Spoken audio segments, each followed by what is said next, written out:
Yes, good morning to all. Yes. Nenne class alli yesterday we started our discussion on right to freedom, ಸ್ವಾತಂತ್ರ್ಯದ ಹಕ್ಕಿನ ಕುರಿತಂತೆ discuss ಮಾಡ್ತಾ ಇದ್ವಿ. Already we completed right to equality, that is from article 14 to 18. 14ನೇ ವಿಧಿಯಿಂದ 18ನೇ ವಿಧಿಯವರೆಗೆ already discuss ಮಾಡಿದ್ವಿ.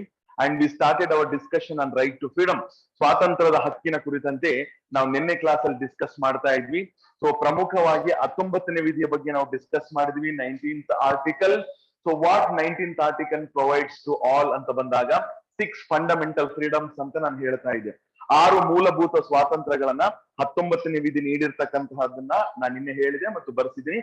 19(1) sub article explains or provides 6 fundamental freedoms to all citizens of the nation.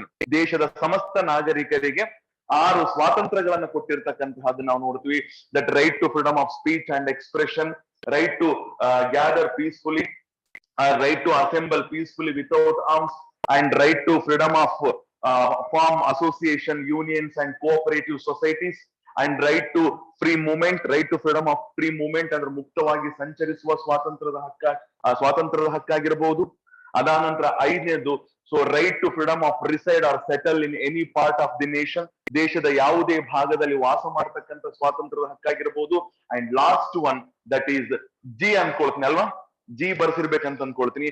Last one g, that is right to practise any profession, ಯಾವುದೇ ವೃತ್ತಿಯನ್ನ ನಿರ್ವಹಿಸ್ತಕ್ಕಂಥದ್ದು. ಇಲ್ಲಿ f ಅಂತಕ್ಕಂಥದ್ದು ಇತ್ತು ಮೊದಲು. 19(1) f has been removed by 44th amendment of 1978 ಅಂತಕ್ಕಂಥದ್ದನ್ನ ನಾನು ಬರ್ತಿದ್ದೀನಿ. Earlier there were 7 fundamental freedoms, right now there are only 6 fundamental freedoms. ಮೂಲಭೂತ ಸ್ವಾತಂತ್ರ್ಯಗಳು ಮೊದಲು 7 ಇದ್ವು, ಈಗ 6 ಇರ್ತಕ್ಕಂತಹದನ್ನ ನಾವು ಕಾಣುತ್ತೇವೆ. Whether are all these freedoms are absolute, ಪರಿಪೂರ್ಣವಾದವುಗಳ ಅಂತ ಕೇಳಿದ್ರೆ no, they are subject to reasonable restrictions ಅಂತ ಹೇಳ್ತಾ ಇದ್ದೆ ನಾನು. ಅಂದ್ರೆ ನ್ಯಾಯಯುತ ನಿರ್ಬಂಧನೆಗಳಿಗೆ ಅವು ಒಳಗಾಗ್ತವೆ ಅನ್ನೋದನ್ನ ಹೇಳಿದೆ. They are not paramount, they are not sovereign, they are subject to restrictions ಅಂತಕ್ಕಂಥದ್ದು ಗೊತ್ತಿರಲಿ. ಇದಾದ ನಂತರ 20th article we discussed, remember. So 20th article what it provides anta bandaga, it provides protection in respect to conviction of an offense. ಅಂದ್ರೆ ಅಪರಾಧದ ಸಾಬೀತಿಗೆ ಸಂಬಂಧಿಸಿದಂತೆ ಆಪಾದಿತರಿಗೆ ನೀಡಲಾಗಿರ್ತಕ್ಕಂಥ ಕೆಲವು ರಕ್ಷಣಾ ಕ್ರಮಗಳನ್ನ ನಾವಿಲ್ಲಿ ಕಾಣಬಹುದು. 3 ರಕ್ಷಣಾ ಕ್ರಮಗಳನ್ನ ನಾನು ಹೇಳಿದೆ. No ex post facto law, no double jeopardy and no self incrimination ಅಂತಕ್ಕಂಥದ್ದು. These are the 3 protections given by the constitution under article 20, 20ನೇ ವಿಧಿಯಲ್ಲಿ ಬರ್ತಕ್ಕಂಥದ್ದು. And after that we discuss article 21, 21ನೇ ವಿಧಿಯನ್ನ ಡಿಸ್ಕಸ್ ಮಾಡಿದ್ವಿ. What article 21 explains means it protects the life and personal liberty of individual, ವ್ಯಕ್ತಿಯ ಜೀವನ ಮತ್ತು ವೈಯಕ್ತಿಕ ಸ್ವಾತಂತ್ರ್ಯವನ್ನು ರಕ್ಷಿಸ್ತಕ್ಕಂಥ ಹಕ್ಕು ಯಾವುದು ಅಂದ್ರೆ 20ನೇ ವಿಧಿ ಅಂತಕ್ಕಂಥದ್ದು. ಒಂದ್ ಸೆಂಟೆನ್ಸ್ ಬರುತ್ತೆ, ನಿನ್ನೆ ಹೇಳಿದ್ದೆ ನಾನು ನಿಮ್ಗೆ. No person shall be deprived of his life or personal liberty except procedure established by the law. ಕಾನೂನು ಸ್ಥಾಪಿತ ಮಾಡಿರ್ತಕ್ಕಂಥ ಮಾರ್ಗದಿಂದ ಹೊರತುಪಡಿಸಿ ಬೇರೆ ಯಾವುದೇ ಮಾರ್ಗದಿಂದಾಗಲಿ ಒಬ್ಬ ವ್ಯಕ್ತಿಯ ಜೀವನವನ್ನ ಮತ್ತು ಆತನ ವೈಯಕ್ತಿಕ ಸ್ವಾತಂತ್ರ್ಯವನ್ನ ಧಕ್ಕೆಗೆ ಒಳಪಡಿಸುವಂತಿಲ್ಲ. ಆ ಸೆಂಟೆನ್ಸ್ ಬಹಳ ಮುಖ್ಯ, ನಿನ್ನೆ ನಾನು ನಿಮ್ಗೆ ಬರ್ಸಿದ್ದೀನಿ. Then what about the explanation with respect to article 21 ಅಂತ ಬಂದಾಗ, so I refer 2 important cases, 2 ಪ್ರಮುಖ ಪ್ರಕರಣಗಳನ್ನ ನಾನು ನಿಮ್ಗೆ ನಿನ್ನೆ ಹೇಳ್ತಾ ಇದ್ದೆ. ಒನ್ ಈಸ್ ಗೋಪಾಲನ್ ಪ್ರಕರಣ ಅಂತಕ್ಕಂಥ, ಗೋಪಾಲನ್ ಕೇಸ್ 1950 ಅಂತಕ್ಕಂಥದ್ದು ಬರುತ್ತೆ. Another one is Maneka Gandhi case 1978 ಅಂತಕ್ಕಂಥ, 78 ಬರ್ಸಿರ್ಬೇಕಲ್ಲ, ಎಸ್ 1978 ಅಂತಕ್ಕಂಥದ್ದು. What supreme court has shed, how it has defined the article 21, 21ರ ಕುರಿತಂತೆ ಏನ್ ಹೇಳಿದೆ ಸುಪ್ರೀಂ ಕೋರ್ಟ್, ಯಾವ ರೀತಿ ವ್ಯಾಖ್ಯಾನಿಸಿದೆ ಅಂತ ಬಂದಾಗ, please do remember when it comes to Gopalan case, Supreme Court defined the article 21 in a narrow sense. Narrow sense ಅಂತಂದ್ರೆ ಅರ್ಥ ಏನು ಅಂತ ಹೇಳಿದ್ರೆ ಸಂಕುಚಿತ ಅರ್ಥದಲ್ಲಿ ವಿವರಿಸಿದೆ. 21ನೇ ವಿಧಿ ಕೇವಲ ನಿರಂಕುಶ ಕಾರ್ಯಾಂಗದ ಚಟುವಟಿಕೆಗಳ ವಿರುದ್ಧ ಮಾತ್ರ ವ್ಯಕ್ತಿಯ ಜೀವನ ಮತ್ತು ವೈಯಕ್ತಿಕ ಸ್ವಾತಂತ್ರ್ಯಕ್ಕೆ ರಕ್ಷಣೆ ಕೊಡುತ್ತೆ ಅಂತ ಹೇಳುತ್ತೆ 21 ಆರ್ಟಿಕಲ್. ಅದೇ ನೀವು ಮನೇಕಾ ಗಾಂಧಿ ಕೇಸಿಗೆ ಹೋಗೋದಾದ್ರೆ there supreme court broadly defined the article 21. ಏನ್ ಹೇಳುತ್ತೆ ಸುಪ್ರೀಂ ಕೋರ್ಟ್ ಅಂತ ಹೇಳಿದ್ರೆ, article 21 provides protection to life and personal liberty of individual, not only against executive action, even against legislative action. ಅಂದ್ರೆ ಶಾಸಕಾಂಗದ ವಿರುದ್ಧವೂ ರಕ್ಷಣೆ ಕೊಟ್ಟಿರ್ತಕ್ಕಂತಹದ್ದು ನಾವು ಕಾಣ್ತೀವಿ, ಕಾರ್ಯಾಂಗ ಮತ್ತು ಶಾಸಕಾಂಗ. ನೋಡಿ, ಗೋಪಾಲನ್ ಪ್ರಕರಣದಲ್ಲಿ ಪ್ರೊಸೀಜರ್ ಎಸ್ಟಾಬ್ಲಿಷ್ಡ್ ಬೈ ಲಾ, ಅಂದ್ರೆ ಪ್ರೊಸೀಜರ್ ಪ್ರಾಪರ್ ಆಗಿರ್ಬೇಕು. ಆದ್ರೆ ಮನೇಕಾ ಗಾಂಧಿ ಕೇಸಲ್ಲಿ ಡ್ಯೂ ಪ್ರಾಸೆಸ್ ಆಫ್ ಲಾ, ಅಂದ್ರೆ ಕಾನೂನು ಇಲ್ಲಿ ಪ್ರಮುಖವಾಗಿ ಪಾತ್ರ ವಹಿಸುತ್ತೆ. ಕಾನೂನು ಸಹ ಸರಿಯಾಗಿರ್ಬೇಕಾಗಿರ್ತಕ್ಕಂಥದ್ದು.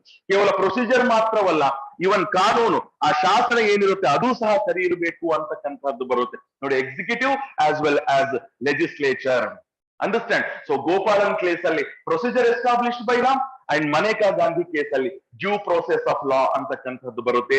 ಈ ಎರಡು ಟೆಕ್ನಿಕಲ್ ಆಸ್ಪೆಕ್ಟ್ಸ್ ಗಳನ್ನ ನೀವು ಯಾವತ್ತಿಗೂ ಸಹ ಗೊತ್ತಿರಲಿ, ಸಾಕಷ್ಟು ಎಕ್ಸಾಮ್ಸ್ ಗಳಲ್ಲಿ ಪ್ರಶ್ನೆಗಳನ್ನ ಕೇಳಿರ್ತಕ್ಕಂತಹದನ್ನ ನಾವು ನೋಡಿದ್ದೇವೆ. Understand? So these are the aspects we discussed in yesterday's class. ನಿನ್ನೆ ಕ್ಲಾಸ್ ಅಲ್ಲಿ ನಾವು ಈ ಅಂಶಗಳನ್ನ ಡಿಸ್ಕಸ್ ಮಾಡಿರ್ತಕ್ಕಂತಹದನ್ನ ನಾವು ನೋಡಿದ್ವಿ. ಇದಾದ ನಂತರ ಇವನ್ 21A we discussed. Actually 21A was not there in original constitution. ನಮ್ಮ ಮೂಲ ಸಂವಿಧಾನದಲ್ಲಿ 21A ವಿಧಿ ಇರಲಿಲ್ಲ. ಇದನ್ನ ಯಾವಾಗ ಸೇರಿಸಿದ್ರು ಅಂತ ಹೇಳಿದ್ರೆ ನಾನು 2002 by 86th amendment ಅಂತಕ್ಕಂಥದ್ದು. ವಾಟ್ ಇಟ್ ಸೇಸ್ 21A ಏನ್ ಹೇಳುತ್ತೆ ಅಂತ ಕೇಳಿದ್ರೆ, it is the fundamental right of all children between the age of 6 to 14 to get free and compulsory education ಅಂತಕ್ಕಂಥದ್ದು. ಅಂದ್ರೆ ಉಚಿತ ಮತ್ತು ಕಡ್ಡಾಯ ಶಿಕ್ಷಣವನ್ನು ಪಡಿತಕ್ಕಂಥದ್ದು 6 ರಿಂದ 14 ವರ್ಷದೊಳಗಿನ ಮಕ್ಕಳಿಗೆ ಅದೊಂದು ಮೂಲಭೂತ ಹಕ್ಕಾಗಿರ್ತಕ್ಕಂತಹದ್ದನ್ನ ನಾವು ಕಾಣುತ್ತೇವೆ. ಯಾರು ಈ ಶಿಕ್ಷಣವನ್ನ ಕೊಡಬೇಕು? ರಾಜ್ಯ ಈ ಶಿಕ್ಷಣವನ್ನ ಕೊಡಬೇಕು. It is the duty. ನೋಡಿ, on the other hand it is the duty of state to provide free and compulsory education to all children between the age of 6 to 14. ನೋಡಿ, ನಮ್ಮ ಕಾನ್ಸ್ಟಿಟ್ಯೂಷನ್ ಅಲ್ಲಿ each and everything is crystal clear. ಅದನ್ನ ಅರ್ಥ ಮಾಡ್ಕೋಬೇಕು ಅಷ್ಟೇ. ನೀವು ಅರ್ಥ ಮಾಡ್ಕೊಂಡು ಅದನ್ನ ಅಪ್ಲೈ ಮಾಡುವಂತಹ ಕೆಪಾಸಿಟಿಯನ್ನ ನೀವು ಬೆಳೆಸ್ಕೋಬೇಕಾಗುತ್ತೆ. ಅಂಡರ್ಸ್ಟ್ಯಾಂಡ್? ಸೊ ಈ ಎಲ್ಲ ಅಂಶಗಳನ್ನ ನಿನ್ನೆ ಕ್ಲಾಸ್ ಅಲ್ಲಿ ನಾವು ಡಿಸ್ಕಸ್ ಮಾಡಿದೀವಿ. ಇದಾದ ನಂತರ let us move to the last article of right to freedom, that is article 22. 22ನೇ ವಿಧಿಗೆ ನಾವು ಹೋಗ್ತಾ ಇದ್ವಿ. ಪ್ರಮುಖವಾಗಿರ್ತಕ್ಕಂಥದ್ದು ನೋಡಿ, ಇಟ್ ಈಸ್ ಆರ್ಟಿಕಲ್ 22, 22ನೇ ವಿಧಿ. What article 22 says? Last article of right to freedom ನೋಡಿ, ಇಲ್ಲಿಯೂ ಸಹ ಕೆಲವು ರಕ್ಷಣೆಗಳನ್ನ ಕೊಟ್ಟಿರ್ತಕ್ಕಂತಹದ್ದನ್ನ ನಾವು ಕಾಣ್ತೀವಿ. Article 22 has given some protection. ಯಾವುದರ ವಿರುದ್ಧ ಇಲ್ಲಿ ಪ್ರೊಟೆಕ್ಷನ್ ಕೊಡಲಾಗಿದೆ ಅಂತ ಹೇಳಿದ್ರೆ, in against to arbitrary arrest, ನಿರಂಕುಶ ಬಂಧನದ ವಿರುದ್ಧ ರಕ್ಷಣೆಯನ್ನ ನೀಡಿದೆ. It provides protection against arbitrary arrest ಅಂತಕ್ಕಂಥದ್ದು ಬರುತ್ತೆ. ಆರ್ಬಿಟ್ರರಿ ಅರೆಸ್ಟ್, ನಿರಂಕುಶ ಬಂಧನದ ವಿರುದ್ಧ ರಕ್ಷಣೆಯನ್ನ ಒದಗಿಸುತ್ತದೆ. 22ನೇ ವಿಧಿ. ನಿರಂಕುಶ ಬಂಧನದ ವಿರುದ್ಧ ನಮಗೆ ಯಾರು ಬಂಧಿಸ್ತಾರೆ ಹೇಳಿ? Usually who arrests? Usually police arrests. ನಮ್ಮನ್ನ ಪೊಲೀಸರು ಬಂಧಿಸ್ತಾರೆ. ಆ ಬಂಧಿಸ್ತಕ್ಕಂಥ ಸಂದರ್ಭದಲ್ಲಿ ಬಂಧನ ಯಾವಾಗಲೂ ನ್ಯಾಯಸಮ್ಮತವಾಗಿರಬೇಕು. The arrest must be in accordance with the law. If at all it is not in accordance with the law, ಅಂದ್ರೆ ನಿರಂಕುಶವಾಗಿ ಯಾರು ಬೇಕಾದ್ರೂ ಬಂಧಿಸಬಹುದು. ಪೊಲೀಸರು ನಿರಂಕುಶವಾಗಿ ಹೆಂಗ್ ಬೇಕಾದ್ರೆ ಬಂಧಿಸಬಹುದು ಏನಂದ್ರು? No, there are protection under article 22 with respect to arrest. ಅದರಲ್ಲೂ ಸಹ ಆರ್ಬಿಟ್ರರಿ ಅರೆಸ್ಟ್, ನಿರಂಕುಶ ಬಂಧನದ ವಿರುದ್ಧ ರಕ್ಷಣೆಗಳನ್ನು ನೀಡಿರ್ತಕ್ಕಂತಹದ್ದನ್ನ ನಾವು ಕಾಣ್ತೀವಿ 22ನೇ ವಿಧಿ ಅಡಿ. ಸರಿ, ಎಷ್ಟು ರಕ್ಷಣೆಗಳಿವೆ ಅಂತ ಬಂದಾಗ 3 ರಕ್ಷಣೆಗಳು ಇರ್ತಕ್ಕಂತಹದ್ದನ್ನ ನಾವು ಕಾಣುತ್ತೇವೆ. There are 3 important protections we have under article 22. 3 ರಕ್ಷಣಾ ಕ್ರಮಗಳಿವೆ. ಯಾರ ವಿರುದ್ಧ ರಕ್ಷಣಾ ಕ್ರಮಗಳು? ನಿರಂಕುಶ ಬಂಧನದ ವಿರುದ್ಧ ರಕ್ಷಣಾ ಕ್ರಮಗಳು. ಏನಿವೆ ಅಂತ ಹೇಳಿದ್ರೆ ಬಹಳ ಸುಲಭವಾಗಿ ನೀವು ತಿಳ್ಕೋಬಹುದು. ಏನು ಅಂತ ಹೇಳಿದ್ರೆ ನೋಡಿ, if at all police come to arrest you, ನಿಮ್ಮನ್ನ ಅರೆಸ್ಟ್ ಮಾಡೋದಕ್ಕೆ ಪೊಲೀಸ್ ಬಂದಿದ್ದೇ ಆದಲ್ಲಿ ಒಂದು ರಕ್ಷಣೆ ಇದೆ ನಿಮ್ಗೆ. ಏನ್ ರಕ್ಷಣೆ ಅಂತಂದ್ರೆ, you should show the arrest warrant. ಬಂಧನದ ಕಾರಣ. ಅರೆಸ್ಟ್ ವಾರೆಂಟ್ ಅಲ್ಲಿ ಏನಿರುತ್ತೆ ಅಂತಂದ್ರೆ ಬಂಧನದ ಕಾರಣ ಇರುತ್ತದೆ. ನೋಡಿ, police must communicate the reason for arrest. ಯಾಕೆ ಅರೆಸ್ಟ್ ಮಾಡಿಸ್ತಾ ಇದೆಯಾ ಅಥವಾ ಅರೆಸ್ಟ್ ಮಾಡ್ತಾ ಇದೆಯಾ ಅಥವಾ ಬಂಧನದ ಕಾರಣವನ್ನ ಬಂಧನಕ್ಕೊಳಗಾಗ್ತಿರ್ತಕ್ಕಂಥ ವ್ಯಕ್ತಿಗೆ ತಿಳಿಸಬೇಕಾಗುತ್ತದೆ. ಇದು ಕಡ್ಡಾಯ. Police must communicate the grounds of arrest, causes of arrest. ನೋಡಿ, ಇದು ಮೊದಲ ರಕ್ಷಣೆ. ಇದು ನಮಗೆ 22ನೇ ವಿಧಿ ಅಡಿಯಲ್ಲಿದೆ. ಯಾರಾದ್ರೂ ಪೊಲೀಸ್ ನಮ್ಮನ್ನ ಅರೆಸ್ಟ್ ಮಾಡಕ್ ಬಂದಾಗ it is our right to ask the reason. ಕಾರಣ ಏನು ಅಂತ ಕೇಳಬೇಕಾಗಿರೋದು ನಮ್ಮ ಹಕ್ಕು, ಹೇಳ್ಬೇಕಾಗಿರೋದು ಅವನ ಕರ್ತವ್ಯ. ಒಂದು ವೇಳೆ ಕಾರಣ ಹೇಳಲಾರ್ದನೆ ನನ್ನ ಅರೆಸ್ಟ್ ಮಾಡ್ಕೊಂಡು ಹೋಗಿದ್ದಾನಂತಂದ್ರೆ I can file counter case against police. ಪೊಲೀಸ್ನ ವಿರುದ್ಧವೇ ನಾನು ಕೌಂಟರ್ ಕೇಸ್ ನ ಲಾಂಚ್ ಮಾಡಬಹುದು. So we have right. ನಮ್ಮ ಹಳ್ಳಿಗಳಲ್ಲಿ ಇದು ಯಾವುದು ಗೊತ್ತಾಗೋದಿಲ್ಲ. ಪೊಲೀಸ್ ಬಂದಾರನ್ನೇ ಗದ್ದೆ ನಡೆದು ಸ್ಟಾರ್ಟ್ ಮಾಡ್ತಾರೆ ನಮ್ಮಲ್ಲಿ ಜನ. ಪೊಲೀಸ್ ಗಾಡಿ ಸೌಂಡ್ ಆಗಿದೆ ಅಂತ ಹೇಳಿದ್ರೆ ಯಾಕಂದ್ರೆ ಅಷ್ಟು ಎದುರ್ತೀವಿ. But there are protection. Police ಸುಮ್ನೆ ಸುಖ ಸುಮ್ಮನೆ ಯಾರನ್ನೂ ಸಹ ಅರೆಸ್ಟ್ ಮಾಡ್ಕೊಂಡು ಹೋಗೋದಕ್ಕೆ ಬರೋದಿಲ್ಲ. He cannot arrest without law. ಕಾನೂನು ಅಡಿಯಲ್ಲಿ ಇರ್ಲಾರ್ದೆ ಅರೆಸ್ಟ್ ಮಾಡಕ್ಕಾಗಲ್ಲ. ನೋಡಿ, number 1, he should communicate the reason for arrest, cause for arrest, ಬಂಧನದ ಕಾರಣವನ್ನ ತಿಳಿಸಬೇಕಾಗುತ್ತದೆ. ನೋಡಿ, ಮೊದಲ ರಕ್ಷಣೆ 22ನೇ ವಿಧಿಯಲ್ಲಿ ಇರ್ತಕ್ಕಂಥದ್ದು. ಫಸ್ಟ್ ಪ್ರೊಟೆಕ್ಷನ್ ಇದು, ಬಂಧನ, ನಿರಂಕುಶ ಬಂಧನದ ವಿರುದ್ಧ ಇರತಕ್ಕಂಥ ಮೊದಲ ರಕ್ಷಣೆ ನೋಡಿ. ಅಂಡ್ ಸೆಕೆಂಡ್ ಇನ್ನೊಂದು ಬರುತ್ತೆ, ಎರಡನೇದು ಏನು ಅಂದ್ರೆ, ಓಕೆ, ಅರೆಸ್ಟ್ ವಾರೆಂಟ್ ತೋರಿಸಿದ್ರೆ ಅಥವಾ ಬಂಧನದ ಕಾರಣವನ್ನ ತಿಳಿಸಿದ್ದಾನೆ ಅಂತ ಇಟ್ಕೋಣ. After that there is one more protection. ಏನು ಅಂತ ಹೇಳಿದ್ರೆ, police must allow the person to speak with his lawyer. ಅಂದ್ರೆ ಈ ಬಂಧನಕ್ಕೊಳಗಾಗ್ತಿರ್ತಕ್ಕಂಥ ವ್ಯಕ್ತಿಗೆ ತನ್ನ ವಕೀಲರ ಜೊತೆಗೆ ಮಾತನಾಡುವುದಕ್ಕೆ ಅವಕಾಶವನ್ನ ನೀಡಬೇಕಾಗುತ್ತದೆ. ನೋಡಿ, it is his fundamental right under article 22. 22ನೇ ರಕ್ಷಣೆ ಇದು. ಪೊಲೀಸ್ ಬಂಧಿಸ್ಕೊಂಡು ಕರ್ಕೊಂಡು ಹೋಗ್ತಿದಾರೆ ಅಂತಂದ್ರೆ ನಮ್ಮ ಲಾಯರಿಗೆ ತಿಳಿಸ್ಬೇಕಾಗಿರ್ತಕ್ಕಂಥದ್ದು ನಮ್ಮ ಕೆಲಸ. It is hour right, it is fundamental right under article 22. ಗೊತ್ತಿರಲಿ ನಿಮಗೆ. ನೋಡಿ, ಇದು ಎರಡನೆಯ ರಕ್ಷಣೆ ಇದು. ಸೆಕೆಂಡ್, ಯಾಕಂದ್ರೆ ನನ್ನನ್ನು ನಾನು ಪ್ರೊಟೆಕ್ಟ್ ಮಾಡ್ಕೋಬೇಕಲ್ಲ. I should inform this aspect to my lawyer so that my lawyer can try to defend me. ನನ್ನನ್ನು ಸಮರ್ಥಿಸುವುದಕ್ಕಾಗಿ, ನಾನು ರಕ್ಷಿಸುವುದಕ್ಕಾಗಿ ನನ್ನ ಲಾಯರ್ ಪ್ರಯತ್ನ ಮಾಡ್ತಾನೆ. So I should speak with my lawyer. This is our second protection. ನೋಡಿ, lawyer ಜೊತೆಗೆ ಮಾತನಾಡುವುದಕ್ಕೆ ಅವಕಾಶವನ್ನ ಕಲ್ಪಿಸ್ತಕ್ಕಂಥದ್ದು ಎರಡನೇದು. ಅಂಡ್ ಮೂರನೇದು, ಓಕೆ, ಬಂಧನದ ಕಾರಣವನ್ನು ತಿಳಿಸಿದ್ದಾನೆ. He has communicated the reason for arrest and he has allowed us to speak with our lawyer. Second. And third one, ಇನ್ನೊಂದು ರಕ್ಷಣೆ ಏನು ಅಂತ ಹೇಳಿದ್ರೆ, police if he arrested anyone, police must produce the person who has been arrested before the magistrate or court within 24 hours of his arrest. ಬಂಧಿಸಿದ 24 ಗಂಟೆಗಳೊಳಗಾಗಿ ಅವರನ್ನ ನ್ಯಾಯಾಧೀಶರ ಮುಂದೆ ಅಥವಾ ನ್ಯಾಯಾಲಯದ ಮುಂದೆ ಹಾಜರುಪಡಿಸಬೇಕಾಗುತ್ತದೆ. ಇದು ಸಹ ಕಡ್ಡಾಯ ನೋಡಿ 22ನೇ ವಿಧಿ ಅಡಿಯಲ್ಲಿ. See, the person who has been arrested should be produced before magistrate or court within 24 hours of his arrest. ನೋಡಿ, ಬಂಧಿಸಿದ 24 ಗಂಟೆಗಳ ಒಳಗಾಗಿ, ಬಂಧಿಸಿದ 24 ಗಂಟೆಗಳ ಒಳಗಾಗಿ ನ್ಯಾಯಾಧೀಶ ಅಥವಾ ನ್ಯಾಯಾಲಯದ ಮುಂದೆ ಹಾಜರುಪಡಿಸಬೇಕಾಗುತ್ತದೆ, ಹಾಜರುಪಡಿಸಲೇಬೇಕಾಗುತ್ತದೆ. He can not take away the person anywhere. ಎಲ್ಲಿ ಬೇಕಾದ್ರೆ ಮನುಷ್ಯನನ್ನ ತೆಗೆದುಕೊಂಡು ಹೋಗಿ ಬರಲ್ಲ ಪೊಲೀಸರು. ಅವರಿಗೂ ಸಹ ಕೆಲವು ಇತಿಮಿತಿಗಳು ಇರ್ತಕ್ಕಂತಹದ್ದನ್ನು ನಾವು ಕಾಣ್ತೀವಿ. ನೋಡಿ, ಒಂದು ವೇಳೆ ಈ ರಕ್ಷಣೆಗಳು ಇರ್ಲಿಲ್ಲ ಅಂದ್ರೆ ಏನಾಗ್ತಿತ್ತು ಹೇಳಿ ನೋಡೋಣ. If at all these protections were not there, then what would be the consequence? ಏನಾಗ್ತಿತ್ತು ಹೇಳಿ ನೋಡೋಣ. ಪೊಲೀಸ್ ತನಗಿಷ್ಟ ಬಂದಂಗೆ ಅರೆಸ್ಟ್ ಮಾಡ್ತಾ ಇದ್ದ, ತನಗಿಷ್ಟ ಬಂದಂಗೆ ಟಾರ್ಚರ್ ಕೊಡ್ತಾ ಇದ್ದ, ತನಗಿಷ್ಟ ಬಂದಂಗೆ ಎಲ್ಲೋ ಹೋಗಿ ಇಡ್ತಾ ಇದ್ದ. ನೋಡಿ, ನಿರಂಕುಶ ಬಂಧನವಾಗ್ತಾ ಇತ್ತು. ಆಗ ಏನಾದ್ರೂ ರಕ್ಷಣೆ ಇರ್ಲಿಲ್ಲ ಅಂದ್ರೆ, ನಿರಂಕುಶ ಬಂಧನ ಆಗ್ಬಾರ್ದು ಅನ್ನೋ ಕಾರಣಕ್ಕೋಸ್ಕರನೇ ನಮ್ಮ ಸಂವಿಧಾನ ಈ 3 ರಕ್ಷಣೆಗಳನ್ನ ನಾಗರಿಕರಿಗೆ ನೀಡಿರ್ತಕ್ಕಂತಹದ್ದನ್ನು ನಾವು ಕಾಣ್ತೀವಿ. ಅದಕ್ಕೆ ನೋಡಿ, ನಿರಂಕುಶ ಬಂಧನದ ವಿರುದ್ಧ ನೀಡಲಾಗಿರುವ ರಕ್ಷಣೆಗಳು. These are the protections Constitution has given in against to arbitrary arrest. In against to arbitrary arrest. ನೋಡಿ, 3 ರಕ್ಷಣೆಗಳಿರ್ತಕ್ಕಂತಹದ್ದನ್ನು ಕಾಣ್ತೀವಿ. ಒಂದು, reason for the arrest should be communicated, and second one, opportunity should be given to speak with our lawyer, and third one, the arrested person should be produced before magistrate or court within 24 hours of arrest. ಬಂಧನದ 24 ಗಂಟೆ ಒಳಗಾಗಿ ನ್ಯಾಯಾಧೀಶರ ಮುಂದೆ ಹಾಜರುಪಡಿಸಬೇಕು. ನನ್ನ ಪ್ರಶ್ನೆ ಇರೋದು, ನಿಮಗೆ ಕೇಳ್ತೀನಿ ನಾನು, why arrested person should be produced before court within 24 hours? ಯಾಕೆ ಪ್ರೊಡ್ಯೂಸ್ ಮಾಡಬೇಕು? ಯಾಕೆ ಪ್ರೊಡ್ಯೂಸ್ ಮಾಡ್ಬೇಕು ಹೇಳಿ ನೋಡೋಣ. Is there any rationality? Any reason? ಏನಮ್ಮ? Self income. ಅವ್ರು ಆನಂತರ ಕಸ್ಟಡಿ ಕೊಡ್ತಾರೆ, ಆಮೇಲೆ ಪೊಲೀಸರ ವಶದಲ್ಲೇ ಇರಬೇಕಾಗುತ್ತೆ. No manipulate, no. Remember, simple it is. ಯಾಕೆ ವ್ಯಕ್ತಿಯನ್ನ ನ್ಯಾಯಾಧೀಶರ ಮುಂದೆ ಹಾಜರುಪಡಿಸಬೇಕು ಅಂತ ಹೇಳಿದ್ರೆ, ಕೆಲವೊಂದು ಬಾರಿ ಅರೆಸ್ಟ್ ಮಾಡಿರ್ತಕ್ಕಂಥದ್ದು ನ್ಯಾಯಸಮ್ಮತವಾಗಿರುವುದಿಲ್ಲ. ನ್ಯಾಯಾಧೀಶರು ಅದನ್ನ ನೋಡ್ತಾರೆ, ಈ ವ್ಯಕ್ತಿಯನ್ನ ಅರೆಸ್ಟ್ ಮಾಡಿರೋದು ಸರಿ ಇದೆಯಾ ಇಲ್ವಾ ಅಂತಕ್ಕಂಥದ್ದು. ನೋಡಿ, the judge will verify the legality of arrest. ಒಂದು ವೇಳೆ ಪೊಲೀಸ್ ಏನಾದ್ರೂ ಸರಿಯಾದ ಕ್ರಮದಿಂದ ಆತನನ್ನು ಅರೆಸ್ಟ್ ಮಾಡಿರ್ಲಿಲ್ಲ ಅಂತ ಹೇಳಿದ್ರೆ, ಅಲ್ಲೇ ಆತನನ್ನ ಬಿಡಿಸಿ ಕಳಿಸಬಹುದು. ಅಥವಾ ಪೊಲೀಸ್ ಸರಿಯಾಗಿ ಅರೆಸ್ಟ್ ಮಾಡಿದ್ನ ಅಂತಂದ್ರೆ ಆತನನ್ನು ಕಸ್ಟಡಿಗೆ ಒಪ್ಪಿಸಬಹುದು. ನೋಡಿ, to check the legality of arrest, ಬಂಧನದ ನೈಜತೆಯನ್ನ ಪರಿಶೀಲಿಸುವ ನಿಟ್ಟಿನಲ್ಲಿ ನ್ಯಾಯಾಧೀಶರ ಮುಂದೆ ಹಾಜರುಪಡಿಸಬೇಕಾಗುತ್ತೆ.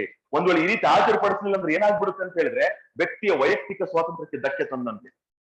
ಎಲ್ಲೋ ಹೋಗಿಟ್ಟ 4 ದಿನ ಆಯ್ತು 3 ದಿನ ಆಯ್ತು ಪೊಲೀಸ್ ಎಲ್ಲಿಟ್ಟಿದ್ದಾನೋ ಅನ್ನೋದು ಗೊತ್ತಿಲ್ಲ ಅಂದ್ರೆ ಅರ್ಥ ಏನು ಅಂತ ಹೇಳಿದ್ರೆ ವ್ಯಕ್ತಿಯ ವೈಯಕ್ತಿಕ ಸ್ವಾತಂತ್ರ್ಯಕ್ಕೆ ಧಕ್ಕೆ ಬಂದಂತೆ. ವೈಯಕ್ತಿಕ ಸ್ವಾತಂತ್ರ್ಯಕ್ಕೆ ಧಕ್ಕೆ ಬಂದಂತೆ. So these are the 3 important aspects you always remember. Protections ನೋಡಿ ಇವೆಲ್ಲವೂ ಸಹ ಇರ್ತಕ್ಕಂಥದ್ದು. These are the protections. Clear ಇದೆ. So this is one. ಇದಾದ ನಂತರ ಕೆಲವು ಎಕ್ಸೆಪ್ಷನ್ಸ್ ಗಳು ಸಹ ಬರ್ತವೆ. ಕೆಲವು ಎಕ್ಸೆಪ್ಷನ್ಸ್ ಅಂತಂದ್ರೆ there are 2 types of arrest. Sir ಇವೆಲ್ಲ ಬಂಧನಗಳು ಏನಿದೆಯಲ್ಲ, ಬಂಧನಕ್ಕೆ ಸಂಬಂಧಪಟ್ಟಿರ್ತಕ್ಕಂಥ ರಕ್ಷಣಾ ಕ್ರಮಗಳು, ಎಲ್ಲಾ ಬಂಧನಗಳಿಗೂ ಈ ರೂಲ್ಸ್ ಗಳು ಅನ್ವಯವಾಗ್ತವೆ ಅಂತಂದ್ರೆ no. There are 2 types of arrest. One is punitive arrest ಅಂತ ಬರುತ್ತೆ, ಇನ್ನೊಂದು ಪ್ರಿವೆಂಟಿವ್ ಅರೆಸ್ಟ್ ಅಂತಕ್ಕಂಥದ್ದು ಬರುತ್ತೆ. ಸಾಮಾನ್ಯ ಬಂಧನ ಮತ್ತು ಮುಂಜಾಗ್ರತಾ ಬಂಧನ ಅಂತ ಕರಿತೀವಿ ಇದಕ್ಕೆ. ನೋಡಿ, ಒಂದು ಪ್ಯುನಿಟಿವ್ ಅರೆಸ್ಟ್, ಪ್ಯುನಿಟಿವ್ ಡಿಟೆನ್ಷನ್ ಅಂತ ಕರಿತೀವಿ, ಪ್ಯುನಿಟಿವ್ ಡಿಟೆನ್ಷನ್. ಇನ್ನೊಂದು ಪ್ರಿವೆಂಟಿವ್ ಡಿಟೆನ್ಷನ್ ಅಂತ ಬರುತ್ತೆ. Preventive detention. ಪುನಿಟಿವ್ ಡಿಟೆನ್ಷನ್ ಅಂತ ಹೇಳಿದ್ರೆ ಸಾಮಾನ್ಯ ಕಾಯ್ದೆ ಅಡಿಯಲ್ಲಿನ ಬಂಧನ ಅಂತ ಕರಿತೀವಿ ಇದನ್ನ. ಅಂಡ್ ಪ್ರಿವೆಂಟಿವ್ ಡಿಟೆನ್ಷನ್ ಮೀನ್ಸ್ ಮುಂಜಾಗ್ರತಾ ಬಂಧನ ಅಂತಕ್ಕಂಥದ್ದು ಬರುತ್ತೆ. ಈಗ ನಾನು 3 ರಕ್ಷಣೆ ಕ್ರಮಗಳನ್ನ ಹೇಳಿದ್ನಲ್ಲ, ಯಾವ ಬಂಧನಕ್ಕೆ ಸಂಬಂಧಪಟ್ಟಿರ್ತಕ್ಕಂಥದ್ದು ಅಂತ ಹೇಳಕ್ ಸಾಧ್ಯ? Remember, those protections are related to punitive detention, not preventive detention. Sir punitive detention ಅಂದ್ರೆ ಏನು ಅಂದ್ರೆ ಸಾಮಾನ್ಯ ಕಾಯ್ದೆ ಅಡಿಯಲ್ಲಿನ ಬಂಧನ. ಒಬ್ಬ ವ್ಯಕ್ತಿ ತಪ್ಪು ಮಾಡಿದಾಗ ಕಾನೂನು ಮಾರ್ಗದ ಮುಖಾಂತರ ಒಂದು ಬಂಧಿಸಕ್ಕೆ ಹೋಗ್ತಾರಲ್ಲ, ದಟ್ ಈಸ್ ಫಸ್ಟ್ ಅರೆಸ್ಟ್.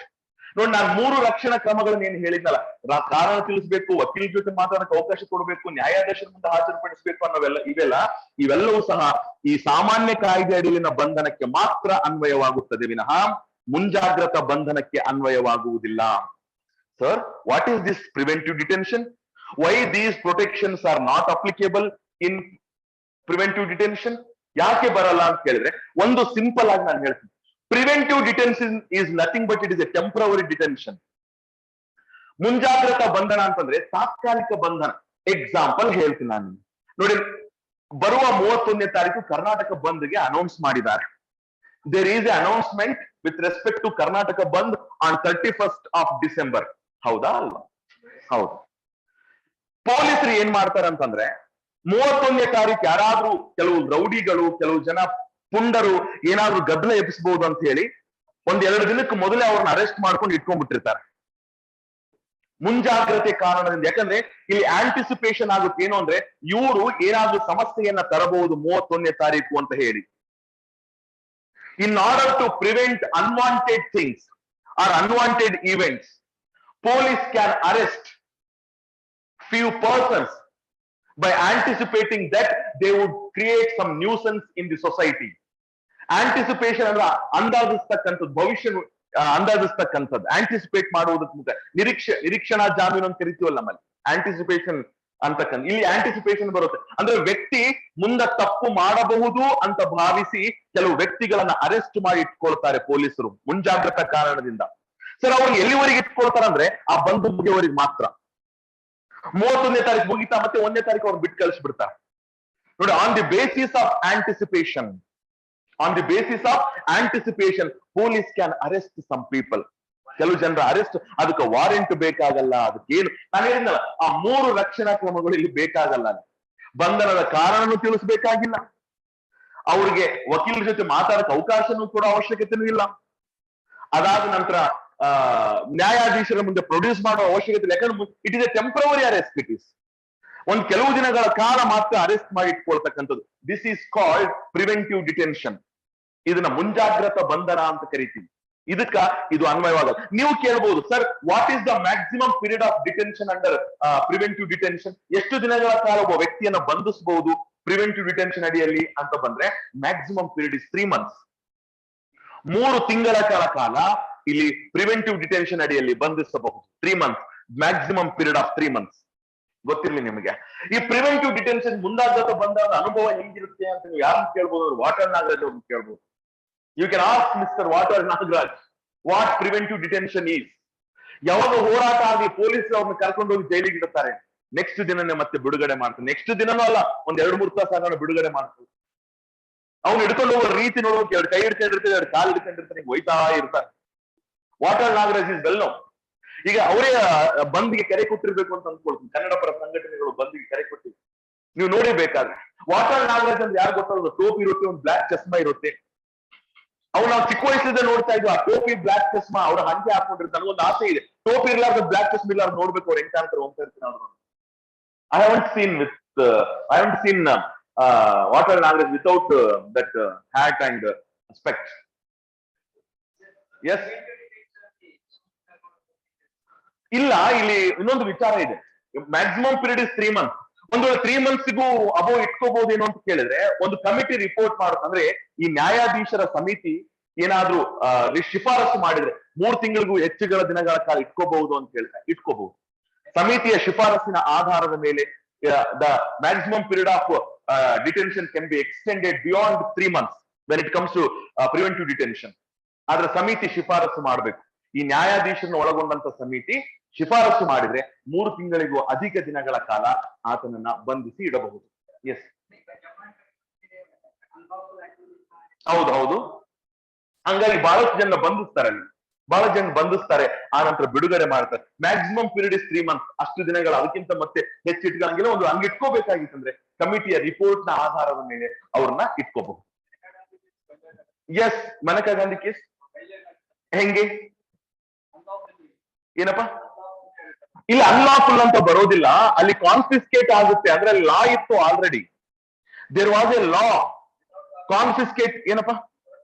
ಕೆಲವು ಸಂದರ್ಭಗಳಲ್ಲಿ, ಫಾರ್ ಎಕ್ಸಾಂಪಲ್ ಪೋಟಾ ಕಾಯ್ದೆ ಅಂತ ಬರುತ್ತೆ, prevention of terrorist activities act, POTA ಕಾಯ್ದೆ 2012 ಬಂತು. ಆ ಕೆಲವು ಕಾಯ್ದೆಗಳಲ್ಲಿ ಕೆಲವು ಅಧಿಕಾರಗಳನ್ನು ಕೊಟ್ಟಿರ್ತಾರೆ ಪೊಲೀಸರಿಗೆ. ಏನು ಅಂದ್ರೆ ವಾರಂಟ್ ಇರ್ಲಾರ್ದು ಯಾರನ್ನ ಬೇಕಾದ್ರೂ ಬಂಧಿಸಬಹುದು. ದೇರ್ ಆರ್ ಸಮ್ ಆಕ್ಟ್ಸ್ ಯಾರನ್ನ ಬೇಕಾದ್ರೂ, ಯಾಕಂದ್ರೆ ಟೆರರಿಸ್ಟ್ ಆಕ್ಟಿವಿಟಿ ಯಾವ ಬೇಕು, ನೀವು ವಾರಂಟ್ ಕಾಯ್ಕೊಂಡು ಕುಂತ್ರಲ್ಲಿ ಎಲ್ಲ ಮುಗಿದೋಗ್ಬಿಡುತ್ತೆ. So that there will be some discretionary power to police. Without arrest warrant, he can arrest anybody. ಆ ರೀತಿಯ ಪ್ರಾವಿಷನ್ಸ್ ಗಳು ಕೆಲವು ಕಾಯ್ದೆಗಳಿಗೆ ಅಡಿಯಲ್ಲಿ ಇರ್ತಕ್ಕಂಥದ್ದು ನಾವು ಕಾಣ್ತೀವಿ. POTA act, prevention of terrorist activities act is one among them, 2002 ಬಂದಿರತಕ್ಕಂಥದ್ದು. ಸೊ ಈ ರೀತಿಯಾಗಿ ನೀವು 22ನೇ ವಿಧಿಯನ್ನ ಅರ್ಥೈಸಿಕೊಳ್ಳಬೇಕಾಗುತ್ತದೆ. Okay, so today I hope you are comfortable with respect to article 22. 22ನೇ ವಿಧಿಗೆ ಸಂಬಂಧಪಟ್ಟಂತೆ ಕಂಫರ್ಟ್ ಆಗಿದ್ದೀರಿ ಅಂತ ನಾನು ಭಾವಿಸ್ತೀನಿ. Yes, any doubt? ಇಲ್ಲ, ಅಲ್ಲಿ ಪ್ರೂವ್ ಮಾಡ್ಬೇಕಾಗುತ್ತೆ, ಸುಮ್ನೆ ಅರೆಸ್ಟ್ ಮಾಡೋದಲ್ಲ. Later on he has to prove it. ಅರೆಸ್ಟ್ ಮಾಡ್ಯಾರ ಅಂದ ಮಾತ್ರಕ್ಕೆ ಅವ್ರಿಗೆ ಸಾಬೀತಾಗಿದೆ ಅಂತ ಅರ್ಥ ಅಲ್ಲ. ದಟ್ ಶುಡ್ ಬಿ ಪ್ರೂವನ್ ಅಲ್ವಾ? ಕೋರ್ಟ್ ಅಲ್ಲಿ ಅದು ಪ್ರೂವ್ ಆಗ್ಬೇಕಾಗುತ್ತೆ, ವಿಚಾರಣೆ ಆಗ್ಬೇಕಾಗುತ್ತೆ. ಮಾಡ್ಬೋದು, ನಾನು ಹೇಳ್ತೀನಿ, ಅದನ್ನೇ ಹೇಳ್ತಾ ಇದ್ದೀನಿ. ಪೋಟಾ ಕಾಯ್ದೆ ಅಡಿಯಲ್ಲಿ police can arrest anybody. Prove ಆಗೋದು ಬಿಟ್ಟು ಕಳಿಸ್ತಾರೆ, ಅಷ್ಟು ಸಿಂಪಲ್. ಏನಮ್ಮ? ಇಲ್ಲ, ಪೊಲೀಸ್ ಮೇಲೆ ಹಂಗೇನಾದ್ರು ಕೇಸ್ ಆಗ್ಬೋದು. ಸಾಕಷ್ಟು ಜನ ಪೊಲೀಸ್ ಮೇಲೆ ಕೇಸ್ ಬಿಡ್ತಾರೆ.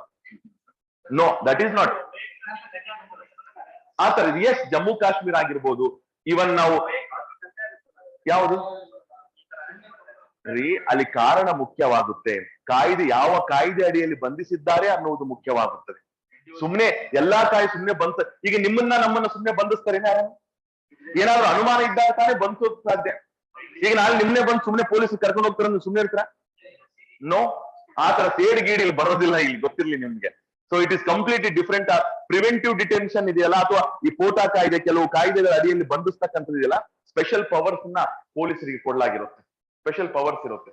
Okay, this is what we discuss. ನೋಡಿ, till now we discuss about right to freedom, ಸ್ವಾತಂತ್ರ್ಯದ ಹಕ್ಕಿನ ಕುರಿತು ಡಿಸ್ಕಸ್ ಮಾಡುದು. 19ನೇ ವಿಧಿ, 20ನೇ ವಿಧಿ, 21 ಮತ್ತೆ 22ನೇ ವಿಧಿ. ಸೊ ಎಸ್, ಅದು ಬರುತ್ತೆ, ನಾನು ಹೇಳ್ತೀನಿ ನಂತರದಲ್ಲಿ ನಿಮ್ಗೆ. It will come. Habeas corpus ಹೇಳಕ್ ನಾನು ಹೇಳ್ತೀನಿ. When comes to article 32, I will discuss elaborately with respect to 24 hours of arrest. Okay, this is one. ಈಗ ನೆಕ್ಸ್ಟ್ ಬರ್ಕೊಂಡ್ಬಿಡ್ರಪ್ಪ, right to freedom of protest against exploitation, third fundamental right.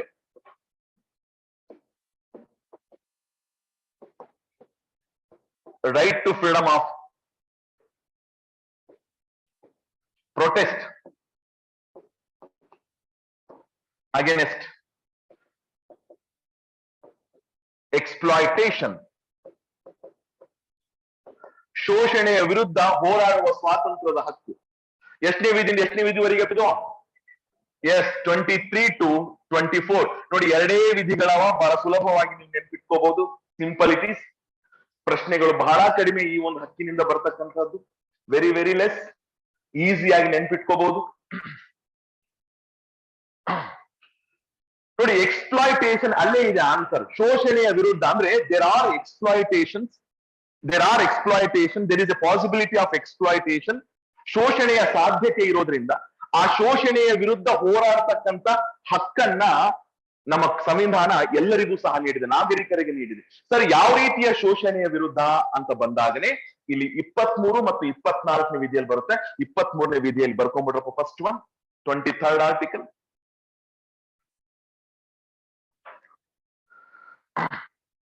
It prohibits all types of human trafficking. ಈ ವಿಧಿಯು ಎಲ್ಲಾ ರೀತಿಯಾದ ಮಾನವ ಕಿರುಕುಳವನ್ನು ನಿಷೇಧಿಸುತ್ತದೆ. It prohibits all types of human trafficking. ಎಲ್ಲಾ ವಿಧವಾದ ಮಾನವ ಕಿರುಕುಳವನ್ನು ನಿಷೇಧಿಸುತ್ತದೆ. Sir, what is this human traffic? ಮಾನವ ಕಿರುಕುಳ ಅಂದ್ರೇನು? ಯಾವ್ಯಾವ ಅಂಶಗಳನ್ನ ನಾವು ಕಿರುಕುಳದ ವ್ಯಾಪ್ತಿಗೆ ಸೇರಿಸ್ಕೊಂಡ್ರೆ ಬ್ರಾಕೆಟ್ ಅಲ್ಲಿ ನೀವು ಬರ್ಕೋಬಹುದು. ಏನು ಅಂತ ಹೇಳಿದ್ರೆ, selling of men, women, children,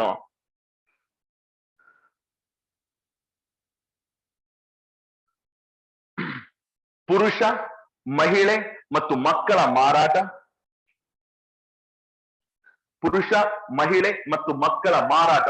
bracket ಅಲ್ಲಿ ಹಾಕೋಬಹುದು. Selling of women, men and children for immoral purpose. ಅಂದ್ರೆ ಅನೈತಿಕ ಉದ್ದೇಶಗಳಿಗಾಗಿ ಮಾರಾಟ ಮಾಡತಕ್ಕಂಥದ್ದು ಏನಿದೆಯಲ್ಲ, it is completely prohibited under article 23. ನೋಡಿ, ಸೊ ಇದು exploitation. It is selling of men, women, children. It is a sort of exploitation. What type of exploitation? It is human trafficking. ಮಾನವ ಕಿರುಕುಳ ಅಂತಕ್ಕಂಥದ್ದು ಇದನ್ನ ನಿಷೇಧಿಸಲಾಗಿದೆ. ಒಂದು ಪಾಯಿಂಟ್. ಇನ್ನೊಂದು ಪಾಯಿಂಟ್ ಬರುತ್ತೆ ಈ ವಿಧಿಯಲ್ಲಿ. ಏನು ಅಂತ ಹೇಳಿದ್ರೆ, it also prohibits force labour system. ಅಂದ್ರೆ ಒತ್ತಾಯದ ದುಡಿಮೆಯನ್ನು ಸಹ ಇದು ನಿಷೇಧಿಸುತ್ತದೆ. ಕಂಟಿನ್ಯೂ ಮಾಡಿ ಅದೇ ವಿಧಿಯಲ್ಲಿ. It also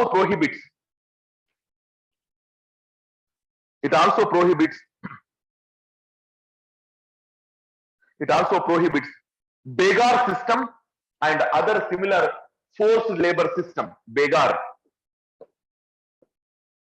Begar system and other similar form of forced labor system.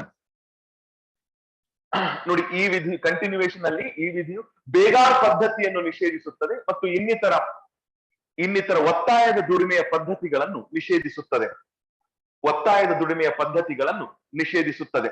ನೋಡಿ, ಸಿಂಪಲ್ ಆರ್ಟಿಕಲ್ 23 ಅಲ್ಲಿ ಈ ಆಸ್ಪೆಕ್ಟ್ ಬರುತ್ತೆ. ಏನು ಸರ್ ಬೇಗಾರ್ ಸಿಸ್ಟಮ್ ಅಂತ ಹೇಳಿದ್ರೆ? ಬೇಗಾರ್ ಸಿಸ್ಟಮ್ ಅಂದ್ರೆ remember, taking the work without giving any remuneration, without giving any money. ಅಂದ್ರೆ ಯಾವುದೇ ಹಣವನ್ನ ಕೊಡ್ಲಾರ್ದ್ರೆ ಕೆಲಸವನ್ನ ತೆಗೆದುಕೊಳ್ತಕ್ಕಂಥ. ಆಕ್ಚುಲಿ ಇದು ಬೇಗಾರ್ ಅನ್ನೋದು ಹೆಂಗ್ ಬಂತು ಸರ್ ಅಂತಂದ್ರೆ, ಇದು ನಾರ್ತ್ ಇಂಡಿಯಾದಲ್ಲಿ ಪ್ರಾಕ್ಟೀಸ್ ಅಲ್ಲಿ ಇರ್ತಕ್ಕಂಥ ಒಂದು system. It is Begar system. ನಮ್ಮಲ್ಲಿ ಇದನ್ನ ಜೀತ ಪದ್ಧತಿಗೆ ಹೋಲಿಕೆ ಮಾಡಬಹುದು. We can compare the Begar system with bonded labour system ಏನಿದೆಯಲ್ಲ ನಮ್ಮಲ್ಲಿ, ಅದಕ್ಕೆ ನಾವು ಕಂಪೇರ್ ಮಾಡ್ಕೊಳ್ಬಹುದು. ಬಾಂಡೆಡ್ ಲೇಬರ್ ಸಿಸ್ಟಮ್, ಜೀತ ಪದ್ಧತಿ ನಮ್ಮಲ್ಲಿ ಇರುತ್ತಲ್ಲ, ತಾತ ಮಾಡಿರುವ ಸಾಲಕ್ಕೋಸ್ಕರ ತಾತನ ಮಗ, ಮೊಮ್ಮಗ, ಮರಿಮೊಮ್ಮಕ್ಕಳು ಒಂದೇ ಮನೆಯಲ್ಲಿ ಕೆಲಸ ಮಾಡ್ತಕ್ಕಂಥದ್ದು ವಿತೌಟ್ ಗೆಟಿಂಗ್ ಎನಿ ಸ್ಯಾಲ್ರಿ. ವರ್ಷಕ್ಕೆ ಏನ್ ಕೊಡ್ತಾರ? ಬಟ್ಟೆ ಕೊಡ್ತಾರ, ಹಾಕಿಕಷ್ಟೇ ದುಡ್ಡು ಕೊಡ್ತಾರೆ. ಅಂದ್ರೆ ನೀವು are you defending the bonded labour system? What does it mean mister? Sir ಕೊಡ್ತಾರಲ್ಲ ಸರ್, ಇರೋದಕ್ಕೆ ಏನಂತ ಹೇಳಕತ್ತೀರಿ ನೀವು? ಎಷ್ಟು ಇಯರ್ಲಿ ಒಂದು ಕೊಡ್ತಾರೆ ಅಂತ. ಓಕೆ, ಅಂದ್ರೆ ಬೆಸ್ಟ್ ಅಲ್ವಾ ಅದು? ಇಯರ್ಲಿ ಕೊಡ್ತಕ್ಕಂಥದ್ದು ಅಲ್ವಾ? ಬೆಸ್ಟ್ ಅಂತ ಅಂದ್ಕೊಳ್ತೀನಿ. ಯಾವ್ದಪ್ಪ ಊರು ನಿಮ್ದು? ಎಲ್ಲಿ? ಯಾದಗಿರಿ ನಿಮ್ಮೂರು. ಏನ್ ಕಾಂಟ್ರಾಕ್ಟ್ ಬೇಸ್ ಮೇಲೆ? ವರ್ಕಿಂಗ್ ಕಾಂಟ್ರಾಕ್ಟ್ ಬೇಸ್ ಮೇಲೆ, ಇಯರ್ಲಿ ಬೇಸ್, ಪ್ಯಾಕೇಜ್ ತರ. ಪ್ಯಾಕೇಜ್ ಇರ್ಬೋದು ಅಂತ ಅನ್ಕೊಳ್ತೀನಿ. ಇಯರ್ಲಿ ಎಷ್ಟು ಪ್ಯಾಕೇಜ್ ಇದೆ? 10 lakhs ಇದೆನಾ 15 lakhs ಇದೆನಾ package?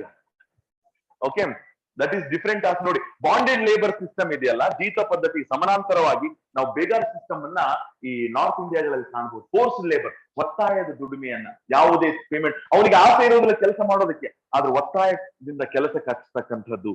So these practices, these systems are completely prohibited under Article 23. ಸೊ ಇದನ್ನ ನಾವು ಜಾರಿಗೊಳಿಸುವಂತಹ ಇದಕ್ಕೆ ಸಪೋರ್ಟ್ ಆಗುವ ರೀತಿಯಲ್ಲೇ ನಾವು ಕಾಯ್ದೆಗಳನ್ನು ಜಾರಿಗೆ ತಂದುಕೊಂಡು ಬಂದಿದ್ದು. For example, bonded labour abolition act 1976 ಇದೆ. ಜೀತ ಪದ್ಧತಿ ನಿಷೇಧ ಕಾಯ್ದೆ ಇದೆ ನಮ್ಮಲ್ಲಿ 1976 ನೀವು ನೋಟ್ ಪಾಯಿಂಟ್ ಅಲ್ಲಿ ಹಾಕಬಹುದು. Bonded labour abolition act 1976, bonded labour abolition act 1976.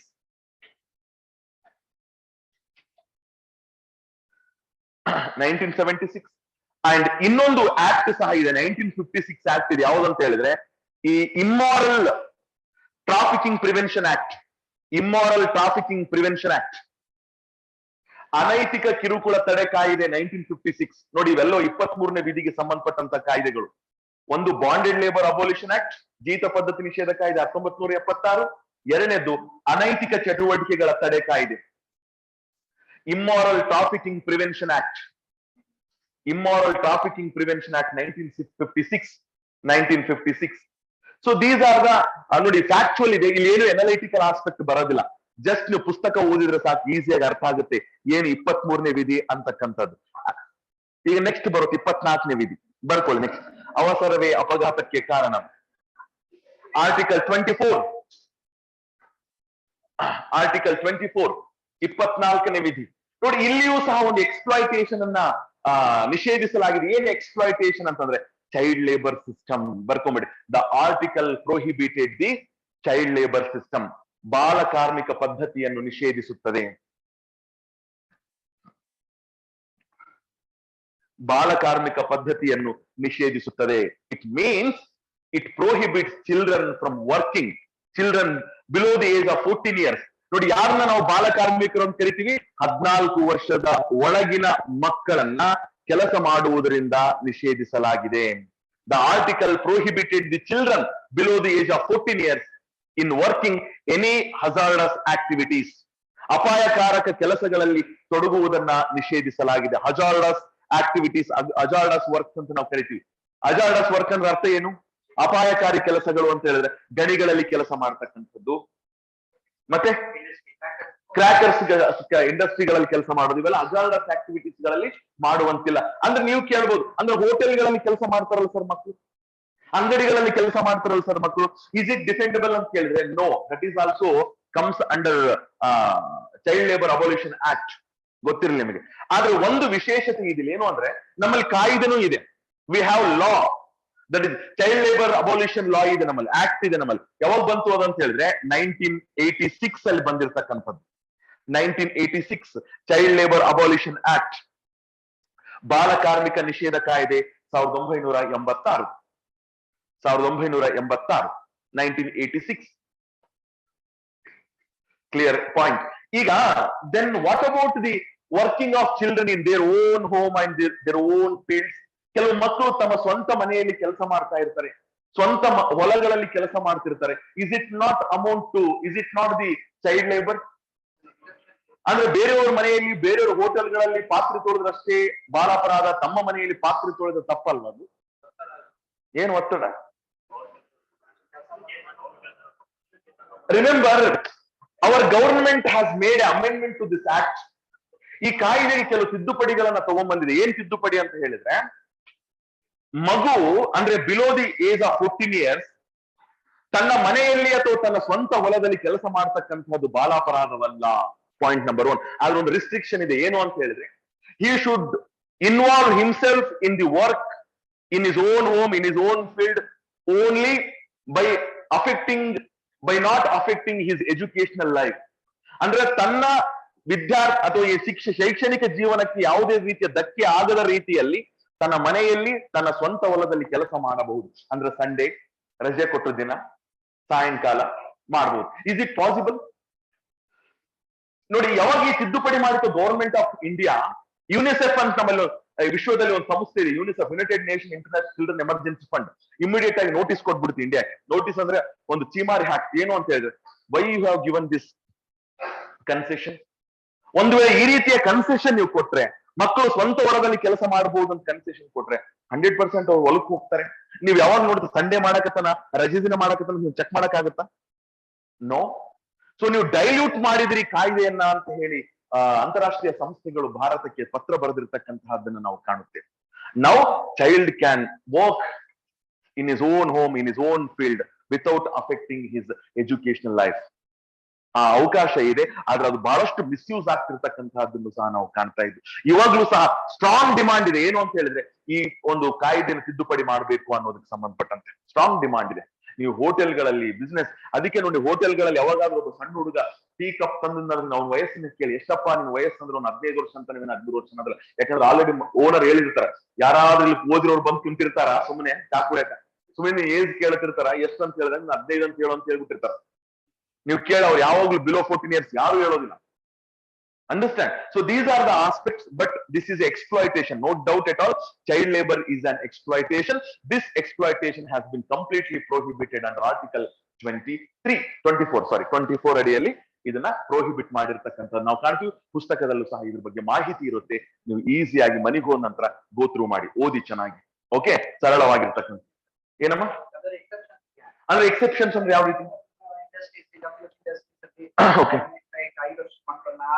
ಮಕ್ಕಳನ್ನ ಹಚ್ತಾರೆ, ಅದನ್ನ ನೋಡಿ, ಅದನ್ನು ಸಹ ಬಹಳಷ್ಟು ಕಡೆ ಹೇಳ್ತಿದ್ದಾರೆ. ಸರ್, ಮಕ್ಕಳನ್ನ ಸಿನಿಮಾಗಳಲ್ಲಿ ತೊಡಗಿಸ್ತಕ್ಕಂಥದ್ದು, ಕೆಲವು ಎಕ್ಸೆಪ್ಷನ್ಸ್ ಗಳನ್ನ ಕೊಟ್ಟಿದ್ದಾರೆ. ಕೆಲವು exception with parents approval, parents ಇದ್ರ ಮೇಲೆ, ಮತ್ತೆ ಅದಕ್ಕೆ ಪರ್ಮಿಷನ್ ತಗೋಬೇಕಾಗುತ್ತೆ. ಪರ್ಮಿಷನ್ ತಗೊಂಡು ಮಕ್ಕಳನ್ನ ಸಿನಿಮಾಗಳಲ್ಲಿ ತೊಡಗಿಸ್ತಕ್ಕಂಥದ್ದು, ಮಕ್ಕಳನ್ನ even for example Puneeth Rajkumar he never went to school. ಯಾಕಂದ್ರೆ ಬಾಲ್ಯದಿಂದಲೇ ಆಕ್ಟರ್ ಆಗಿದ್ರಿಂದ ಅವರ ಬಹಳಷ್ಟು, ಅದಕ್ಕೆ ಅವ್ರು ಬೆಳೆದ ನಂತರ ಓದುವ ಮಕ್ಕಳಿಗೆ ಬಹಳಷ್ಟು ಪ್ರೋತ್ಸಾಹವನ್ನ ಕೊಟ್ಟಿದ್ದಾರೆ. ನಾನಂತೂ ಓದ್ಲಿಲ್ಲ, ಮಕ್ಕಳು ಓದ್ಲಿ ಅಂತಕ್ಕಂಥದ್ದು. He didn't go to college and schools, formal education ಹೋಗ್ಲೇ ಇಲ್ಲ, ಮನೆಯಲ್ಲೇ ಕೂತ್ಕೊಂಡು ಓದಿರ್ತಕ್ಕಂಥ ಒಬ್ಬ ಹುಡುಗ. ಯಾಕಂದ್ರೆ ಆ ಟೈಮಲ್ಲೇ ಸ್ಟಾರ್ಗಿರಿ ಬಂದಿರ್ತಕ್ಕಂಥದ್ದು, ಬಾಲನಟನಾಗಿ ಬೆಳೆದಿರ್ತಕ್ಕಂಥದ್ದು. ಸೊ ಬೆಳೆದ ನಂತರ help a lot to those who are struggling to study. ವಿದ್ಯಾರ್ಥಿಗಳಿಗೆ ಗೊತ್ತಿರದ ರೀತಿಯಲ್ಲಿ ಸಹಾಯ ಮಾಡಿರ್ತಕ್ಕಂತಹದ್ದನ್ನ ನಾವು ಕಾಣುತ್ತೇವೆ. ಶಿಕ್ಷಣದ ಮಹತ್ವವನ್ನ ಎಲ್ರಿಗೂ ಹೇಳಿರ್ತಕ್ಕಂತ ಒಬ್ಬ ವ್ಯಕ್ತಿ ಈತ. ಓಕೆ, ಏನ್ ಬರ್ಕೊಂಡ್ರಿ? ಪುನೀತ್ ರಾಜ್ಕುಮಾರ್ ಅಂತ ಬರ್ಕೊಂಡ್ರ? ನೋ. ಓಕೆ, ಪುನೀತ್ ರಾಜ್ಕುಮಾರ್ ಇಲ್ಲಿ ಬರ್ಕೊಂಡಿವಿ ಸರ್, ಇಲ್ಲಿಲ್ಲ ಅಂತ ಹೇಳ್ತಾ ಇದ್ರಿ. ಏನ್ ಚಂದ ಹೇಳಿದ್ರಲ್ರಿ dialogue. Okay okay, that's good. ಈಗ ನೆಕ್ಸ್ಟ್ 4th ಫಂಡಮೆಂಟಲ್ ರೈಟ್ ಬರ್ಕೊಂಡ್ಬಿಡ್ರಪ್ಪ. 4th ಯಾವ್ದಪ್ಪಿದು? Right to freedom of religion.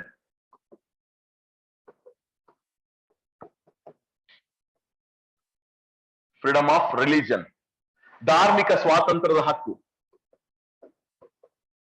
Article 25 to ಎಷ್ಟಪ್ಪ? 28. 25ನೇ ವಿಧಿಯಿಂದ 28, 25 ಟು 28 ಧಾರ್ಮಿಕ ಸ್ವಾತಂತ್ರ್ಯದ ಹಕ್ಕು. ನೋಡಿ, we already discussed about preamble of Indian constitution. Preamble ಬಗ್ಗೆ ನಾವು ಆಲ್ರೆಡಿ ಡಿಸ್ಕಸ್ ಮಾಡಿದೀವಲ್ವಾ? Yes, we discussed. ಪ್ರಿಯಾಂಬಲ್ ಅಲ್ಲಿ ಒಂದು ಸೆಂಟೆನ್ಸ್, ಸೆಕ್ಯುಲರ್ ಅಂತಕ್ಕಂಥ ಸೆಂಟೆನ್ಸ್ ಬರುತ್ತೆ. Actually the term secular was not there. Later 1976 42nd amendment ಮುಖಾಂತರ ಸೆಕ್ಯುಲರ್ ಅನ್ನೋ ಶಬ್ದವನ್ನು ಸೇರಿಸಿದ್ವಿ, ಜಾತ್ಯತೀತ ಅಂತಕ್ಕಂಥದ್ದು. ಬಹಳಷ್ಟು ಜನ ಪ್ರಶ್ನೆ ಮಾಡಿದ್ರು, ನಮ್ದು ಆ ಸೆಕ್ಯುಲರ್, ಜಾತ್ಯತೀತ ಅನ್ನೋ ಶಬ್ದ ಸೇರಿಸುವುದಕ್ಕಿಂತ ಮುಂಚಿತವಾಗಿ ಭಾರತ ಸಂವಿಧಾನ ಜಾತ್ಯತೀತವಾಗಿರ್ಲಿಲ್ವಾ? ಆಗಿರ್ಲಿಲ್ವಾ? Remember, they already Indian constitution was secular. ಯಾಕೆ ಇದನ್ನು ಸೆಕ್ಯುಲರ್ ಅಂತ ಕೇಳ್ತು ಅಂದ್ರೆ, because of this 4th fundamental right. ಈ right to freedom of religion ಏನಿದೆಯಲ್ಲ, it elaborates, it indicates secular fabric of the nation. ದೇಶದ ಜಾತ್ಯತೀತ ಪರಿಕಲ್ಪನೆಯನ್ನ ಪ್ರತಿನಿಧಿಸ್ತಕ್ಕಂಥ ಒಂದು ಹಕ್ಕು ಯಾವುದು ನಮ್ಮಲ್ಲಿ ಅಂತ ಹೇಳಿದ್ರೆ, that is right to freedom of religion. ಹೇಗೆ ಹೇಳುತ್ತಾ ಸರ್ ಇದು ಅಂತ ಹೇಳಿದ್ರೆ, ಒಂದೊಂದು ಪಾಯಿಂಟ್ ಬರುತ್ತೆ, ನೀವು ಇಂಟ್ರೊಡಕ್ಷನ್ ಅಲ್ಲಿ ಬರ್ಕೋಬಹುದು. This right indicates the secular fabric of the nation. ದೇಶದ ಜಾತ್ಯತೀತ ಪರಿಕಲ್ಪನೆಯನ್ನ ಪ್ರತಿನಿಧಿಸುವ ಹಕ್ಕಾಗಿದೆ. ಇಟ್ ಜಾತ್ಯತೀತ ಪರಿಕಲ್ಪನೆಯನ್ನ ಪ್ರತಿನಿಧಿಸ್ತಕ್ಕಂಥ ಹಕ್ಕಾಗಿದೆ. It indicates or it implies secular fabric of the nation. Secular fabric of the nation. Secular fabric of the nation. Okay, full stop. ಈಗ ಒಂದೊಂದಾಗಿ ಬರ್ಕೊಳ್ತಾ ಹೋಗಿ. ಆರ್ಟಿಕಲ್ 25 ಏನ್ ಹೇಳುತ್ತೆ? ಆರ್ಟಿಕಲ್ 25 ಅಂತಕ್ಕಂಥದ್ದು ಇಲ್ಲಿ ಸೆಂಟೆನ್ಸ್ ಇದೆ. ಏನು ಅಂತ ಹೇಳಿದ್ರೆ, ಸೆಂಟೆನ್ಸ್ ಬರ್ಕೊಂಡ್ಬಿಡ್ರಿ, ನಂತರ ಹೇಳ್ತೀನಿ ನಾನು ನಿಮಗೆ.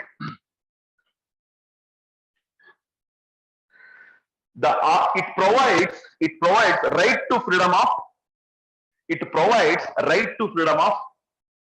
conscience,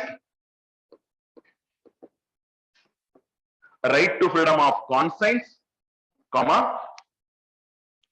profess,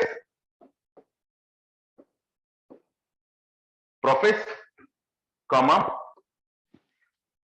practice and propagate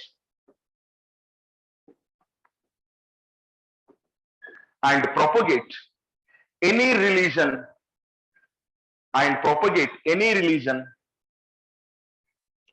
ಈ ವಿಧಿಯು ಭಾರತದ ಸಮಸ್ತ ನಾಗರಿಕರಿಗೆ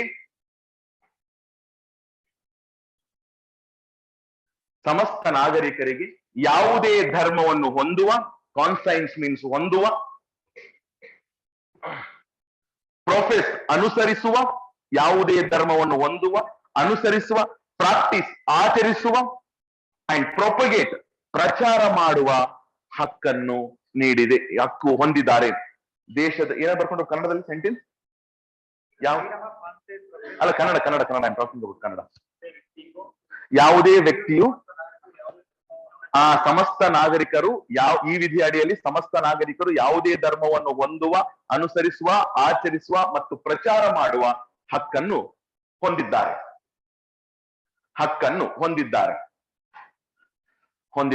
ನೋಡಿ, ಇದು this is the beauty aspect of Indian secular aspect. ನೋಡಿ, ಭಾರತ ಒಂದು ಜಾತ್ಯತೀತ ಅಂತ ನಾವು ರಾಷ್ಟ್ರ ಅಂತ ಕಾಣ್ತೀವಿ. ಯಾಕೆ ಅಂದ್ರೆ here there is no any state religion, ರಾಜ್ಯ ಧರ್ಮ ಅಂತ ಅನ್ನೋದಿಲ್ಲ, ಮತ್ತು ಯಾವುದೇ ರಾಜ್ಯಕ್ಕೆ ಪ್ರತ್ಯೇಕ ಪ್ರೋತ್ಸಾಹ ಅನ್ನೋದನ್ನ ರಾಜ್ಯ ಕೊಡೋದು ನಮ್ಮ ದೇಶದಲ್ಲಿ ಕೊಡೋದಿಲ್ಲ. ಸೊ ಹಾಗಾಗಿ ನೋಡಿ, ನಾಗರಿಕರಿಗೆ ಕ್ಲಿಯರ್ ಆಗಿರ್ತಕ್ಕಂಥ ಸ್ವಾತಂತ್ರ್ಯವನ್ನು ಕೊಡಲಾಗಿದೆ. They can choose any religion of their choice. ತಮಗಿಷ್ಟ ಬಂದಿರತಕ್ಕಂತ ಯಾವುದೇ ಧರ್ಮವನ್ನ ಆಯ್ಕೆ ಮಾಡಿಕೊಳ್ತಕ್ಕಂತಹ ಅವಕಾಶವನ್ನ ನಾಗರಿಕರಿಗೆ ನೀಡಿರ್ತಕ್ಕಂತಹದ್ದು ನಾವು ಕಾಣ್ತೀವಿ. ಇಲ್ಲಿ ನಮ್ಮ ದೇಶ ಹೇಳಲ್ಲ ತಮಗೆ ಇಂಥ ಧರ್ಮವನ್ನೇ ತಗೊಂತ ಹೇಳಲ್ಲ. But it is not in the case of Pakistan state religion ಇದೆ ಇಸ್ಲಾಂ. ಆದಷ್ಟು ಇಸ್ಲಾಂ ಧರ್ಮವನ್ನ ಪ್ರಮೋಟ್ ಮಾಡೋದಕ್ಕೆ ಅಲ್ಲಿನ ರಾಜ್ಯ ವ್ಯವಸ್ಥೆ ನೋಡುತ್ತದೆ. ಬಟ್ ನಮ್ಮಲ್ಲಿ ಹಂಗಲ್ಲ. Ours is a secular state. There is no special treatment to any religion. ಯಾವುದೇ ಧರ್ಮಕ್ಕೆ ವಿಶೇಷವಾಗಿರ್ತಕ್ಕಂತಹ ಒಂದು ಪ್ರೋತ್ಸಾಹ ಅಂತಕ್ಕಂಥದ್ದು ನಮ್ಮಲ್ಲಿ ಇರೋದಿಲ್ಲ, ರಕ್ಷಣೆ ಅಂತಕ್ಕಂಥದ್ದು ನಮ್ಮಲ್ಲಿ ಇರೋದಿಲ್ಲ. ಇದನ್ನು ನಾವಿಲ್ಲಿ ಕಾಣಬಹುದು. ಯಾವುದೇ ಧರ್ಮವನ್ನ ತೆಗೆದುಕೊಳ್ಳಬಹುದು, ಎನಿ ಬಟ್. ನೋಡಿ, ಕಾನ್ಸೈನ್ಸ್ ಅಂದ್ರೆ ಹೊಂದುವ, ಪ್ರೊಫೆಸ್ ಆ ಧರ್ಮವನ್ನ ಅನುಸರಿಸುವ, ಪ್ರಾಕ್ಟೀಸ್ ಆ ಧರ್ಮದ ಆಚಾರ ವಿಚಾರಗಳನ್ನ ಆಚರಿಸ್ತಕ್ಕಂಥದ್ದು, ಅಂಡ್ ಪ್ರೊಪಗೇಟ್ ಆ ಧರ್ಮವನ್ನ ಪ್ರಚಾರ ಮಾಡತಕ್ಕಂಥದ್ದು. Propagation is fundamental right. ಒಂದು ಧರ್ಮದ ಒಳ್ಳೆ ವಿಚಾರಗಳನ್ನು ಎಲ್ಲರಿಗೂ ಹೇಳ್ತಕ್ಕಂಥದ್ದು ಇದೆಯಲ್ಲ, it is A propagation. It is a propagation. Understand? So this is the what you need to remember. Today it is a Christmas ಅಲ್ವಾ? ನೀವು ಬಂದು ನಮ್ ಕ್ರಿಸ್ಮಸ್ ಹಾಳು ಮಾಡಿದ್ರಿ ಸರ್ ನೀವು ಅಂತ ಇದ್ರಿ, ನನ್ಗೆ ಗೊತ್ತು. ಇಲ್ಲಾಂದ್ರೆ ರಜೆ ಇರ್ತಿತ್ತು ಇವತ್ತು ನಿಮ್ಗೆ. ಇಲ್ಲಾಂದ್ರೆ ಆಲ್ರೆಡಿ UPSC ಬ್ಯಾಚ್ ರಜೆ ಕೊಟ್ಟಿದ್ದಾರೆ. ಅಂಡ್ ಇನ್ನೊಂದು ಅದು ಯಾವ್ದು B4 ಬ್ಯಾಚ್ ರಜೆ ಇದೆ ಅಲ್ಲಿ ಇರ್ತಕ್ಕಂಥ. ಈಗ ಇರ್ತಕ್ಕಂಥ ನಿಮ್ಗೆ 3 ಬ್ಯಾಚ್ ಮಾತ್ರ ಓಕೆ ಮಾಡಿದ್ದಾರೆ. ಹಂಗಾಗಿ ನಾನು ಬಂದಿರುವುದರಿಂದ ನಿಮ್ಮ ರಜೆ ಹೋಗಿ ನಿಮ್ಮ ಸ್ವಾತಂತ್ರ್ಯಕ್ಕೆ ಧಕ್ಕೆ ಬಂದಿರಬೇಕು ಅನ್ಕೊಳ್ತೀನಿ. ಕರೆಕ್ಟಾ ಅಲ್ವಾ? ಏನಪ್ಪಾ ನಿನ್ನೆ ಯಾರು 2 ಅವರ್ ಎಕ್ಸ್ಟ್ರಾ ತಗೊಂಡಿದ್ದೀರಾ? ಇನ್ನೂ 2 ಎಕ್ಸ್ಟ್ರಾ ಅವ್ರು ತಗೊಳ್ರ ಅಂತಂದ್ರ ಸುಮ್ನೆ ಹಂಗೆ ಹೇಳೋದು, ಮನ್ಸಿನಾಗ ಇರೋದಿಲ್ಲ. ತಗೋರಿ ಸರ್ 1 2 ಎಕ್ಸ್ಟ್ರಾ ಅಂತ ಅನ್ನೋದು. I know it. ಯಾಕಂದ್ರೆ ಮಾತಿನಲ್ಲಿ ಬರುವುದು ಒಂದು, ಮನಸ್ಸಲ್ಲಿ ಇರುವುದು ಇನ್ನೊಂದಿರುತ್ತೆ, ನನ್ಗೆ ಗೊತ್ತದು ಅಲ್ವಾ? I know it. ಟೀಚರ್ಸ್ಗಳು ಮುಂದೆ ಎಲ್ಲರೂ ಬಹಳ ಪ್ರೀತಿಯಿಂದ ಮಾತಾಡ್ತಾರೆ, ಹೊರಗೆ ಹೋದ್ಮೇಲೆ ಗೊತ್ತಿರುತ್ತೆ ಏನ್ ಮಾತಾಡ್ತಾರೆ ಅಂತಕ್ಕಂಥದ್ದು. ಏನ್ ಕೊರಮೇಲೆ ಅಬಾಬಾಬಾಬ ಸಾಕಾಗೋಯ್ತು ಅಂತ ಅಂತಿರ್ತೀರಿ ಫ್ರೆಂಡ್ಸ್ ಮುಂದೆಲ್ಲ. ನೀವು ಹಂಗನಲ್ಲ ಅಂತ ನನ್ಗೆ ಗೊತ್ತು. ನೀವು ಏನಮ್ಮ ಒಪಿನಿಯನ್ ಕೇಳಿದ್ರ? ಯಾರು ಬಂದಿದ್ರು ಮೆಂಟರ್? ಸುನೀಲ್ ಸರ್ ಬಂದಿದ್ರು. ಇನ್ನೆರಡು ಎಕ್ಸ್ಟ್ರಾ ಅಂತ ಹೇಳಿದ್ರಿ ನೀವು? ಬರ್ಕೊಳ್ಳಿ ನೆಕ್ಸ್ಟ್. ಓಕೆ, ಬರ್ಕೊಳ್ಳಿ ನೆಕ್ಸ್ಟ್. ಇವರು ನಾನ್ ನಿಮ್ಗೆ ಟಾರ್ಚರ್ ಕೊಡಕ್ಕೆ ತಿನ್ನಲ್ಲ, ಈ ರಜೆ ಬೇಡ ಅವ್ರು ಇನ್ನೂ 2 ಎಕ್ಸ್ಟ್ರಾ ಅವರ್ ನನಗೆ ಹಾಕಿ ನನಗೆ ಟಾರ್ಚರ್ ಕೊಡೋದನ್ನ ಮಾಡಿದ್ದಾರೆ. ವಾಡೆ ಇಂಥ ಐಡಿಯಾ ಇದಿಷ್ಟಕ್ಕೆ ಅಲ್ವಾ? ಇದಪ್ಪ ಒಳ್ಳೆ ಪ್ಲಾನ್ ಅಂತ ಹೇಳಿದ್ರೆ. ಓಕೆ, ಬರ್ಕೊಳ್ಳಿ ಸೆಂಟೆನ್ಸ್. ಏನ್ ಬರ್ಕೊಂಡ್ರಲ್ಲ, ಸೆಕ್ಯುಲರ್ ಫ್ಯಾಬ್ರಿಕ್ ಅಂತಕ್ಕಂಥದ್ದು ಬರುತ್ತಲ್ಲ ನೋಡಿ. Conscience, profess, practice and propagate ಅಂತಕ್ಕಂಥದ್ದು. ಅಂಡ್ ಆದ್ರೆ ಇದು ಒಂದಕ್ಕೆ ಮಾತ್ರ ಬೆಂಬಲ ಕೊಡಲ್ಲ. ಏನು ಅಂತಂದ್ರೆ ಫೋರ್ಸಿಬಲ್ ಕನ್ವರ್ಷನ್ ಅಂತಕ್ಕಂಥದ್ದು ಏನ್ ಬರುತ್ತಲ್ಲ, ಒತ್ತಾಯದ ಮತಾಂತರ ಅಂತಕ್ಕಂಥದ್ದು ಇದೆಯಲ್ಲ, ಒತ್ತಾಯದ ಮತಾಂತರಕ್ಕೆ ನಮ್ಮ ಸಂವಿಧಾನದಲ್ಲಿ ಯಾವುದೇ ಬೆಂಬಲ ಇಲ್ಲ. ಒತ್ತಾಯದ ಮತಾಂತರ ಅಂದ್ರೆ ಏನು? ಆಮಿಷ ತೋರಿಸುವುದರ ಮುಖಾಂತರ ಧರ್ಮವನ್ನ ಬದಲಿಸ್ತಕ್ಕಂಥದ್ದು. ನೋಡಿ, ಒಬ್ಬ ವ್ಯಕ್ತಿ ಸ್ವ ಇಚ್ಛೆಯಿಂದ ಧರ್ಮವನ್ನ ತಗೋಬೇಕೇ ವಿನಃ ಆಸೆ ಆಮಿಷಗಳನ್ನು ತೋರಿಸುವ ಮೂಲಕ ಒಂದು ಧರ್ಮಕ್ಕೆ ಸೆಳಿತಕ್ಕಂಥದ್ದಿದೆಯಲ್ಲ, it is called as forcible conversion, ಒತ್ತಾಯದ ಮತಾಂತರ ಅಂತ ಕರಿತೀವಿ. That is it is not legal or it is not permittable under article 25. 25ನೇ ವಿಧಿಯಲ್ಲಿ ಇದಕ್ಕೆ ಯಾವ ರೀತಿ ಇಲ್ಲ. ಏನಪ್ಪಾ ಆ ರೀತಿ ಪ್ರೊಪೋಗೇಟ್ ಮಾಡೋದ್ರ ಆಮಿಷ ತೋರಿಸಿದಂತದ್ದು ಒಂದು ರೀತಿಯ ಬಲಾತ್ಕಾರದ ಮತಾಂತರ ಇದ್ದಂತೆ. It is a forcible conversion ಇದ್ದಂತೆ. ಅದನ್ನೇ ಈಗ ಕರ್ನಾಟಕದಲ್ಲಿ ಬಿಲ್ ತರಬೇಕು ಅನ್ನುವಂತ ಪ್ರಯತ್ನ ನಡೀತಾ ಇದೆ. ಆ ಬಿಲ್ ಅಲ್ಲಿ ಏನಿದೆ ಏನಿಲ್ಲ ಅನ್ನೋದನ್ನ ಸ್ವಲ್ಪ ಓದ್ಕೊಂಡ ನಂತರ ನಿಮಗೆ ಯಾವಾಗಾದ್ರೂ ಒಂದು ಕ್ಲಾಸ್ ಅಲ್ಲಿ ಇದ್ದಾಗ ಡಿಸ್ಕಸ್ ಮಾಡೋಣ. It is now under actually ನಿನ್ನೆ ವಿಧಾನ ಪರಿಷತ್ ಅಲ್ಲಿ ತಡೆ ಹಿಡಿದಿದ್ದಾರೆ ಬಿಲ್ ಅನ್ನು ತಡೆ ಹಿಡಿದ. ಯಾಕಂದ್ರೆ ಸಂಖ್ಯೆ ಇಲ್ಲ, ವಿರೋಧ ಪಕ್ಷಗಳೆಲ್ಲ ಎದುರು ನಿಂತಿದ್ದಾವೆ. ಆಗ ಬಿಲ್ ಅನ್ನ ಹೋಲ್ಡ್ ಮಾಡಿದ್ದಾರೆ. ಈಗ ಏನಾಗುತ್ತೆ ಮುಂದೆ ಅಂತಕ್ಕಂಥದ್ದು ನೋಡ್ಬೇಕು. ಯಾಕಂದ್ರೆ ವಿಧಾನಸಭೆಯಲ್ಲಂತೂ ಪಾಸ್ ಆಗಿದೆ, ಯಾಕಂದ್ರೆ ಮೆಜಾರಿಟಿ ಇದೆ. ಆದ್ರೆ ವಿಧಾನ ಪರಿಷತ್ ನಲ್ಲಿ ಇನ್ನೂ ಬಿಜೆಪಿಯ ಪರಿಪೂರ್ಣ ಮೆಜಾರಿಟಿ ಬಂದಿಲ್ಲ. ಸೊ ಹಾಗಾಗಿ ಇನ್ನೊಂದು ಪಕ್ಷವನ್ನು ಅವಲಂಬಿಸಲೇಬೇಕಾಗಿರೋದ್ರಿಂದ ಎಲ್ಲ ವಿರೋಧ ಪಕ್ಷಗಳು ಅಪೋಸಿಟ್ ಇರೋದ್ರಿಂದ still now bill is on hold ಅಲ್ಲಿ ಇದೆ. ಇನ್ನು ವಿಧಾನ ಪರಿಷತ್ ನಲ್ಲಿ ಪಾಸ್ ಆಗಿಲ್ಲ ಬಿಲ್. ನೋಡೋಣ ಏನಾಗುತ್ತೆ, ಏನ್ ಆಸ್ಪೆಕ್ಟ್ಸ್ ಗಳಿದಾವೆ ಅನ್ನೋದು ಮುಂದೆ ಯಾವಾಗ ಸಿಕ್ಕಿದ್ರೆ ಡಿಸ್ಕಸ್ ಮಾಡೋಣ. ಈಗ ನೆಕ್ಸ್ಟ್ ಬರ್ಕೊಡ್ರಪ್ಪ. 20 ಎಷ್ಟೇ ಆರ್ಟಿಕಲ್ ಇದೆ ನೆಕ್ಸ್ಟ್? 26 ಏನಮ್ಮ? ಅದು ಬರುತ್ತೆ, ನೆಕ್ಸ್ಟ್ ಬರುತ್ತೆ. ನೆಕ್ಸ್ಟ್ ನಾನು ಹೇಳ್ತೀನಿ ನಿಮಗೆ. Okay, this is 25. ನೋಡಿ, ಇದು ಇನ್ನೊಂದು ಕ್ಲೂ ಹೇಳ್ತೀನಿ ನಿಮ್ಗೆ ನೆನ್ಪಿಟ್ಕೊಳ್ಳೋದಕ್ಕೆ. Article 25 it relates to emotional aspect, ಅಂದ್ರೆ ಒಬ್ಬ ಮನಸ್ಸಿಗೆ ಬಿಟ್ಟಿರ್ತಕ್ಕಂಥದ್ದು. ಯಾವುದೇ ಧರ್ಮವನ್ನ ತೆಗೆದುಕೊಳ್ಳಬಹುದು. It is up to emotion of an individual, ಒಂದು ಭಾವನೆಗೆ ಬಿಟ್ಟಿರ್ತಕ್ಕಂಥದ್ದು. ಆದ್ರೆ 26ನೇ ವಿಧಿ ಇದೆಯಲ್ಲ, it is extension aspect of extension article of 25. 25ನೇ ವಿಧಿಯ ಮುಂದುವರಿದ ಭಾಗ. ಏನು 25ನೇ ವಿಧಿಯ ಮುಂದುವರಿದ ಭಾಗ 26ನೇ ವಿಧಿ ಅಂತ ನಾವು ಕರಿತೀವಿ. ಅಂದ್ರೆ 25ರಲ್ಲಿ ಯಾವುದೇ ಧರ್ಮವನ್ನು ತಗೋಬಹುದು, ಆಚರಿಸಬಹುದು, ಅನುಸರಿಸಬಹುದು, ಮತ್ತೆ ಪ್ರಚಾರ ಮಾಡಬಹುದು ಅಂತ ಹೇಳಿದೆ. 26ನೇ ವಿಧಿಯಲ್ಲಿ ಒಂದು ಧರ್ಮವನ್ನು ಸ್ವೀಕರಿಸಿಕೊಂಡ ನಂತರ ಆ ಧರ್ಮಕ್ಕೆ ಸಂಬಂಧಿಸಿರ್ತಕ್ಕಂಥ ಸಂಸ್ಥೆಗಳನ್ನ ಸ್ಥಾಪಿಸುವ, ಆ ಸಂಸ್ಥೆಗಳನ್ನ ನಿರ್ವಹಿಸಿಕೊಂಡು ಹೋಗುವ, ಮತ್ತು ಸಂಸ್ಥೆಗಳಿಗೆ ಸಂಬಂಧಿಸಿದಂತೆ ಸ್ಥಿರ ಮತ್ತು ಚರಾಸ್ತಿಯನ್ನ ಹೊಂದುವ, ಆ ಸ್ಥಿರ ಮತ್ತು ಚರಾಸ್ತಿಯನ್ನ ಕಾನೂನಾತ್ಮಕ ರೂಪದಲ್ಲಿ ನಿರ್ವಹಿಸ್ತಕ್ಕಂತಹ ಹಕ್ಕು, ಆ ಎಲ್ಲ ಹಕ್ಕುಗಳು 26ನೇ ವಿಧಿಯಲ್ಲಿವೆ. ಅಂದ್ರೆ 25ನೇ ವಿಧಿ ಯಾವುದೇ ಧರ್ಮವನ್ನು ತೆಗೆದುಕೊಳ್ಳಬಹುದು. We can take any religion of our choice. 26ನೇ ವಿಧಿ ಇದೆಯಲ್ಲ, 26th article gives right to all citizens to the right to establish and maintain religious institutions, maintain the religious institutions in accordance with the law, and to acquire movable and immovable property, to maintain those properties in accordance with the law. These are the other rights mentioned in article 26. ಹಂಗಾಗಿ 25ನೇ ವಿಧಿಯ ಮುಂದುವರಿದ ಭಾಗವೇ 26ನೇ ವಿಧಿ. It ಬರ್ಕೊಂಬ 26th article. It is the extension of article 25. It is the extension of article 25. Article 25. ನೋಡಿ, every follower of any religion has following rights. ನೋಡಿ, ಯಾವುದೇ ಧರ್ಮವನ್ನ ಪಾಲಿಸ್ತಿರ್ತಕ್ಕಂಥ ಪ್ರತಿಯೊಬ್ಬ ನಾಗರಿಕನಿಗೆ ಈ ಕೆಳಕಂಡಂತ ಹಕ್ಕುಗಳನ್ನು ನೀಡಲಾಗಿದೆ. ಯಾವ್ಯಾವ ಹಕ್ಕುಗಳು ಅಂತ ಹೇಳಿದ್ರೆ, ನಂಬರ್ 1 ಕೆಳಗೆ ನೀವು ಬರ್ಕೋಬಹುದು. C, follower of any religion has following rights under article 26. 26ನೇ ವಿಧಿ ಅಡಿಯಲ್ಲಿ ಯಾವುದೇ ಧರ್ಮದ ಅನುಯಾಯಿ, ಯಾವುದೇ ಧರ್ಮವನ್ನು ಹೊಂದಿರತಕ್ಕಂಥ ವ್ಯಕ್ತಿ ಈ ಕೆಳಕಂಡ ಇತರ ಹಕ್ಕುಗಳನ್ನ ಹೊಂದಿದ್ದಾರೆ. ಯಾವ್ಯಾವ ಹಕ್ಕುಗಳು ಅಂತ ಹೇಳಿದ್ರೆ, ನಂಬರ್ 1 ಅದರಲ್ಲಿ ಬರುತ್ತೆ ನೋಡಿ, right to establish and maintain religious institutions. Right to establish and maintain religious institutions, ಧಾರ್ಮಿಕ ಸಂಸ್ಥೆಗಳನ್ನು ಸ್ಥಾಪಿಸುವ ಮತ್ತು ನಿರ್ವಹಿಸಿಕೊಂಡು ಹೋಗುವ ಹಕ್ಕು,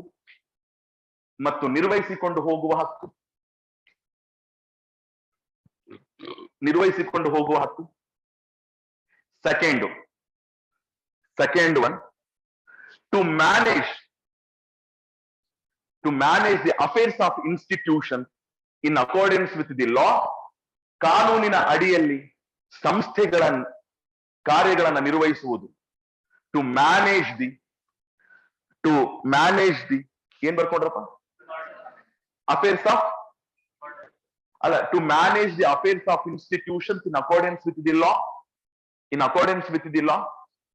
ಕಾನೂನಿನ ಅಡಿಯಲ್ಲಿ ಸಂಸ್ಥೆಗಳ ಕಾರ್ಯಗಳನ್ನು ನಿರ್ವಹಿಸಿಕೊಂಡು ಹೋಗುವುದು.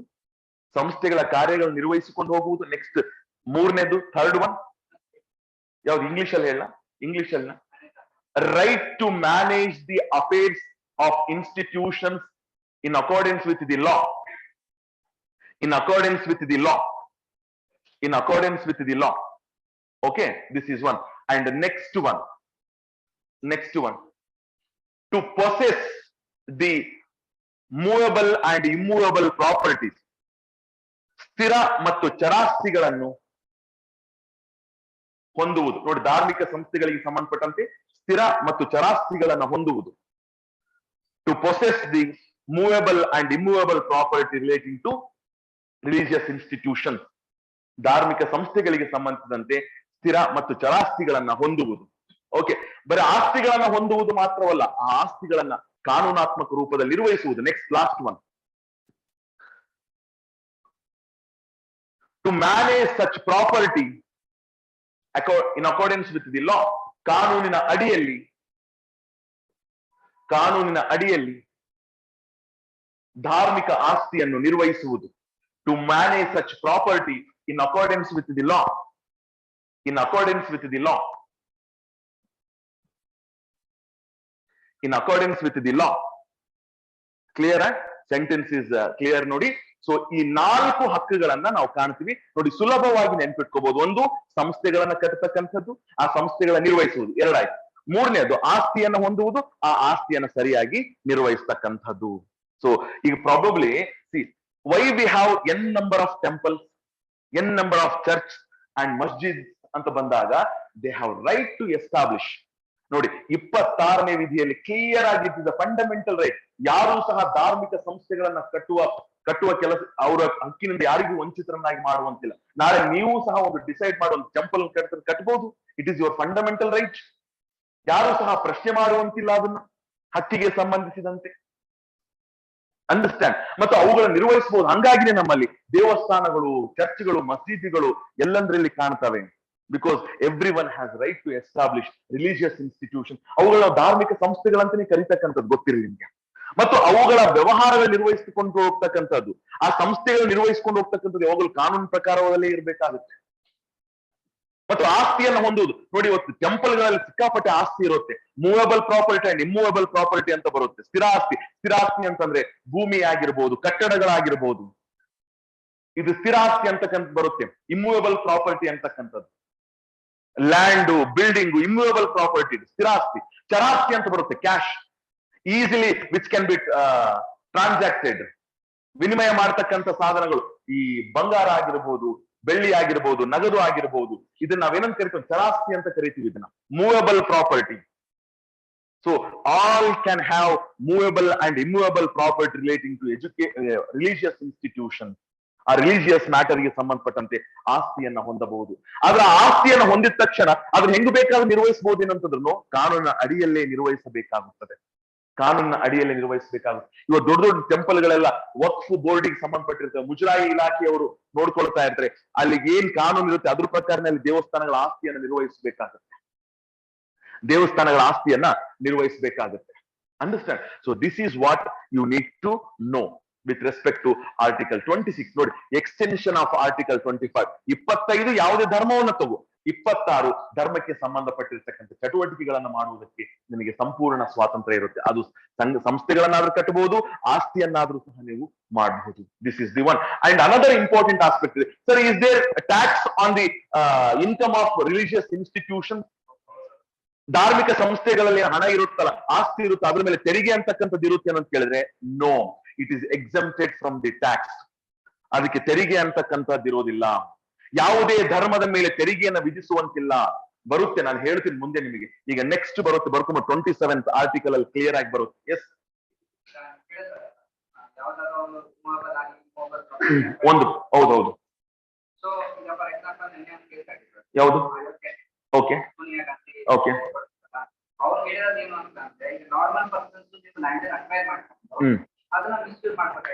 Okay okay. ನಾನು ಅದೇ ಹೇಳ್ತಿರಲ್ಲ, ನೀವು ಒಂದು ವೇಳೆ ಪ್ರಾಪರ್ಟೀಸ್ ಗಳನ್ನ ಅಕಾರ್ಡಿಂಗ್ ಟು ಲಾ ಮ್ಯಾನೇಜ್ ಮಾಡ್ಲಿಲ್ಲ ಅಂತ ಹೇಳಿದ್ರೆ obviously it is offence. Anybody can question the management of the properties in the court. ಅದೇ ನಾನು ಹೇಳ್ತಾ ಇದ್ದೀನಿ. ಹಕ್ಕಿದೆ ಅಂದ ಮಾತ್ರಕ್ಕೆ ನೀವು ಹೆಂಗ್ ಬೇಕಾದಂಗೆ ಮಾಡಂಗಿಲ್ಲ. ಆಸ್ತಿಯನ್ನ ಹೊಂದಬಹುದು, ಧಾರ್ಮಿಕ ಸಂಸ್ಥೆಗಳಿಗೆ ಸಂಬಂಧಪಟ್ಟಂತೆ ಅದರ ನಿರ್ವಹಣೆ ಯಾವಾಗಲೂ ಕಾನೂನುಬದ್ಧವಾಗಿಯೇ ಇರಬೇಕು. ಕೆಲವೊಂದ್ ಕಡೆ ಏನಾದ್ರೂ ಅವ್ಯವಹಾರಗಳಾಗಿರ್ತವೆ ದೇವಸ್ಥಾನಗಳಲ್ಲಿ, ಇಮಿಡಿಯೇಟ್ ಆಗಿ ಸರ್ಕಾರ ಬರುತ್ತೆ, ಅಲ್ಲಿ ಯಾರು ತಪ್ಪು ಮಾಡಿರ್ತಾರೋ ಅವ್ರ ಶಿಕ್ಷೆ ಅಂತಕ್ಕಂಥದ್ದು ಇರುತ್ತೆ. Because it is the violation of article 26, 26ನೇ ವಿಧಿಯ ಉಲ್ಲಂಘನೆ ಅಂತಕ್ಕಂಥದ್ದು. ಕಾನೂನಿನ ಅಡಿಯಲ್ಲಿ ಒಂದು ವೇಳೆ ಯಾವುದಾದ್ರೂ ಆಸ್ತಿಯನ್ನು ನೀವು ಸರಿಯಾಗಿ ನಿರ್ವಹಿಸಿರ್ಲಿಲ್ಲ ಅಂತಂದ್ರೆ obviously it amount to the case, ಪ್ರಕರಣಕ್ಕೆ ಇದು ದಾರಿ ಮಾಡಿಕೊಡುತ್ತದೆ. ಈಗ ನೆಕ್ಸ್ಟ್ ಬರ್ಕೊಳ್ಳ ಆರ್ಟಿಕಲ್ 27. ಆರ್ಟಿಕಲ್ 27 ಇಲ್ಲಿ 2 ಅಂಶಗಳು ಬರ್ತವೆ. 2 ಅಂಶಗಳು. ಫಸ್ಟ್ ಒನ್ ನೋಡಿ, ಈ ರಾಜ್ಯ ಅಂತಕ್ಕಂಥದ್ದು ಏನಿದೆಯಲ್ಲ, it should be neutral when it comes to the spiritual aspect. Spiritual aspect ಅಂದ್ರೆ ಧಾರ್ಮಿಕ ವಿಷಯಕ್ಕೆ ಸಂಬಂಧಿಸಿದಂತೆ ರಾಜ್ಯ ಅನ್ನೋದು ತಟಸ್ಥವಾಗಿರಬೇಕು. ಅದರಲ್ಲೂ ಸಹ ತೆರಿಗೆಗೆ ಸಂಬಂಧಿಸಿದಂತೆ ಅಂತಕ್ಕಂಥದ್ದು. ತೆರಿಗೆಗೆ ಸಂಬಂಧಿಸಿದಂತ ಅರ್ಥ ಏನು ಅಂತ ಹೇಳಿದ್ರೆ, state shall not Levi tax on any religion. ಯಾವುದೇ ಧರ್ಮದ ಮೇಲೆ ರಾಜ್ಯವು ತೆರಿಗೆಯನ್ನ ವಿಧಿಸುವಂತಿಲ್ಲ. ನೋಡಿ, ಫಸ್ಟ್ ಒನ್, ತೆರಿಗೆಯನ್ನ ವಿಧಿಸುವಂತಿಲ್ಲ, ನಂಬರ್ 1. ಎರಡನೇದಾಗಿ, ನಾವೇನ್ ತೆರಿಗೆ ಕಟ್ಟಿರ್ತೀವಲ್ಲ ಸಾರ್ವಜನಿಕರು ಸರ್ಕಾರಕ್ಕೆ, ಆ ತೆರಿಗೆಯ ಹಣವನ್ನ ರಾಜ್ಯ ಯಾವುದೇ ಒಂದು ಧರ್ಮದ ಬೆಳವಣಿಗೆಗೆ ಉಪಯೋಗಿಸುವಂತಿಲ್ಲ. ನೋಡಿ, state shall not spend even A single rupee for the promotion of particular religion. ಯಾವುದೋ ಒಂದು ನಿರ್ದಿಷ್ಟ ಧರ್ಮವನ್ನ ಬೆಳೆಸುವುದಕ್ಕಾಗಿ ಸಾರ್ವಜನಿಕರ ಹಣವನ್ನ ರಾಜ್ಯ ವೆಚ್ಚ ಮಾಡುವಂತಿಲ್ಲ. ನೋಡಿ, ಒಂದು ಧರ್ಮದ ಮೇಲೆ ತೆರಿಗೆಯನ್ನ ವಿಧಿಸ್ತಕ್ಕಂಥದ್ದಿಲ್ಲ, ತೆರಿಗೆಯನ್ನ ವಿಧಿಸುವ ಮೂಲಕ ಇನ್ನೊಂದು ಧರ್ಮವನ್ನ ಪ್ರಮೋಟ್ ಮಾಡ್ತಕ್ಕಂಥದ್ದಿಲ್ಲ, ಸಾರ್ವಜನಿಕರ ಹಣವನ್ನ ಬಳಸುವ ಮೂಲಕ ಯಾವುದೋ ಧರ್ಮವನ್ನ ಪ್ರೋತ್ಸಾಹಿಸ್ತಕ್ಕಂಥದ್ದು ಸಹ ಇಲ್ಲ. ಬರ್ಕೊಂಬಿಡಿ, ಸೆಕೆಂಡ್ 1 ಪಾಯಿಂಟ್ ಬರುತ್ತೆ ನೋಡಿ, ಬರ್ಕೊಂಬಿಡಿ. Sentence, state cannot collect any tax for the promotion of any religion. State cannot collect any tax for the promotion of any particular religion. ನೋಡಿ, ನಮ್ ದೇಶದಲ್ಲಿ ಯಾವ್ದಾದ್ರು ಟ್ಯಾಕ್ಸ್ ಇದಾವ? ಹಿಂದೂ ಧರ್ಮವನ್ನ ಬೆಳೆಸುವುದಕ್ಕೋಸ್ಕರ ಅಂತ ರಾಜ್ಯ ಟ್ಯಾಕ್ಸ್ ಕಲೆಕ್ಟ್ ಮಾಡ್ಕೊಳುತ್ತಾ? Is it collecting tax? or Islam ಧರ್ಮವನ್ನು ಬೆಳೆಸುವುದಕ್ಕೋಸ್ಕರ ಏನಾದ್ರು ಟ್ಯಾಕ್ಸ್ ಸಪರೇಟ್ ಕಲೆಕ್ಟ್ ಮಾಡ್ಕೊಳುತ್ತಾ? No, state cannot collect any tax for the promotion of any religion. ಒಂದು ಧರ್ಮ, ಮೊದಲೆಲ್ಲ ಈ ಮೊಘಲರ ಕಾಲದಲ್ಲಿ ಜಿಜಿಯಾ ತೆರಿಗೆ ಅವೆಲ್ಲ ಇರ್ತಾ ಇದೆ. ಧರ್ಮವನ್ನ ಬೆಳೆಸುವ ಸಲುವಾಗಿ ಸಾರ್ವಜನಿಕರನ್ನು ತೆರಿಗೆಯನ್ನು ತೆಗೆದುಕೊಳ್ತದೆ, ಪರ್ಟಿಕ್ಯುಲರ್ ಧರ್ಮವನ್ನು ಬೆಳೆಸುವ ಸಲುವಾಗಿ. No such tax should be levied. ಆ ರೀತಿಯ ಯಾವುದೇ ತೆರಿಗೆ ಇರಬಾರದು. ಯಾವುದೇ ಒಂದು ಧರ್ಮವನ್ನು ಬೆಳೆಸುವುದಕ್ಕೋಸ್ಕರ ಯಾವುದೇ ತೆರಿಗೆಯನ್ನ ಜನರಿಂದ ವಶಪಡಿಸ ಅಥವಾ ಜನರಿಂದ ತೆಗೆದುಕೊಳ್ಳುವಂತಿಲ್ಲ. State can not take any tax, state cannot impose any, state cannot levy any tax for the promotion of any particular religion. Second one, ಅದರಲ್ಲಿ ಸೆಕೆಂಡ್ ಒನ್, ಓಕೆ, ತೆರಿಗೆಯನ್ನ ಸಂಗ್ರಹಿಸುವಂತಿಲ್ಲ. ಒಂದು, state shall not spend public money for the promotion of any particular religion. State shall not spend public money for the promotion of any particular religion. ನೋಡಿ, ಯಾವುದೇ ನಿರ್ದಿಷ್ಟ ಧರ್ಮವನ್ನು ಬೆಳೆಸುವುದಕ್ಕಾಗಿ ಸಾರ್ವಜನಿಕರ ಹಣವನ್ನ ವೆಚ್ಚ ಮಾಡುವಂತಿಲ್ಲ. ಯಾವುದೇ ನಿರ್ದಿಷ್ಟ ಧರ್ಮವನ್ನ ಬೆಳೆಸುವುದಕ್ಕಾಗಿ ಸಾರ್ವಜನಿಕರ ಹಣವನ್ನ ವೆಚ್ಚ ಮಾಡುವಂತಿಲ್ಲ. ಸಾರ್ವಜನಿಕರ ಹಣವನ್ನ ವೆಚ್ಚ ಮಾಡುವಂತಿಲ್ಲ. ಹಾ, ವೆರಿ ಗುಡ್. ನೋಡಿ, ಇವರು ಪ್ರಶ್ನೆ ಕೇಳ್ತಿದ್ದಾರೆ, sir, whenever there is a budget, usually they allocate some amount to the matas. ಮಠಗಳಿಗೆ ಅಮೌಂಟ್ ಕೊಡ್ತಾರಲ್ಲ sir, is it not the violation of article 27? 27ನೇ ವಿಧಿಗೆ ಇದು ವಿರೋಧ ಅಲ್ಲೇನು? ಯಾಕಂದ್ರೆ ಸಾರ್ವಜನಿಕರ ಹಣವನ್ನ ನಿರ್ದಿಷ್ಟ ಧರ್ಮದ ಪ್ರಮೋಷನ್ಗೆ ಬಳಸುವಂತಿಲ್ಲ ಅಂತಕ್ಕಂಥದ್ದು.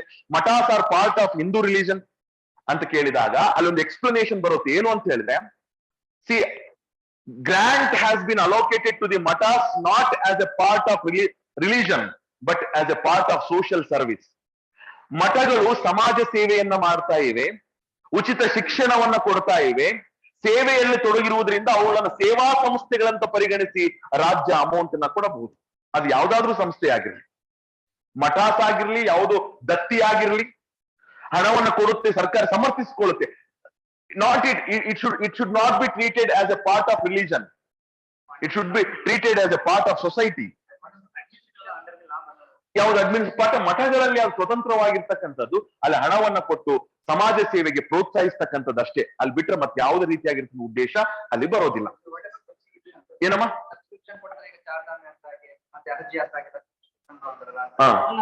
ಇದು ಪಬ್ಲಿಕ್ ಮನಿ ಇರ್ತಕ್ಕಂಥದ್ದು ನೋಡಿ. ಈಗ ಫಾರ್ ಎಕ್ಸಾಂಪಲ್ ಇನ್ನೊಂದು ವಿಚಾರ ಹೇಳ್ತೀನಿ. ಈಗ ಪಬ್ಲಿಕ್ ಸೇಫ್ಟಿ ಅಂತಕ್ಕಂಥದ್ದು ಬರುತ್ತೆ. ಇವ್ರು ಏನ್ ಹೇಳ್ತಿದ್ದಾರೆ ಸರ್, ಹಜ್ ಯಾತ್ರೆಗೆ ಸಪರೇಟ್ ಆಗಿರ್ತಕ್ಕಂಥ ಕನ್ಸೆಷನ್ ಕೊಡ್ತಾರಲ್ಲ ಸರ್, ಯಾವ ರೀತಿ ಇದು ಹಜ್ ಯಾತ್ರೆಗೆ ಸಂಬಂಧಪಟ್ಟಂತೆ ಕನ್ಸೆಷನ್ ಕೊಡ್ತಾರೆ? Is it not amount to violation of article 27 ಕೇಳಿದ್ರೆ ನೋ, ಇಟ್ ಈಸ್ ನಾಟ್. ಇದು ಕನ್ವಿನಿಯೆಂಟ್ ಮಾಡಿಕೊಟ್ಟಂಗ ಅಷ್ಟೇ, ಜನರಿಗೆ ಕನ್ವಿನಿಯೆಂಟ್ ಮಾಡಿಕೊಟ್ಟಂಗ ವಿನ ಆ ಧರ್ಮವನ್ನು ಬೆಳೆಸ್ತಕ್ಕಂಥದ್ದಲ್ಲ. ಇಲ್ಲಿ ಪ್ರಮೋಷನ್ ಅಲ್ಲ. ಪ್ರಮೋಷನ್ ಅಂದ್ರೆ ಏನ್ ಗೊತ್ತಾ? ಬೆಳೆಸ್ತಕ್ಕಂಥ ಧರ್ಮವನ್ನ ಬೆಳೆಸ್ತಕ್ಕಂಥದ್ದು ಇದು ಪ್ರಮೋಷನ್ ಅಂತ. ಅಂದು ನೋಡಂಗಿದ್ರೆ ಹಿಂದೂ ಧರ್ಮದಲ್ಲಿಯೂ ಸಹ ಸಾಕಷ್ಟು ಮಠಗಳಿಗೆ ಕೊಡ್ತಕ್ಕಂಥದ್ದು oppose. No, there are other statements ಗಳಿರ್ತಾವ ಸಮರ್ಥಿಸಿಕೊಳ್ಳೋದಕ್ಕೆ. ಈಗ ಮಠಗಳಿಗೆ ಯಾವ ರೀತಿ ಸಮರ್ಥಿಸಿಕೊಳ್ತೀವೋ ನಾವು, ಅವುಗಳನ್ನ ಸಾಮಾಜಿಕ ಸೇವಾ ಸಂಸ್ಥೆಗಳನ್ನ ತಿಳ್ಕೊಂಡು ಹಣವನ್ನ ಕೊಡ್ತಕ್ಕಂಥದ್ದು. ಅಂಡರ್ಸ್ಟ್ಯಾಂಡ್? ಆ ನಿಟ್ಟಿನಲ್ಲಿ ಕೆಲವು ಜನ ಆಸೆ ಪಡ್ತಿರೋ ಕಾಲ, ಕೆಲವು ಜನ ತೊಂದರೆ ಇರೋ ಕಾಲಕ ಅವರ ಆಸೆಗಳನ್ನು ಈಡೇರಿಸುವಲ್ಲಿ ಸರ್ಕಾರ ಸಹಾಯ ಮಾಡಿತು ಅಂತಂದ್ರೆ ಅದು ಧರ್ಮದ ಪ್ರಗತಿಗೋಸ್ಕರ ಮಾಡ್ತಾ ಇದೆ ಅಂತ ಅರ್ಥ ಅಲ್ಲ. It is not like that. It is not like that. ಗೊತ್ತಿಲ್ಲ. ಓಕೆ, ಬರ್ಕೊಳ್ಳಿ ನೆಕ್ಸ್ಟ್ ಸೆಂಟೆನ್ಸ್. ಏನ್ ಬರ್ಕೊಂಡ್ರಪ್ಪ? ಎಸ್. ಈಗ ನೋಡಿ, 2 ಪಾಯಿಂಟ್ ಗಳನ್ನ ಬರ್ಕೊಂಡೆ. ಆದ್ರೆ ಇನ್ನೊಂದು ನಾನು ವಿಶೇಷವಾಗಿರೋ ಮಾಹಿತಿಯನ್ನ ನಾನು ನಿಮ್ಗೆ ಹೇಳ್ತೀನಿ. ನೀವು ಅಬ್ಸರ್ವ್ ಮಾಡಿರ್ಬೇಕು ಅನ್ಕೊಳ್ತೀನಿ. ದೇವಸ್ಥಾನಗಳಿಗೆ ಹೋದಾಗ ನೋಡಿ, ತೆರಿಗೆಯನ್ನ ಸಂಗ್ರಹಿಸುವಂತಿಲ್ಲ, ರಾಜ್ಯ ಯಾವುದೇ ಧಾರ್ಮಿಕ ಸಂಸ್ಥೆಯ ಮೇಲೆ ತೆರಿಗೆ ಹಾಕುವಂತಿಲ್ಲ ಅಂತ ನಾವು ಕಾಣ್ತೀವಿ. But whenever you go to sacrifice coconut, ಅಂದ್ರೆ ಈ ತೆಂಗಿನಕಾಯಿ ಕೊಡಕ್ ಹೋದಾಗ ಅಥವಾ ಆರತಿ ಮಾಡಕ್ ಹೋಗಕ್ಕೆ ಒಂದು ಚೀಟಿ ಕೊಡ್ತಾರೆ. ಆ ಚೀಟಿಯಲ್ಲಿ ಕರ್ನಾಟಕ ಸರ್ಕಾರ ಮುಜರಾಯಿ ಇಲಾಖೆ ಅಂತ ಬರೆದು 2 ರೂಪಾಯಿ 3 ರೂಪಾಯಿ ತಗೊಳ್ತಾರೆ. Then is it not the tax? Is it not the tax collecting by the government? ಆ 3 ರೂಪಾಯಿ 2 ರೂಪಾಯಿ ತಗೊಂಡಿದ್ರಲ್ವಾ ನೀವು? ಯಾವಾಗಾದ್ರೂ ಚೀಟಿ ಕೊಡ್ತಾರೆ, ಅದ್ರ ಮೇಲೆ ಕರ್ನಾಟಕ ಸರ್ಕಾರ ಮುಜರಾಯಿ ಇಲಾಖೆ ಅಂತ ಬರೆದಿರ್ತಾರೆ. 2 ರೂಪಾಯಿ 3 ರೂಪಾಯಿ ತಗೊಳ್ತಾರಲ್ಲ ಸರ್ಕಾರ, ಮತ್ತೆ ತೆರಿಗೆ ವಿಧಿಸಿದಂಗ ಅಲ್ವಾ ಇದು? Maintenance. Remember, has he said, it is right. ನೀವು ಆ ಚೀಟಿಯನ್ನ ನೋಡಿದ್ರೆ ತೆರಿಗೆ ಅಂತ ಬರೆದಿರೋದಿಲ್ಲ, ಬದಲಿಗೆ ಶುಲ್ಕ ಅಂತ ಬರೆದಿರ್ತಾರೆ. Fees it is, not tax. State may collect fees from religious institution. ಧಾರ್ಮಿಕ ಸಂಸ್ಥೆಗಳಿಂದ ಶುಲ್ಕವನ್ನ ಸಂಗ್ರಹಿಸಬಹುದು ರಾಜ್ಯ. ಯಾಕೆ ಶುಲ್ಕವನ್ನ ಸಂಗ್ರಹಿಸುತ್ತದೆ ಅಂತ ಹೇಳಿದ್ರೆ, ಆ ದೇವಸ್ಥಾನಕ್ಕೆ, ಆ ಸಂಸ್ಥೆಗಳಿಗೆ ಸರ್ಕಾರ ಭದ್ರತೆ ಕೊಟ್ಟಿರುತ್ತದೆ. ಆ ಭದ್ರತಾ ವೆಚ್ಚವನ್ನ ಸರಿದೂಗಿಸುವ ಸಲುವಾಗಿ, in order to compensate security expenditure, state may collect a sort of fees from religious institutions. ನೋಡಿ, ಕಾಂಪೆನ್ಸೇಟ್ ಮಾಡುವ ಸಲುವಾಗಿ ಜಾತ್ರೆಗಳಾದಾಗ ಸೆಕ್ಯೂರಿಟಿ ಕೊಡ್ತಾರೆ, ಗದ್ಲಾದಾಗ ಸೆಕ್ಯೂರಿಟಿ ಇರುತ್ತೆ, ಪ್ರತಿದಿನ ಒಬ್ಬ ಪೊಲೀಸ್ ಕಾನ್ಸ್ಟೇಬಲ್ ಇರ್ತಾರೆ, ಮತ್ತೆ ಅದನ್ನ ವೆಚ್ಚವನ್ನ ಸರಿದೂಗಿಸ್ಬೇಕಲ್ಲ, ಆ ನಿಟ್ಟಿನಲ್ಲಿ ಕೆಲವು ಶುಲ್ಕವನ್ನ ಪಡ್ಕೊಳ್ತಾರೆ. That should not be treated as tax. ಅದನ್ನ ನೀವು ತೆರಿಗೆ ಎಂದು ಭಾವಿಸುವಂತಿಲ್ಲ. State may collect fees, some amount in terms of fees, in order to compensate the security expenditure that is given by the government to the religious institutions. ಏನಮ್ಮ? ಹಂಗಿಲ್ಲ, ಸರ್ಕಾರ ತಗೊಳುತ್ತೆ, ಇದು ಸರಿದೂಗಿಸುತ್ತದೆ. ಪೊಲೀಸ್ಗೆ ಅವ್ರು ಯಾಕೆ ಪೇಮೆಂಟ್ ಕೊಡಕ್ ಹೋಗ್ತಾರೆ? ಸರ್ಕಾರ ಕಲೆಕ್ಟ್ ಮಾಡ್ಕೊಳ್ಳುತ್ತೆ. Okay, this is what you need to remember. ಎಷ್ಟನೇ ವಿಧಿಯಪ್ಪ ಇದು? 27. ಈಗ 28 ಅವ್ರು ಹೇಳಿದ್ರಲ್ಲಿ ಪಾಯಿಂಟ್ ಬರುತ್ತೆ ನೋಡ್ರಿ. Next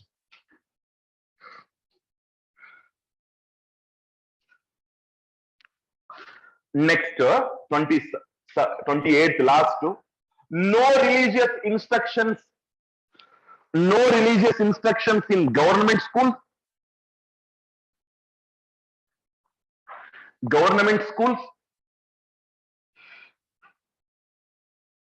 comma aided, anudanita or recognized, aided, anudanita ಶಾಲೆಗಳು, ಸರ್ಕಾರಿ ಶಾಲೆಗಳು, ಅನುದಾನಿತ ಶಾಲೆಗಳಲ್ಲಿ ಧಾರ್ಮಿಕ ಬೋಧನೆಯನ್ನ ಮಾಡುವಂತಿಲ್ಲ. No religious instructions in government schools, aided schools ಧಾರ್ಮಿಕ ಬೋಧನೆಯನ್ನ ಮಾಡುವಂತಿಲ್ಲ. It is against. ನೋಡಿ, ಇಟ್ ಇಸ್ ಕಂಪ್ಲೀಟ್ಲಿ ಅಗೇನೆಸ್ಟ್. ಈಗ ನನಗೊಬ್ಬ ಪ್ರಶ್ನೆ ಕೇಳ್ಬಿಟ್ರೆ ಹುಡುಗ, ಒಂದು ಕ್ಲಾಸ್ ಕೇಳಕ್ ಓದ್ ಬ್ಯಾಚ್ ಗಳಲ್ಲಿ, ಏನು ಅಂದ್ರೆ, ಸರ್ ಪಾಠ ಓದ್ತಿರ್ತೀವಿ ನಾವು ಪ್ರೈಮರಿ ಹೈಸ್ಕೂಲ್ ಅಲ್ಲಿ, ಮಹಾಭಾರತದ ಬಗ್ಗೆ, ರಾಮಾಯಣದ ಬಗ್ಗೆ ಎಲ್ಲ ಪಾಠಗಳಿರ್ತಾವಲ್ಲ ಸರ್, ಮತ್ತೆ ಇದು ಒಂದು ರೀತಿಯ ಬೋಧನೆ ಅಲ್ವಾ? ಯಾಕಂದ್ರೆ ಮಹಾಭಾರತ, ರಾಮಾಯಣ ಹಿಂದೂ ಧರ್ಮದ ಮಹಾನ್ ಗ್ರಂಥಗಳು ಅಂತ ನಾವು ಪರಿಗಣಿಸ್ತೀವಿ. ಅದನ್ನ ಓದೋದ್ರಿಂದ ಒಂದು ಧರ್ಮವನ್ನ ಬೆಳೆಸಿದಂಗ ಅಲ್ಲೇನ್ sir? Is it not the religious instruction that is being given in the schools ಅಂತ ಕೇಳಿದಾಗ ನಾನು ಹೇಳಿದೆ. ಯಾಕಂದ್ರೆ ಹೇಳ್ಬೇಕಾ ಇಲ್ಲ? ಹುಡುಗನಿಗೆ ಹೇಳಲೇಬೇಕು. ಇವೆಲ್ಲ ಕಾಮನ್ ಡೌಟ್ಸ್ ಗಳು ಸಾಮಾನ್ಯವಾಗಿ ಬರ್ತಾ ಇರ್ತವೆ. ನಾನು ಹೇಳಿದೆ, not only about Mahabharata and Ramayana, even Quran ಬಗ್ಗೆನೂ ಸಹ ನಾವು ಕಾಣ್ತೀವಿ. ಬೈಬಲ್ ಕುರಿತಂತೂ ಇತಿಹಾಸಗಳಲ್ಲಿ ನಾವು ಪಾಠಗಳಲ್ಲಿ ನೋಡಿರ್ತೀವಿ. ಕುರಾನ್, ಬೈಬಲ್ ಕುರಿತಂತೆ ರಿನೈಸಾನ್ಸ್ ಮೂವ್ಮೆಂಟ್ ಓದ ಕಾಲಕ್ಕೆ ನಾವು ಪ್ರೊಟೆಸ್ಟೆಂಟ್ ಧರ್ಮದ ಬಗ್ಗೆ, ಕ್ಯಾಥೋಲಿಕ್ ಧರ್ಮದ ಬಗ್ಗೆ ಎಲ್ಲ ತಿಳ್ಕೊಂಡಿರ್ತೀವಿ. ನೋಡಿ, ಒಂದು ಧರ್ಮದ ಉತ್ತಮ ವಿಚಾರಗಳನ್ನ ವಿದ್ಯಾರ್ಥಿಗಳಿಗೆ ತಿಳಿಸ್ತಕ್ಕಂಥದ್ದು ಧರ್ಮ ಬೋಧನೆ ಅಲ್ಲ. ಅದು teaching the best values of the religions to the students. It is not instruction of religion. ಇದು ಧರ್ಮ ಬೋಧನೆ ಅಂತಲ್ಲ. ಧರ್ಮ ಬೋಧನೆ ಅಂದ್ರೆ ಅರ್ಥ ಏನು ಅಂತ ಹೇಳಿದ್ರೆ, ಒಂದು ಧರ್ಮ ಶ್ರೇಷ್ಠ, ಒಂದು ಧರ್ಮ ಕನಿಷ್ಠ ಅನ್ನುವಂತ ಭಾವನೆಯನ್ನ ವಿದ್ಯಾರ್ಥಿಗಳಿಗೆ ಮುಟ್ಟಿಸೋದು, ಒಂದು ಧರ್ಮದ ಸತತ ಬೋಧನೆಯನ್ನ ವಿದ್ಯಾರ್ಥಿಗಳಿಗೆ ಮಾಡ್ತಕ್ಕಂಥದ್ದು. ಬೇರೆ ಧರ್ಮಗಳ ಬಗ್ಗೆ ಹೇಳೋದೇ ಇಲ್ಲ, ಒಂದೇ ಧರ್ಮದ ಬಗ್ಗೆ ಪದೇ ಪದೇ ಹೇಳ್ತಿರ್ತಕ್ಕಂಥದ್ದು ಇದೆಯಲ್ಲ, that amounts to instruction of religion. ಅದನ್ನ ಧರ್ಮ ಬೋಧನೆ ಅಂತ ಕರಿತೀವಿ. ಆದ್ರೆ ಎಲ್ಲಾ ಧರ್ಮಗಳ ಒಳ್ಳೆ ವಿಚಾರಗಳನ್ನ ಮಕ್ಕಳಿಗೆ ಹೇಳ್ತಕ್ಕಂಥದ್ದು ಅದು ಧರ್ಮ ಬೋಧನೆ ಅಂತ ಅನ್ಸ್ಕೊಳ್ಳೋದಿಲ್ಲ. Good things those are. Why you consider it as religious instruction? Why you consider it as in religious instruction? Remember, this is what you need to remember. ಆದರೆ ನೋಡಿ, ಗವರ್ನಮೆಂಟ್ ಅಂತ ನಾನು ಬರೆಸಿದ್ದೀನಿ. ಗವರ್ನಮೆಂಟ್ ಏಡೆಡ್ ಶಾಲೆಗಳಲ್ಲಿ ಧಾರ್ಮಿಕ ಬೋಧನೆ ಅನ್ನೋದಿಲ್ಲ. Then what about the private sir? ಈ minority schools ಗಳಲ್ಲಿ, ಕಾಲೇಜ್ಗಳಲ್ಲಿ ನಮ್ಮನ್ನು ಸಾಮಾನ್ಯವಾಗಿ ನೀವು ಗಮನಿಸ್ತಿರ್ಬೋದು ಅನ್ಕೊಳ್ತೀನಿ. ಈ ಸೇಂಟ್ ಜೋಸೆಫ್ ಸ್ಕೂಲ್ಸ್ ಗಳಲ್ಲಿ ಅಂಡ್ ಸೇಂಟ್ ಮೇರಿ ಸ್ಕೂಲ್ಸ್ ಗಳಲ್ಲಿ ನೀವು ಗಮನಿಸಿ, ಸಾಮಾನ್ಯವಾಗಿ ಕ್ರಿಶ್ಚಿಯನ್ ಶಾಡೋ ಇರುತ್ತೆ. ಅಲ್ಲಿನ ಪ್ರಿನ್ಸಿಪಲ್ ಫಾದರ್ ಇರ್ತಾರೆ, ಅಲ್ಲಿ ಡ್ರೆಸ್ ಕೋಡ್ ಡಿಫ್ರೆಂಟ್ ಇರ್ತಾರೆ, ಹೌದಿಲ್ಲ? ಈ ಕ್ರಿಶ್ಚಿಯನ್ ಅಥವಾ ಕ್ರಿಸ್ಮಸ್ ಬಂದಾಗ ಸಪರೇಟ್ ಹಾಲಿಡೇಸ್ ಗಳನ್ನ ಡಿಕ್ಲೇರ್ ಮಾಡ್ತಾರೆ. ಸರ್, ಇಸ್ ಇಟ್ ಪರ್ಮಿಟೆಡ್ ಅಂತ ಕೇಳಿದ್ರೆ, ಮೈನಾರಿಟಿ ಇನ್ಸ್ಟಿಟ್ಯೂಷನ್ಸ್ ಗಳು ನಾನು ನೆಕ್ಸ್ಟ್ ಬರುತ್ತೆ 29 ಮತ್ತು 30ನೇ ವಿಧಿ, ಈ cultural and educational rights next ಹೇಳಕ್ಕೆ ನಾನು ಹೇಳ್ತೀನಿ. ನಮ್ಮ ದೇಶದಲ್ಲಿ ಅಲ್ಪಸಂಖ್ಯಾತರು ಶೈಕ್ಷಣಿಕ ಸಂಸ್ಥೆಗಳನ್ನ ಸ್ಥಾಪಿಸಿಕೊಳ್ಳಬಹುದು ಮತ್ತು ಅವುಗಳು ನಿರ್ವಹಿಸಿಕೊಂಡು ಹೋಗ್ತಕ್ಕಂತ ಹಕ್ಕಿದೆ ಅವರಿಗೆ. ಆ ಹಕ್ಕಿದೆ. ನೋಡಿ, ಇಲ್ಲಿ ರಿಲಿಜಿಯಸ್ ಇನ್ಸ್ಟ್ರಕ್ಷನ್ ಅಂತಕ್ಕಂಥದ್ದು ಇಲ್ಲ ಅನ್ನೋದಿದೆಯಲ್ಲ, ಓನ್ಲಿ ಗವರ್ನಮೆಂಟ್ ಅಂಡ್ ಏಡೆಡ್ ಸ್ಕೂಲ್ಗಳಿಗೆ ಮಾತ್ರ. ಪ್ರೈವೇಟ್ ಅವರಿಗೆ ರಿಸ್ಟ್ರಿಕ್ಟ್ ಮಾಡಿಲ್ಲ. ಇನ್ನೂ ಒಂದು ವಿಚಾರ ಹೇಳ್ತೀನಿ. ಫಾರ್ ಎಕ್ಸಾಂಪಲ್, ನೀವು ಸಿದ್ಧಗಂಗಾ ಮಠಕ್ಕೆ ಹೋದ್ರೆ ಅಲ್ಲಿ ಸ್ಕೂಲ್ ಶಾಲೆಗಳಿವೆ. ಮಕ್ಕಳು ಬೆಳಿಗ್ಗೆ ಎದ್ದು ಪ್ರೇಯರ್ ಮಾಡಬೇಕು, ವಿಭೂತಿಯನ್ನ ಹಚ್ಕೋಬೇಕು, and they should attend the class regularly. ಮತ್ತೆ ಅಲ್ಲಿಯೂ ಸಹ ಪ್ರೇಯರ್ ಮಾಡಬೇಕು, ಸೂರ್ಯ ನಮಸ್ಕಾರ ಮಾಡಬೇಕು. ಪ್ರೈವೇಟ್ ಎಂಡೋಮೆಂಟ್ಸ್, ಪ್ರೈವೇಟ್ ಇನ್ಸ್ಟಿಟ್ಯೂಷನ್ಸ್ ಗಳಿವೆಲ್ಲ ಅಂದ್ರೆ ಖಾಸಗಿ ಸಂಸ್ಥೆಗಳಿಗೆ ಇದು ಅನ್ವಯವಾಗುವುದಿಲ್ಲ. ಅಲ್ಲಿ ಬೋಧನೆ ಅಂತಂದ್ರೆ ಆಚಾರ ವಿಚಾರಗಳನ್ನ ಕಂಟಿನ್ಯೂ ಮಾಡಬಹುದು. You can continue the some practices, you can continue the practices. ಮದ್ರಾಸಗಳಿದ್ದಾವೆ, ಮದ್ರಾಸಗಳಲ್ಲೂ ಬೋಧನೆ ಇರುತ್ತೆ, there it is allowed. But government schools and complete aided schools ಗಳಲ್ಲಿ ಧಾರ್ಮಿಕ ಬೋಧನೆಯನ್ನ ಮಾಡುವಂತಿಲ್ಲ. You cannot go for religious instructions in government and aided schools. If at all you go, it is against to article 28, 28ನೇ ವಿಧಿಗೆ ವಿರುದ್ಧವಾಗಿರ್ತಕ್ಕಂಥದ್ದು. Please keep this aspect in your mind. ಏನಾದ್ರೂ doubts ಇತ್ತು, ಪುಸ್ತಕ ಓದ್ರಿ, ನಾಳೆ ಬಂದು ನಾನು ಕೇಳಿ, ಐ ವಿಲ್ ಕ್ಲಾರಿಫೈ. ಯಾಕಂದ್ರೆ ನಿಮಗೆ ಸಾಕಷ್ಟು ಡೌಟ್ಸ್ ಗಳಿರ್ತವೆ ಇದಕ್ಕೆ ಸಂಬಂಧಪಟ್ಟಂತೆ, ಹೇಗೆ, ಏನು, ಎತ್ತ ಅನ್ನೋದ್ರ ಬಗ್ಗೆ. ಅಂಡರ್ಸ್ಟ್ಯಾಂಡ್? ಹೇಗೆ, ಏನು, ಎತ್ತ ಅಂತ ಬಂದಾಗ ಇತ್ತ ಅನ್ನೋದು ನೆನ್ಪಿಟ್ಕೊಳ್ಳಿ ಯಾವಾಗ್ಲೂ ಸಹ. ಓಕೆ, ಬರ್ಕೊಳ್ಳಿ. ನೆಕ್ಸ್ಟ್, ಈಗ ಯಾವ್ದಪ್ಪ ಲಾಸ್ಟ್ ಫಂಡಮೆಂಟಲ್ ರೈಟ್? ಯಾವುದು? Cultural and educational rights. Cultural and educational rights, 5th fundamental right ನೋಡಿ.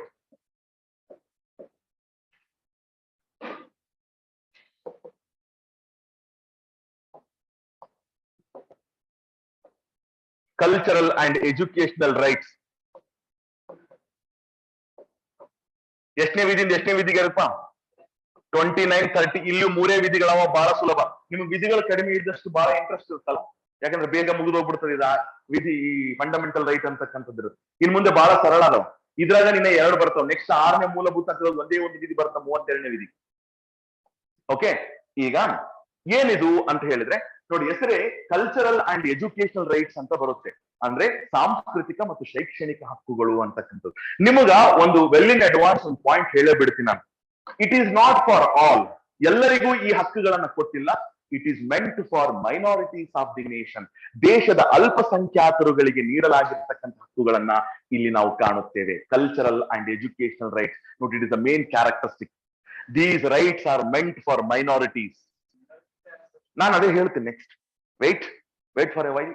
ಓಕೆ, ಇಲ್ಲಿ 3 ರೀತಿಯ ಮೈನಾರಿಟೀಸ್ ಗಳನ್ನ ರಿಕಗ್ನೈಸ್ ಮಾಡಿರ್ತಕ್ಕಂಥದ್ದನ್ನ ನಾವು ಕಾಣ್ತೀವಿ. ರಿಮೆಂಬರ್, ಸಾಮಾನ್ಯವಾಗಿ ನೋಡಿ, ಇನ್ನು ನಾನು ವಿಧಿಗಳನ್ನ ಹೇಳಿಲ್ಲ.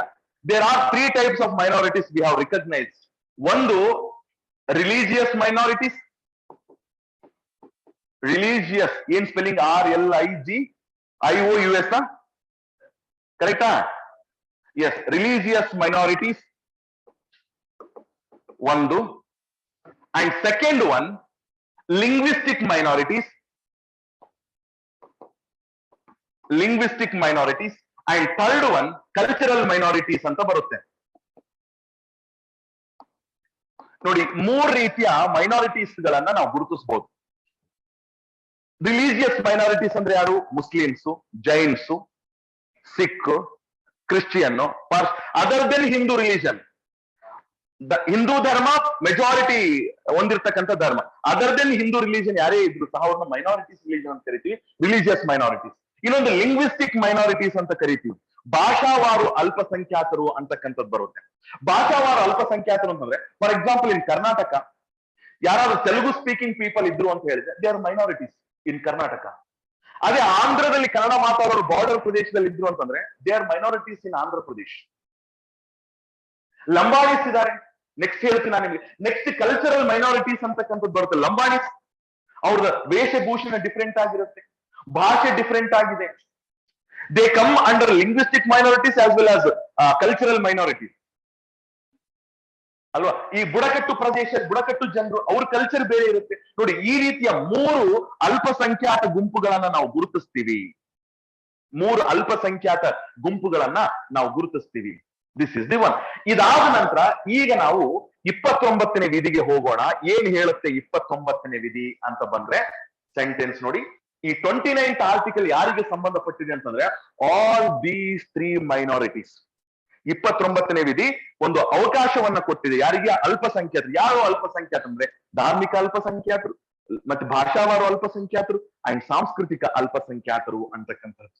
ಓಕೆ, ಸೆಂಟೆನ್ಸ್ ಬರ್ಕೋಬಹುದು ನೀವು. 29, any section of people have right to preserve. ಭಾರತದ ಯಾವುದೇ ಸಮುದಾಯದ ಜನರು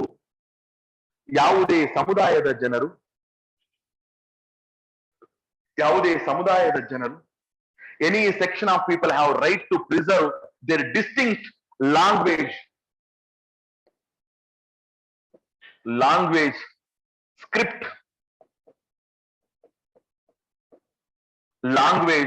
script and culture.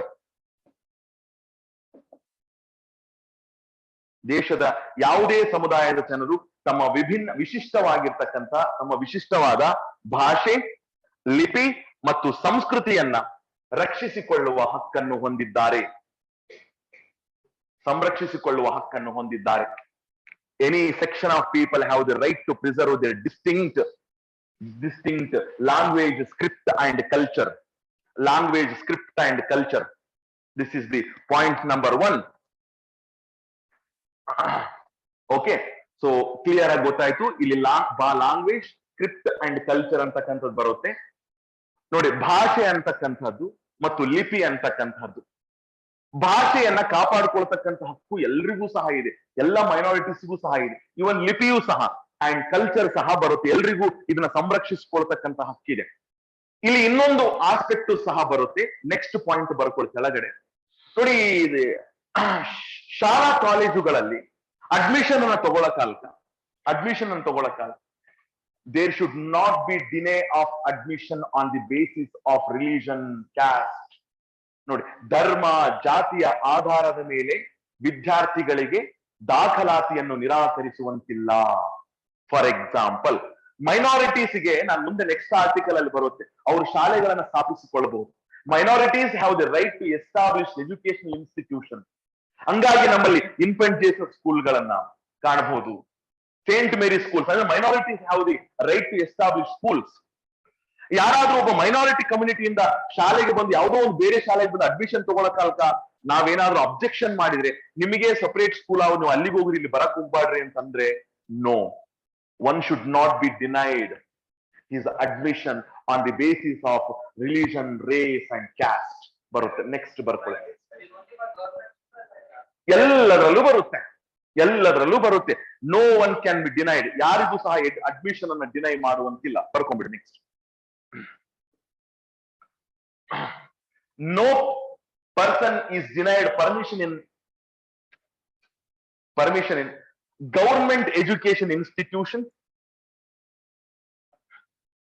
No person is denied permission in government education institution on the basis of religion, caste, race. On the basis of religion, race, caste, ಧರ್ಮ, ಜಾತಿ, ಜನಾಂಗದ ಆಧಾರದ ಮೇಲೆ, ಧರ್ಮ, ಜಾತಿ, ಜನಾಂಗದ ಆಧಾರದ ಮೇಲೆ ಶೈಕ್ಷಣಿಕ ಸಂಸ್ಥೆಗಳಲ್ಲಿ ಪ್ರವೇಶಾತಿಯನ್ನು ನಿರಾಕರಿಸುವಂತಿಲ್ಲ. ಶೈಕ್ಷಣಿಕ ಸಂಸ್ಥೆಗಳಲ್ಲಿ ಪ್ರವೇಶಾತಿಯನ್ನು ನಿರಾಕರಿಸುವಂತಿಲ್ಲ. ಶೈಕ್ಷಣಿಕ ಸಂಸ್ಥೆಗಳಲ್ಲಿ ಅಂದ್ರೆ ಧರ್ಮ, ಜಾತಿ, ಜನಾಂಗದ ಆಧಾರದ ಮೇಲೆ ಶೈಕ್ಷಣಿಕ ಸಂಸ್ಥೆಗಳಲ್ಲಿ ಯಾರಿಗೂ ಪ್ರವೇಶಾತಿಯನ್ನ ನಿಷೇಧಿಸುವಂತಿಲ್ಲ. ಅದರಲ್ಲೂ ಸಹ ಗೌರ್ಮೆಂಟ್. ಆಕ್ಚುಲಿ ಅವ್ರು ಕೇಳಿದ್ರು, ಸರ್ ಗೌರ್ಮೆಂಟ್ ಇನ್ ಪ್ರೈವೇಟ್ ಅಂತ ಕೇಳಿದಾಗ ಪ್ರಮುಖವಾಗಿ ಗೌರ್ಮೆಂಟ್ ಅಂತಕ್ಕಂಥದ್ದು ಬರುತ್ತೆ. ನೀವು ಅಲ್ಲಿ ಬ್ರಾಕೆಟ್ ಅಲ್ಲಿ ಹಾಕಿ, ಅದಕ್ಕೆ ನಾನು ಗೌರ್ಮೆಂಟ್ ಅಂತ ಇಂಗ್ಲಿಷ್ ಅಲ್ಲಿ ಬರ್ತಿರ್ಬೇಕು ಅನ್ಕೊಳ್ತೀನಿ. ಗೌರ್ಮೆಂಟ್ ಎಜುಕೇಶನ್ ಇನ್ಸ್ಟಿಟ್ಯೂಷನ್ಸ್ ಅಂತಕ್ಕಂಥದ್ದು ಪ್ರಮುಖವಾಗಿ. ಗೌರ್ಮೆಂಟ್ ಎಜುಕೇಶನ್ ಇನ್ಸ್ಟಿಟ್ಯೂಷನ್ ಇವನ್ ಎಲ್ರಿಗೂ ಅನ್ವಯವಾಗುತ್ತೆ. ಇದು private, no don't write private. I will let you know, clarify. Government ಅಂತ ಆಸ್ ಇಟ್ ಈಸ್ ಬರ್ಕೊಳ್ಳಿ. I will clarify. Good point you asked. Okay, so this is one. ಈಗ ನೋಡಿ, ಈ ಹಕ್ಕು ಏನಿದೆಯಲ್ಲ 29ನೇ ವಿಧಿಯಲ್ಲಿ ಇದು ಯಾರಿಗೆ ಅನ್ವಯವಾಗುತ್ತೆ ಅಂದ್ರೆ 3 ರೀತಿಯ ಮೈನಾರಿಟೀಸ್ ಗಳಿಗೆ ಅನ್ವಯವಾಗುತ್ತೆ. ರಿಲಿಜಿಯಸ್, ಲಿಂಗ್ವಿಸ್ಟಿಕ್ ಅಂಡ್ ಕಲ್ಚರಲ್ ಅಂತ ಬರುತ್ತೆ.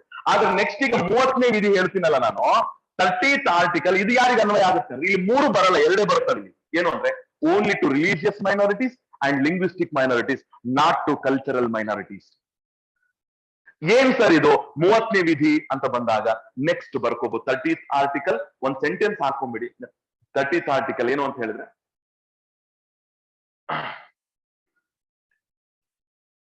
religious and cultural minorities have the right to establish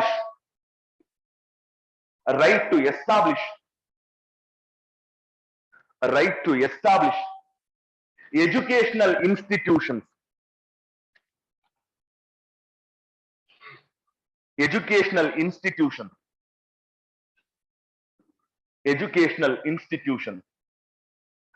full stop. So this is the important aspect ನೋಡಿ. ಸೊ ಧಾರ್ಮಿಕ ಶೈಕ್ಷಣಿಕ ಸಂಸ್ಥೆಗಳನ್ನ ಸ್ಥಾಪಿಸಿಕೊಳ್ಳುವ ಹಕ್ಕನ್ನ ಈ religious and another one is linguistic minorities ಕೊಟ್ಟಿರ್ತಕ್ಕಂಥ. ಇಲ್ಲಿ ಕಲ್ಚರಲ್ ಮೈನಾರಿಟೀಸ್ ಅಂತ ಬರಲ್ಲ. ಆದ್ರೆ ಫಸ್ಟ್ ಒನ್ ನಲ್ಲಿ 3 ಮೈನಾರಿಟೀಸ್ ಗಳು ಬರ್ತವೆ. ಕನ್ನಡದಲ್ಲಿ ಹೇಳ್ಬೇಕು ಅಂತ. ಎಸ್, ಏನ್ ಬರ್ಕೊಂಡ್ರಿ ಕನ್ನಡದಲ್ಲಿ? ಇನ್ನು ಹೇಳೇ ಇಲ್ವಾ? ಈಗ ಬರ್ಕೊಳ್ಳಿ. ಓಕೆ,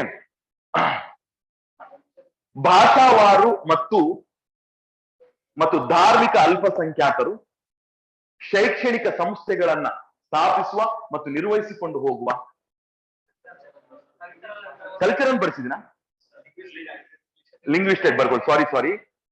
ಸಾರಿ ಕಲ್ಚರಲ್ ಬರ್ಕೊಂಡು ರಾಂಗ್. ಇಟ್ ಈಸ್ ಲಿಂಗ್ವಿಸ್ಟಿಕ್ ಅಂತ ಬರ್ಕೊಳ್ಳಿ. ಸಾರಿ ನೋಡಿ, ಭಾಷಾವಾರು ಮತ್ತು ಧಾರ್ಮಿಕ ಅಲ್ಪಸಂಖ್ಯಾತರು ಶೈಕ್ಷಣಿಕ ಸಂಸ್ಥೆಗಳನ್ನ ಸ್ಥಾಪಿಸುವ ಮತ್ತು ನಿರ್ವಹಿಸಿಕೊಂಡು ಹೋಗುವ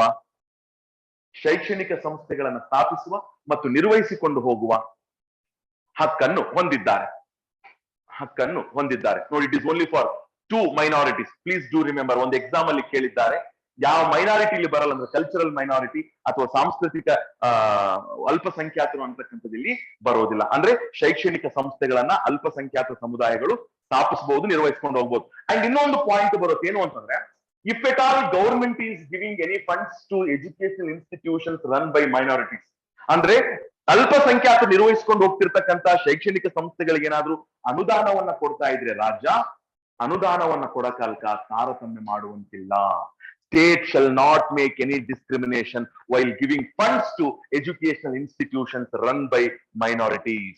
ಎಲ್ಲ ಸಂಸ್ಥೆಗಳಿಗೆ ಸಮಾನವಾಗಿ ಕೊಡಬೇಕಾಗುತ್ತೆ. ಫಾರ್ ಎಕ್ಸಾಂಪಲ್, ಈ ಕ್ರಿಶ್ಚಿಯನ್ಸ್ ಶಾಲೆಗಳಿಗೆ ಸ್ವಲ್ಪ ಹೆಚ್ಚು ಕೊಡ್ತಕ್ಕಂಥದ್ದು, ಇಸ್ಲಾಂ ನಿಂದ ನಡೀತಿರೋ ಶಾಲೆ ಕಡಿಮೆ no, that should not happen. ಕೊಡಂಗಿದ್ರೆ ಈಕ್ವಲ್ ಆಗಿ ಕೊಡಬೇಕು. ಯಾವುದೇ ತಾರತಮ್ಯವನ್ನ ರಾಜ್ಯ ಫಂಡ್ ಅಥವಾ ಈ ಅನುದಾನವನ್ನ ಕೊಡಕಲ್ಕ ಮಾಡುವಂತಿಲ್ಲ. ನೋಡಿ, State shall not discriminate while giving funds to educational institutions. State shall not discriminate while giving funds to educational institutions administered by minorities. ಅಲ್ಪಸಂಖ್ಯಾತರು ನಿರ್ವಹಿಸುತ್ತಿರುವ ಶೈಕ್ಷಣಿಕ ಸಂಸ್ಥೆಗಳಿಗೆ ಅನುದಾನ ಕೊಡುವ ಸಂದರ್ಭದಲ್ಲಿ ಅಲ್ಪಸಂಖ್ಯಾತರು ನಿರ್ವಹಿಸುತ್ತಿರುವ ಶೈಕ್ಷಣಿಕ ಸಂಸ್ಥೆಗಳಿಗೆ ಅನುದಾನ ಕೊಡುವ ಸಂದರ್ಭದಲ್ಲಿ ರಾಜ್ಯ ಯಾವುದೇ ತಾರತಮ್ಯ ಮಾಡುವಂತಿಲ್ಲ. ರಾಜ್ಯ ಯಾವುದೇ ತಾರತಮ್ಯ ಮಾಡುವಂತಿಲ್ಲ. ಯಾವುದೇ ತಾರತಮ್ಯ ಮಾಡುವಂತಿಲ್ಲ. Full stop. So this is article 30. ನೋಡಿ, ಗೊತ್ತಿರಲಿ, ನಾಳೆ ಎಕ್ಸಾಮ್ಗಳಲ್ಲಿ ಈ ಸಾಂಸ್ಕೃತಿಕ ಮತ್ತು ಶೈಕ್ಷಣಿಕ ಹಕ್ಕಿನ ಬಗ್ಗೆ ಕೇಳಿದ್ರು ಅಂತ ಹೇಳಿದ್ರೆ ನೀವು ಸುಲಭವಾಗಿ ಉತ್ತರವನ್ನ ಕೊಡಬಹುದು. ನೀವು ಮನೆಯಲ್ಲಿ ಪುಸ್ತಕ ಇತ್ತು ಅಂತ ಹೇಳಿದ್ರೆ ಅದನ್ನು ಸಹ ಓದ್ಕೊಳ್ಳಿ. ಎಕ್ಸ್ಟ್ರಾ ಮಾಹಿತಿ ಬರುತ್ತೆ ನಿಮ್ಗೆ. ಎಕ್ಸ್ಟ್ರಾ ಪಾಯಿಂಟ್ಸ್ ಗಳನ್ನ ಆಡ್ ಮಾಡಬಹುದು. Okay, C fundamental rights concept is very very important. ನಾನು ಹೇಳ್ತಾ ಇದ್ದೀನಿ, ಹಂಗಾಗಿ ನಾನು ನಿಮ್ಗೆ ಎಲಾಬರೇಟ್ ಆಗಿ ಬರೆಸ್ತಾ ಇದ್ದೀನಿ ಅಂಡ್ ಡಿಸ್ಕಸ್ ಮಾಡ್ತಾ ಇದ್ದೀನಿ. ಸೊ ಈಗ ನೆಕ್ಸ್ಟ್ ಇದಾದ ನಂತರ ನೆಕ್ಸ್ಟ್ ಬರುತ್ತೆ ನೋಡ್ರಿ, ಯಾವುದಪ್ಪ ಅದು? 6ನೇ ಮೂಲಭೂತ ಹಕ್ಕು, right to constitutional remedies. This is another important fundamental right. Last ಅಲ್ವಾ ಇದು? Yes, 6th fundamental right, right to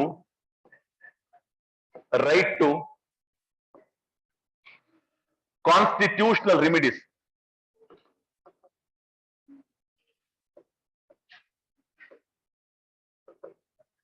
Right to constitutional remedies. Article 32. ಸಂವಿಧಾನಾತ್ಮಕ ಪರಿಹಾರದ ಹಕ್ಕು. ಸಂವಿಧಾನಾತ್ಮಕ ಪರಿಹಾರದ ಹಕ್ಕು 31 ಬೇಕಾಗಲ್ಲ, ಯಾಕಂದ್ರೆ it has been removed. Already ನಿಮ್ಗೆ ಬರ್ಸಿದ್ದೀನಿ ನಾನು. ರೈಟ್ ಟು ಪ್ರಾಪರ್ಟಿ ಏನಿದೆಯಲ್ಲ, it has been removed. It is not necessary to discuss. So that I will move to the last fundamental right, that is right to constitutional remedies. ನೋಡಿ, ಇಲ್ಲಿ ಸ್ವಲ್ಪ ಗಮನಿಸಿ ನೀವು. ಇಲ್ಲಿ 2 ಪಾಯಿಂಟ್ಗಳು ಬರ್ತವೆ. ಇಲ್ಲಿ 3 ಇದಾವೆ ನೋಡಿ ಪಾಯಿಂಟ್ಸ್. ನಂಬರ್ 1, ರೈಟ್, ಹಕ್ಕು. ಒಂದು ಹಕ್ಕಿದೆ ನಮಗೆ. ಏನ್ ಹಕ್ಕು ಅಂತಂದ್ರೆ ರಿಮಿಡೀಸ್ ಗಳನ್ನ ಹೊಂದುವ ಹಕ್ಕು. ರಿಮಿಡೀಸ್ ಅಂತ ಹೇಳಿದ್ರೆ ಪರಿಹಾರಗಳನ್ನ ಹೊಂದುವ ಹಕ್ಕು. ಎಂತಹ ಪರಿಹಾರಗಳು ಅಂತಂದ್ರೆ ಸಂವಿಧಾನಾತ್ಮಕ ಪರಿಹಾರಗಳು. ಅಂದ್ರೆ ಸಂವಿಧಾನದಲ್ಲಿ ಕೆಲವು ಪರಿಹಾರಗಳಿದಾವೆ. There are remedies mentioned in Article 32. We can avail those remedies. ಆ ಪರಿಹಾರಗಳನ್ನ ನಾವು ಹೊಂದುವ ಹಕ್ಕನ್ನ ಹೊಂದಿದ್ದೇವೆ 32ನೇ ವಿಧಿಯಡಿಯಲ್ಲಿ. ಸರ್, ಪರಿಹಾರಗಳನ್ನ ಯಾಕೆ ಬೇಕು ನಮಗೆ? Why we need to have remedies? ಪರಿಹಾರಗಳನ್ನ ಯಾಕೆ ಹೊಂದಬೇಕು ನಾವು ಅಂತ ಹೇಳಿದ್ರೆ ದೇರ್ ಈಸ್ ಆಸ್ಪೆಕ್ಟ್. ಏನು ಅಂತ ಹೇಳಿದ್ರೆ, ನಾವು ಇಲ್ಲಿವರೆಗೆ ಹಕ್ಕುಗಳನ್ನ ಡಿಸ್ಕಸ್ ಮಾಡಿದೀವಲ್ವಾ, in case there is a violation of any fundamental rights, ಮೂಲಭೂತ ಹಕ್ಕುಗಳಿಗೆ ರಾಜ್ಯ ಅಥವಾ ಯಾರಾದ್ರೂ ತೊಂದರೆ ಮಾಡಿದರೆ, ನಮ್ಮ ಮೂಲಭೂತ ಹಕ್ಕುಗಳಿಗೆ ಧಕ್ಕೆಯಾದರೆ ರಾಜ್ಯದಿಂದ, ಆಗ ನಮ್ಮ ಮೂಲಭೂತ ಹಕ್ಕುಗಳನ್ನು ರಕ್ಷಿಸಿಕೊಳ್ಳುವ ನಿಟ್ಟಿನಲ್ಲಿ ಕೆಲವು ಪರಿಹಾರಗಳನ್ನು ನಾವು ಪಡೆದುಕೊಳ್ಳಬಹುದು. We can avail some remedies in order to protect and enforce our fundamental rights. Sir, ಯಾರು ಇವುಗಳನ್ನ ಪಡೆದುಕೊಳ್ಳಬಹುದು ಅಂದ್ರೆ ಅಗ್ರೀವ್ಡ್ ಪರ್ಸನ್ ಅಂತ ಬರುತ್ತೆ. ಅಗ್ರೀವ್ಡ್ ಪರ್ಸನ್ ಅಂತಂದ್ರೆ ಹಕ್ಕುಗಳ ಧಕ್ಕೆಗೆ ಒಳಗಾದ ವ್ಯಕ್ತಿ. ಹಕ್ಕುಗಳ ಧಕ್ಕೆಗೆ ಒಳಗಾದ ವ್ಯಕ್ತಿ ಪರಿಹಾರಗಳನ್ನು ಪಡೆದುಕೊಳ್ಳುವ ಮೂಲಕ ತನ್ನ ಹಕ್ಕುಗಳನ್ನು ರಕ್ಷಿಸಿಕೊಳ್ಳಬಹುದು ಮತ್ತು ತನ್ನ ಹಕ್ಕುಗಳನ್ನ ಜಾರಿ ಮಾಡಿಕೊಳ್ಳಬಹುದು. ಇದು ಹಕ್ಕಿದೆ. ಸರ್, ಎಲ್ಲಿ ಹೋಗಿ ಪರಿಹಾರಗಳನ್ನ ಕೇಳ್ಬೇಕು ಸರ್ ಅಂತ ಬಂದಾಗ high court as well as supreme court. ನೋಡಿ, ಆ ಒಂದು ಸೆಂಟೆನ್ಸ್, ಆ ರೈಟ್ ಟು ಕಾನ್ಸ್ಟಿಟ್ಯೂಷನಲ್ ರೆಮಿಡೀಸ್ ಅಂತ ನೋಡಕ್ಕಲ್ಲಿ 3 ಪಾಯಿಂಟ್ಗಳಿದೆ. ನಮಗೊಂದು ಹಕ್ಕಿದೆ. It is a fundamental right to avail remedies mentioned in our constitution. ಸಂವಿಧಾನದಲ್ಲಿ ಉಲ್ಲೇಖವಾಗಿರ್ತಕ್ಕಂಥ ಪರಿಹಾರಗಳನ್ನ ಪಡೆದುಕೊಳ್ಳುವ ಹಕ್ಕಿದೆ ನಮಗೆ. It is our fundamental right. ಯಾಕೆ ಆ ಪರಿಹಾರಗಳು ಅಂತ ಹೇಳಿದ್ರೆ, ಯಾರಾದ್ರೂ ಅಥವಾ ರಾಜ್ಯ ನಮ್ಮ ಮೂಲಭೂತ ಹಕ್ಕುಗಳಿಗೆ ಧಕ್ಕೆ ತಂದಿದ್ದೇ ಆದಲ್ಲಿ ನಮ್ಮ ಮೂಲಭೂತ ಹಕ್ಕುಗಳನ್ನು ರಕ್ಷಿಸಿಕೊಳ್ಳುವ ಸಲುವಾಗಿ ಮತ್ತು ಹಕ್ಕುಗಳನ್ನ ಜಾರಿಗೊಳಿಸುವ ಸಲುವಾಗಿ we need to avail some remedies. ಆ ರೀತಿಯ ಹಕ್ಕನ್ನ ಇದು ಕೊಡುತ್ತೆ. ಹಂಗಾಗಿನೇ ಡಾಕ್ಟರ್ BR ಅಂಬೇಡ್ಕರ್ ಅವರು ಹೇಳ್ತಾರೆ, this is very heart and soul of Indian constitution. 32ನೇ ವಿಧಿ ಇದೆಯಲ್ಲ, 32 article, according to doctor BR Ambedkar, it is very heart and soul of constitution. ಗೊತ್ತಿರಲಿ, ಸಂವಿಧಾನದ ಹೃದಯ ಮತ್ತು ಆತ್ಮವಿದ್ದಂತೆ ಈ ವಿಧಿ ಅಂತ ಹೇಳುತ್ತಾರೆ doctor BR Ambedkar. Ambedkar general ಆಗಿ ಒಂದು ಸೆಂಟೆನ್ಸ್ ಹೇಳ್ತಾರೆ. ಯಾರಾದ್ರೂ ಬಂದು ನನಗೆ ಕೇಳಿದ್ರೆ ಅಂಬೇಡ್ಕರ್ ಅವ್ರು ಹೇಳ್ತಾರೆ, if anybody come to me and ask, you have written the constitution, ಸಾಕಷ್ಟು ವಿಧಿಗಳ ಬಗ್ಗೆ ನಿಮ್ಗೆ ಮಾಹಿತಿ ಇದೆ, you know very well about the majority of the article, which is your favourite article ಅಂತ ಹೇಳಿದ್ರೆ ನಾನು ಆಗ ನನ್ನ ಬೆರಳನ್ನ ಎಲ್ಲಿ ತೋರಿಸ್ತೀನಿ, 32ನೇ ವಿಧಿಗೆ ತೋರಿಸ್ತೀನಿ ಅಂತ ಹೇಳ್ತಾರೆ Ambedkar. This is the best article in the view of mind. ನನ್ನ ಅಭಿಪ್ರಾಯದಲ್ಲಿ ಇದು ಬೆಸ್ಟ್ ಆರ್ಟಿಕಲ್ ಅಂತ ಹೇಳ್ತಾರೆ ಅಂಬೇಡ್ಕರ್ ಅವರು. ಈ very soul and heart of constitution. ಯಾಕೆ ಸರ್ ಇದಕ್ಕೆ ಹೃದಯ ಆತ್ಮ ಅಂತ ಕರೀತಾರೆ? ಇದಿರ್ಲಿಲ್ಲ ಅಂದ್ರೆ ಏನಾಗ್ತಿತ್ತು ಅಂತ ಹೇಳಿದ್ರೆ, ಉಳಿದ ಹಕ್ಕುಗಳಿಗೆ ಬೆಲೆ ಇರ್ತಿರ್ಲಿಲ್ಲ. ರಾಜ್ಯ ಆ ಹಕ್ಕುಗಳನ್ನು ಹೆಂಗ್ ಬೇಕಾದ್ರೂ ದಮನ ಮಾಡಬಹುದಾಗಿತ್ತು. ನಾಗರಿಕರ ಹಕ್ಕುಗಳು ನೋ, ಹಂಗ್ ಮಾಡುವಂತಿಲ್ಲ ರಾಜ್ಯ. ಯಾಕೆಂದ್ರೆ ನಮ್ಗೆ ಅಸ್ತ್ರಗಳಿದಾವೆ. We have weapons in our hand. The weapons have been given by the Constitution under Article 32. The weapons can be termed as remedies. ಎಷ್ಟಿದಾವೆ ಸರ್ ವೆಪನ್ಸ್ ಅಂತ ಬಂದಾಗ? 5 ವೆಪನ್ಸ್ ಗಳನ್ನ ಕಾಣಬಹುದು. There are 5 different types of remedies. 5 different types of remedies. ನೀವು already ಓದಿರ್ತೀರಿ ಸಾಕಷ್ಟು ಪುಸ್ತಕಗಳಲ್ಲಿ. What are those remedies ಅಂತ ಬಂದಾಗ habeas corpus, mandamus, certiorari, prohibition and quo warranto ಅಂತ ಬರುತ್ತೆ. ನಿಮ್ಗೆ ಕೆಲವೊಬ್ರು ಹೊಸಬ್ರಿದ್ದವ್ರಿಗೆ ಏನೋ ಹೇಳಕತ್ತಾರ ಸರ್ ಅಂತ ನಿಮ್ಗೆ ಅನ್ಸಿರುತ್ತೆ. ಆದ್ರೆ ತಿಳ್ಕೊಂಡ್ಮೇಲೆ ಗೊತ್ತಾಗುತ್ತೆ, ಓಹೋ ಇಷ್ಟೇನಾ ಅಂತ ಅನ್ಸುತ್ತೆ. ತಿಳ್ಕೊಳ್ಳೋದ್ ಮುಂಚೆ ದೊಡ್ಡದು ಅನ್ಸುತ್ತೆ, ತಿಳ್ಕೊಳ್ಳೋ ಅಂತ ಓ ಇಷ್ಟೇನಾ ಅಂತ ಅನ್ಸುತ್ತೆ. ಅಂಡರ್ಸ್ಟ್ಯಾಂಡ್? ಆಶ್ಚರ್ಯ ಪಡಕ್ ಹೋಗ್ಬೇಡಿ. ತಿಳ್ಕೊಂಡ್ಮೇಲೆ ನಿಮಗೂ ಈ ವಿಚಾರಗಳು ಗೊತ್ತಾಗ್ತವೆ ನೋಡಿ. ಹೊಸ ಹೊಸ ವಿಚಾರಗಳು ಇರ್ತಕ್ಕಂಥದ್ದು. ಸೊ ಕೆಲವು ಪಾಯಿಂಟ್ಸ್ ಗಳನ್ನ ನೀವು ಬರೆದುಕೊಳ್ಬಹುದು. ಪಾಯಿಂಟ್ ಗಳನ್ನ ಬರ್ಕೋಬಹುದು.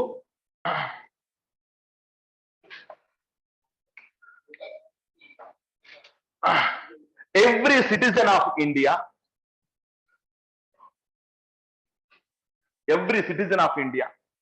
has the power to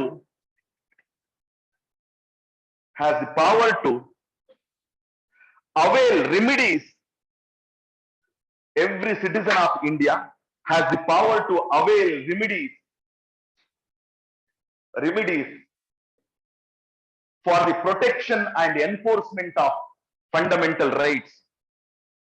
ಮೂಲಭೂತ ಹಕ್ಕುಗಳ ರಕ್ಷಣೆಗಾಗಿ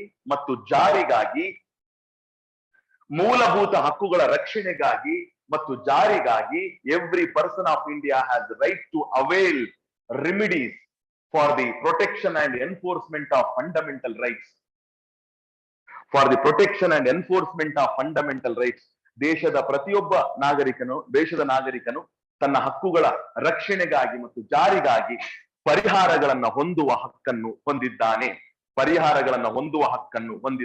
ಗೊತ್ತಿರಲಿ ಎಂತಹ ಇವುಗಳು ಪರಿಹಾರಗಳು. ಕಾನ್ಸ್ಟಿಟ್ಯೂಷನಲ್ ರೆಮಿಡೀಸ್, ಸಂವಿಧಾನಾತ್ಮಕ ಪರಿಹಾರಗಳು. ಯಾಕೆ ಸಂವಿಧಾನಾತ್ಮಕ ಪರಿಹಾರ ಅಂತ ಕರಿತೀವಿ? ಸಂವಿಧಾನದಲ್ಲಿ ಉಲ್ಲೇಖಿಸಲಾಗಿದೆ. These remedies are mentioned in Constitution, so that these called as constitutional remedies ಅಂತ ನಾವು ಕರೀತಕ್ಕಂಥದ್ದು. ಪಾಯಿಂಟ್ ಈಸ್ ಕ್ಲಿಯರ್ ಆಯ್ತು. Protection and enforcement of fundamental rights. Who can avail the remedies ಅಂತ ಹೇಳಿದಾಗ aggrieved person ಅಂತ ಬರ್ತಾರೆ.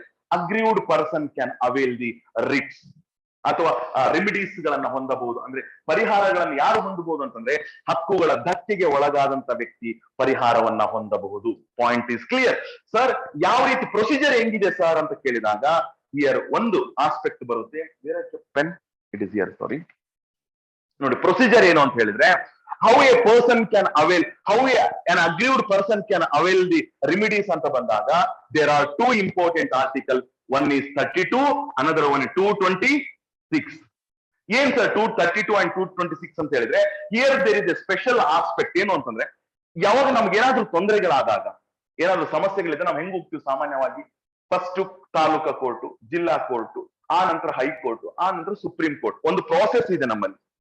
We cannot jump directly to high court for some matters. ನಾವು ಹೋಗಂಗಿಲ್ಲ. ಆದರೆ ಮೂಲಭೂತ ಹಕ್ಕುಗಳಿಗೆ ಧಕ್ಕೆಯಾದರೆ, in case there is a violation to fundamental rights, then aggrieved person can approach Supreme Court directly. ನೇರವಾಗಿ ಸುಪ್ರೀಂ ಕೋರ್ಟ್ಗೆ ಮೊರೆ ಹೋಗಬಹುದು under Article 32. But aggrieved person can approach Supreme Court directly in order to seek the remedies for the protection and enforcement of his fundamental rights. Direct supreme ಕೋರ್ಟ್ಗೆ ಮೊರೆ ಹೋಗ್ಬೋದು ನಾವು. Aggrieved person can approach directly supreme court. ಬೇರೆ ಪ್ರಕರಣಗಳು direct ಆಗಿ ಹೋಗಿ ಬರಲ್ಲ ಈ ರೀತಿ ನಾವು. We cannot move directly. But in case of violation of fundamental rights, aggrieved person can directly approach the supreme court. ಯಾಕೆ ಅಪ್ರೋಚ್ ಮಾಡ್ತಾನೆ? ಪರಿಹಾರಗಳನ್ನ ಹೊಂದುವುದಕ್ಕಾಗಿ. ಯಾಕೆ ಪರಿಹಾರಗಳ ಬೇಕು? ತನ್ನ ಮೂಲಭೂತ ಹಕ್ಕುಗಳ ರಕ್ಷಣೆಗಾಗಿ ಮತ್ತು ಜಾರಿಗಾಗಿ ಅಂತಕ್ಕಂಥದ್ದು ಬರುತ್ತೆ. ಓಕೆ, ಬರ್ಕೊಂಡ್ಬಿಡಿ. Under article 32, under Article 32, An aggrieved person can approach Supreme Court directly. An aggrieved person can approach Supreme Court directly.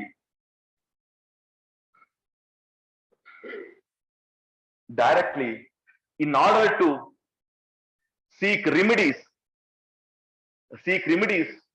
for the protection and enforcement of fundamental rights. ಹಕ್ಕುಗಳ ಧಕ್ಕೆಗೆ ಒಳಗಾದ ವ್ಯಕ್ತಿಯು in order to seek the remedies ಹಕ್ಕುಗಳ ಧಕ್ಕೆಗೆ ಒಳಗಾದ ವ್ಯಕ್ತಿಯು ಹಕ್ಕುಗಳ ರಕ್ಷಣೆಗಾಗಿ ಮತ್ತು ಜಾರಿಗಾಗಿ ನೇರವಾಗಿ ಸುಪ್ರೀಂ ಕೋರ್ಟ್ಗೆ ಮೊರೆ ಹೋಗಬಹುದು. ಸೆಂಟೆನ್ಸ್ ಹಕ್ಕುಗಳ ಧಕ್ಕೆಗೆ ಒಳಗಾದ ವ್ಯಕ್ತಿಯು ಫಸ್ಟ್ ಏನ್ ಬರ್ಕೊಂಡ್ರಲ್ಲ ಕನ್ನಡದವರು, ಫಸ್ಟ್ ಸೆಂಟೆನ್ಸ್ ಹಂಗೆ ಇದೆಯಲ್ವಾ? ಹಕ್ಕುಗಳ ಧಕ್ಕೆಗೆ ಒಳಗಾದ ವ್ಯಕ್ತಿಯು ಪರಿಹಾರಗಳನ್ನ ಹೊಂದುವ ಮೂಲಕ ಪರಿಹಾರಗಳನ್ನು ಹೊಂದಲು ನೇರವಾಗಿ ಸುಪ್ರೀಂ ಕೋರ್ಟ್ಗೆ ಮೊರೆ ಹೋಗಬಹುದು. He can approach Supreme Court directly for the protection and enforcement of fundamental rights. ನೋಡಿ, ನಾನು ಕ್ಲಿಯರ್ ಕ್ರಿಸ್ಟಲ್ ಸೆಂಟೆನ್ಸ್ ಗಳನ್ನ ಬರುತ್ತಾ ಇದ್ದೀನಿ, ಇಲ್ಲಿ ಯಾವುದೇ ಗೊಂದಲಗಳಿಲ್ಲ. ಓಕೆ, ಈಗ ನೆಕ್ಸ್ಟ್ ಒಳಗಡೆ 226 ಟು ಹೈಕೋರ್ಟ್. ಇವನ್ ಹೈಕೋರ್ಟ್ಗೂ ಡೈರೆಕ್ಟ್ ಆಗಿ ಹೋಗ್ಬೋದು. ಯಾವ ವಿಧಿ ಅಡಿಯಲ್ಲಿ ಅಂತ ಹೇಳಿದ್ರೆ 226. So a aggrieved person can approach High Court directly under Article 226 in order to seek the remedies for the protection of his fundamental rights. ಮೂಲಭೂತ ಹಕ್ಕುಗಳ ರಕ್ಷಣೆಗಾಗಿ ನೇರವಾಗಿ ಹೈಕೋರ್ಟ್ಗೂ ಮೊರೆ ಹೋಗಬಹುದು. ಬರ್ಕೋಬಹುದು ನಿಮ್ದೇ ಆದ ಸೆಂಟೆನ್ಸ್ ಅಲ್ಲಿ 226ನೇ ವಿಧಿಯ ಅಡಿಯಲ್ಲಿ ಹೈಕೋರ್ಟ್ಗೆ ನೇರವಾಗಿ ವ್ಯಕ್ತಿಯು ಮೊರೆ ಹೋಗಬಹುದು. ಯಾವುದಕ್ಕಾಗಿ? ಪರಿಹಾರಗಳನ್ನು ಹೊಂದುವುದಕ್ಕಾಗಿ. ಪರಿಹಾರಗಳನ್ನು ಯಾಕೆ ಹೊಂದ್ತಾನೆ ಅಂತ ಹೇಳಿದ್ರೆ ತನ್ನ ಹಕ್ಕುಗಳ ರಕ್ಷಣೆಗಾಗಿ ಮತ್ತು ಜಾರಿಗಾಗಿ. ಸೊ ಒಂದು ಆಸ್ಪೆಕ್ಟ್ ನಾನು ಹೇಳ್ತೇನೆ. ಫಸ್ಟ್ ಲಿಸನ್ ಕೇರ್ಫುಲಿ, ಅರ್ಥ ಮಾಡ್ಕೊಳ್ಳಿ, ನಿಮ್ದೇ ಆದ ಸೆಂಟೆನ್ಸ್ ಅಲ್ಲಿ ನೀವು ಬರ್ಕೊಳ್ಳಿ. Simple it is, concept is very simple. Okay, ನಾನು ಹೇಳ್ತಿರೋ ಕಲ್ಕ ನಾನು ಹೇಳೋದೇ ಸೆಂಟೆನ್ಸ್ ನೀವು ಬರ್ಕೊಳಕ್ ಹೋದ್ರೆ ನಾನು ಸೆಂಟೆನ್ಸ್ ಚೇಂಜ್ ಮಾಡ್ತಾ ಇರ್ತೀನಿ. ನಾನು ಯೂಶುವಲಿ ನಾನು ಒಂದ್ಸರ್ತಿ ಹೇಳಿದ ಸೆಂಟೆನ್ಸ್ ನೆಕ್ಸ್ಟ್ ಟೈಮ್ ಅದೇ ರೀತಿ ರಿಪೀಟ್ ಮಾಡ್ಲಿಕ್ಕಿಲ್ಲ. ಅವಾಗ ಅರೆ ಸರ್ ಏನ್ ಹೇಳಕತ್ತೀನಿ, ನನಗೆ ಏನೋ ಬರ್ಕೊಂಡಿಲ್ಲ ಅಂತ ನಿಮ್ಗೆ ಅನ್ಸ್ತದೆ. ಹಂಗಾಗಿ I request you try to understand the concept, then you write down in your own way. ಹಿಂಗಿದೆ ಅಂತ ಹೇಳಿ ಬರ್ಕೋಬೇಕು ಯಾವಾಗ್ಲೂ ಸಹ. Actually giving notes is bad practice in the class. To be frank, notes ಕೊಡೋದು ಬ್ಯಾಡ್ ಪ್ರಾಕ್ಟಿಸ್ ಇದೆ. You are not a primary high school students to dictate the notes. ಅರ್ಥ ಮಾಡ್ಕೊಂಡು ನಿಮ್ದೇ ಆದ ಸೆಂಟೆನ್ಸ್ ಅಲ್ಲಿ ಕನ್ಸ್ಟ್ರಕ್ಟ್ ಮಾಡಿದ್ರೆ ಅಂದ್ರೆ that is originality.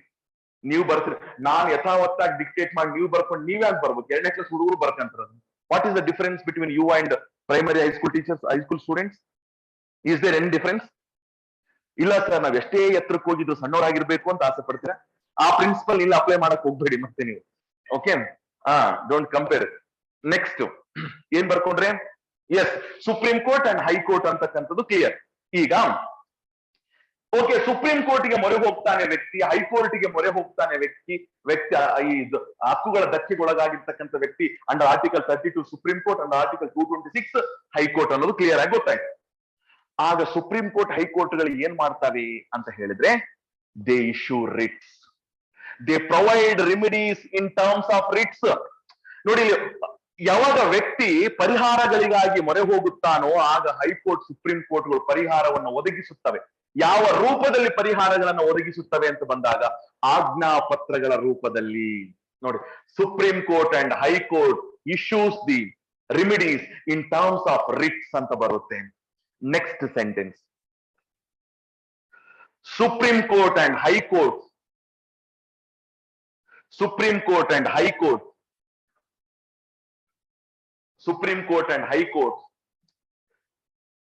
provides the remedies in terms of writs. Supreme court ಮತ್ತು ಹೈಕೋರ್ಟ್ಗಳು ಆಜ್ಞಾ ಪತ್ರಗಳ ರೂಪದಲ್ಲಿ ಪರಿಹಾರಗಳನ್ನು ಒದಗಿಸುತ್ತವೆ. ಸುಪ್ರೀಂ ಕೋರ್ಟ್ ಮತ್ತು ಹೈಕೋರ್ಟ್ಗಳು ಆಜ್ಞಾ ಪತ್ರಗಳ ರೂಪದಲ್ಲಿ ಪರಿಹಾರಗಳನ್ನು ಒದಗಿಸುತ್ತವೆ.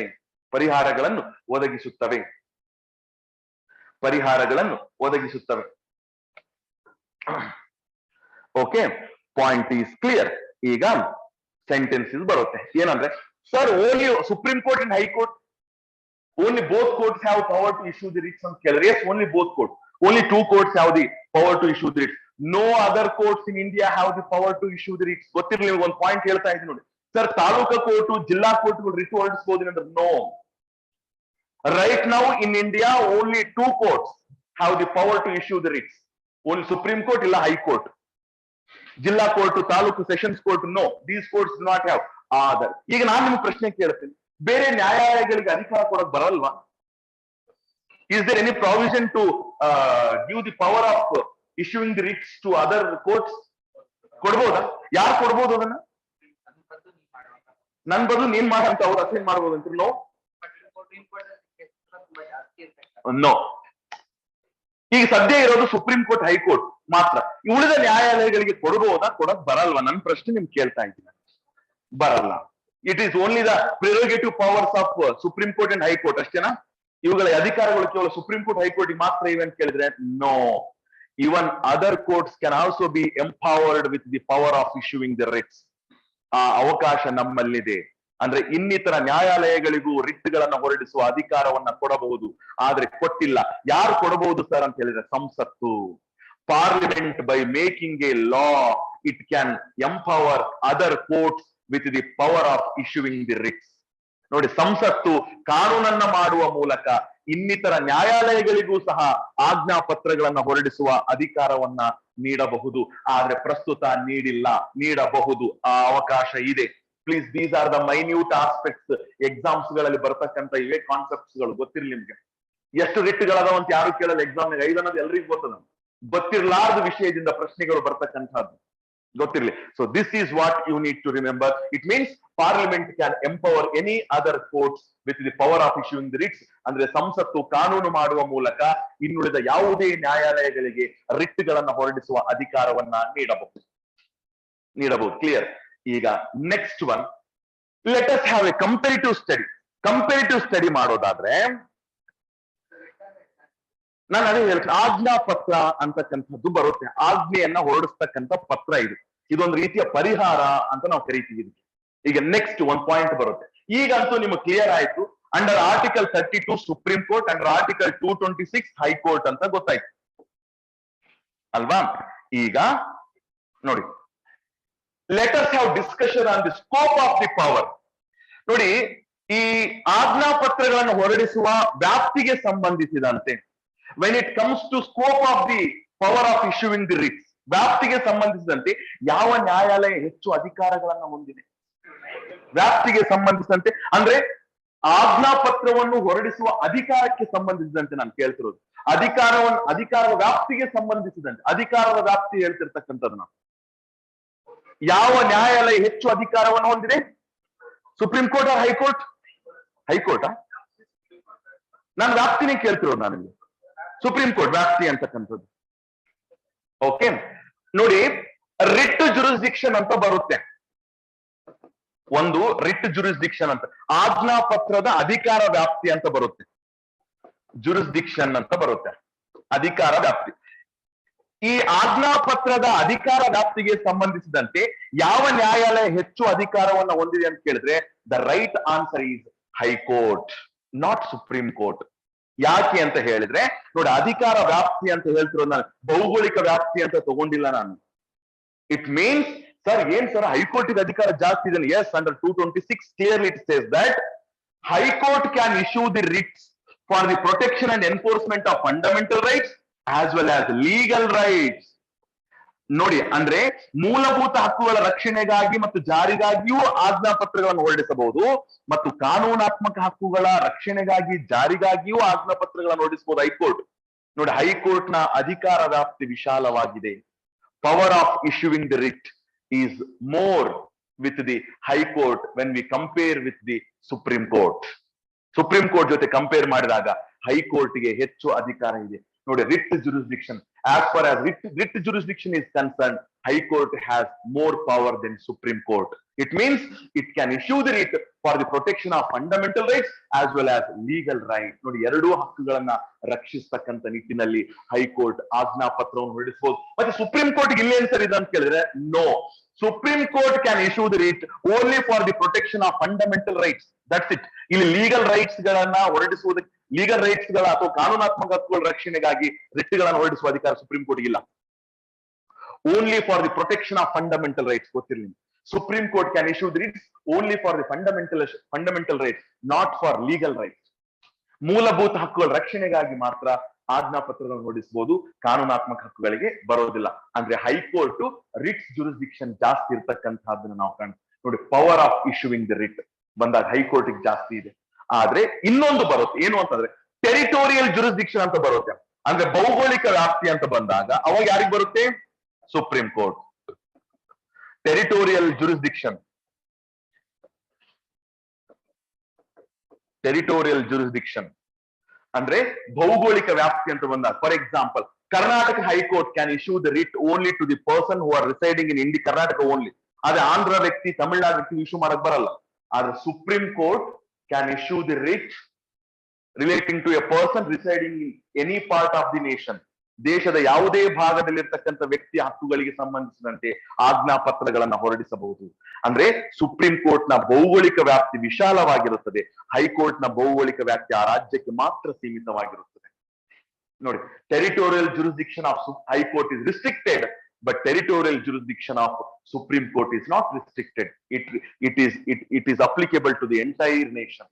ದೇಶದಲ್ಲಿರುವ ಯಾವುದೇ ವ್ಯಕ್ತಿಯ ಹಕ್ಕುಗಳ ರಕ್ಷಣೆಗಾಗಿ ಹೊರಡಿಸಬಹುದು. ಬಟ್ ಕರ್ನಾಟಕ ಹೈಕೋರ್ಟ್ ಓನ್ಲಿ ಕರ್ನಾಟಕದಲ್ಲಿರ್ತಕ್ಕಂಥ ವ್ಯಕ್ತಿಗಳ ಹಕ್ಕುಗಳ ರಕ್ಷಣೆಗಾಗಿ ಮಾತ್ರ ರಿಟ್ಗಳನ್ನ ಹೊರಡಿಸಬಹುದು. ವೈಲೇಟ್ ಮಾಡಕ್ ಬರಲಿಲ್ಲ. ಅವ್ರೆ ಈಗ ವೈಲೇಟ್ ಯಾರು ಮಾಡ್ತಾರೆ? ಸರ್ಕಾರ ಮಾಡ್ತಾರೆ, ರಾಜ್ಯ ಮಾಡುತ್ತೆ. ಕರ್ನಾಟಕ ರಾಜ್ಯ ವೈಲೇಟ್ ಮಾಡಿದಾಗ ಅವ್ರಿಗೆ ತಾನು ಹೇಳುದು ಏನಮ್ಮ ಅನ್ಟಚಬಿಲಿಟಿ ಏನಾಯ್ತು? ನೋ, ಅದನ್ನ ನೀವು ಸಾಮಾನ್ಯ ಕಾಯ್ದೆ ಅಡಿಯಲ್ಲಿ ಪ್ರಶ್ನೆ ಮಾಡಬೇಕಾಗುತ್ತದಪ್ಪ. ದೇರ್ ಆರ್ ಸಾಮಾನ್ಯ ಕಾಯ್ದೆಗಳು ಅಂತಕ್ಕಂಥದ್ದು ಏನ್ ಬರುತ್ತಲ್ಲ, ಆರ್ಡಿನರಿ ಲಾಸ್ ಅಡಿಯಲ್ಲಿ ಅವುಗಳನ್ನ ಶಿಕ್ಷೆಗೆ ಒಳಪಡಿಸಲಾಗುತ್ತದೆ. ಅದು ordinance is completely different, nowhere connected to this concept. ಯಾವ್ದು ಆರ್ಡಿನೆನ್ಸ್ ಇಶ್ಯೂ ಮಾಡ್ಬೇಕಲ್ಕ? ಆರ್ಡಿನೆನ್ಸ್ ಇಶ್ಯೂ ಮಾಡಕ್ಕಲ್ ಫಂಡಮೆಂಟಲ್ ರೈಟ್ಸ್ ನ ವೈಲೇಟ್ ಮಾಡಕ್ ಬರೋದೇ ಇಲ್ಲ, ಮಾಡೋದಕ್ ಬರಲ್ಲ, ಆಗಕ್ ಚಾನ್ಸೇ ಇಲ್ಲ. ಆದರೆ ಅನ್ನೋ ಪ್ರಶ್ನೆನೇ ಬರಲ್ಲ. ನಾನು ಮುಂದೆ ಹೇಳ್ತೀನಿ ಇಲ್ಲಿ, ನೀವೇನ್ ಕೇಳ್ತಾ ಇದ್ದೀರ, ಆದರೆ ಹೆಂಗೆ ಸರ್ ಅಂತ ಹೇಳಿದ್ರೆ ಆಗಕ್ ಬರಲ್ಲ. ಆದ್ರೆ it is violation of constitution ಆಗುತ್ತೆ ಅಷ್ಟೇ, ಸಂವಿಧಾನದ ಉಲ್ಲಂಘನೆ. ಆರ್ಡಿನೆನ್ಸ್ ಕ್ಲಿಯರ್ ಆಗಿ ಹೇಳುತ್ತೆ, ಮೂಲಭೂತ ಹಕ್ಕುಗಳನ್ನ ತೆಗೆದುಕೊಳ್ಳುವಂತಿಲ್ಲ, ಚ್ಯುತಿ ತರುವಂತಿಲ್ಲ, ಅಂಡ್ ಸಂವಿಧಾನ ತಿದ್ದುಪಡಿ ಮಾಡುವಂತಿಲ್ಲ ಅಂತ ಬರುತ್ತೆ. ಆರ್ಡಿನೆನ್ಸ್ ಚಾಪ್ಟರ್ ಹೇಳಕ್ಕೆ ನಾನು ಹೇಳ್ತೀನಿ ನಿಮಗೆ. Okay, this is one. ಬರ್ಕೊಂಡ್ರ? ಏನ್ ಬರ್ಕೊಂಡ್ರಿ? ಡಿಫರೆನ್ಸ್ ಇಸ್ ಕ್ಲಿಯರ್ ಆಗಿ ಗೊತ್ತಾಯ್ತಲ್ವಾ? ಎಸ್. ಈಗ ನಾವು let us move to the writs. ನಾನು ಹೇಳಿದ್ನಲ್ಲ ನಿಮಗೆ, courts provide, supreme court and high court provides remedies in terms of writs ಅಂತ ಹೇಳಿದ್ರೆ, what types of writs we have in our constitution ಅಂತ ಬೆಳೆದಾಗ there are 5 types of Ritz.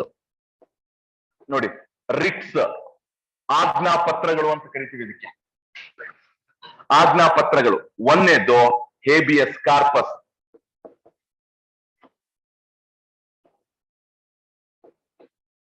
Second one, mandamus. Third one, prohibition.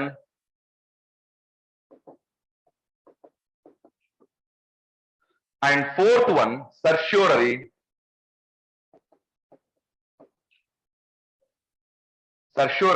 And fifth one, quo warranto.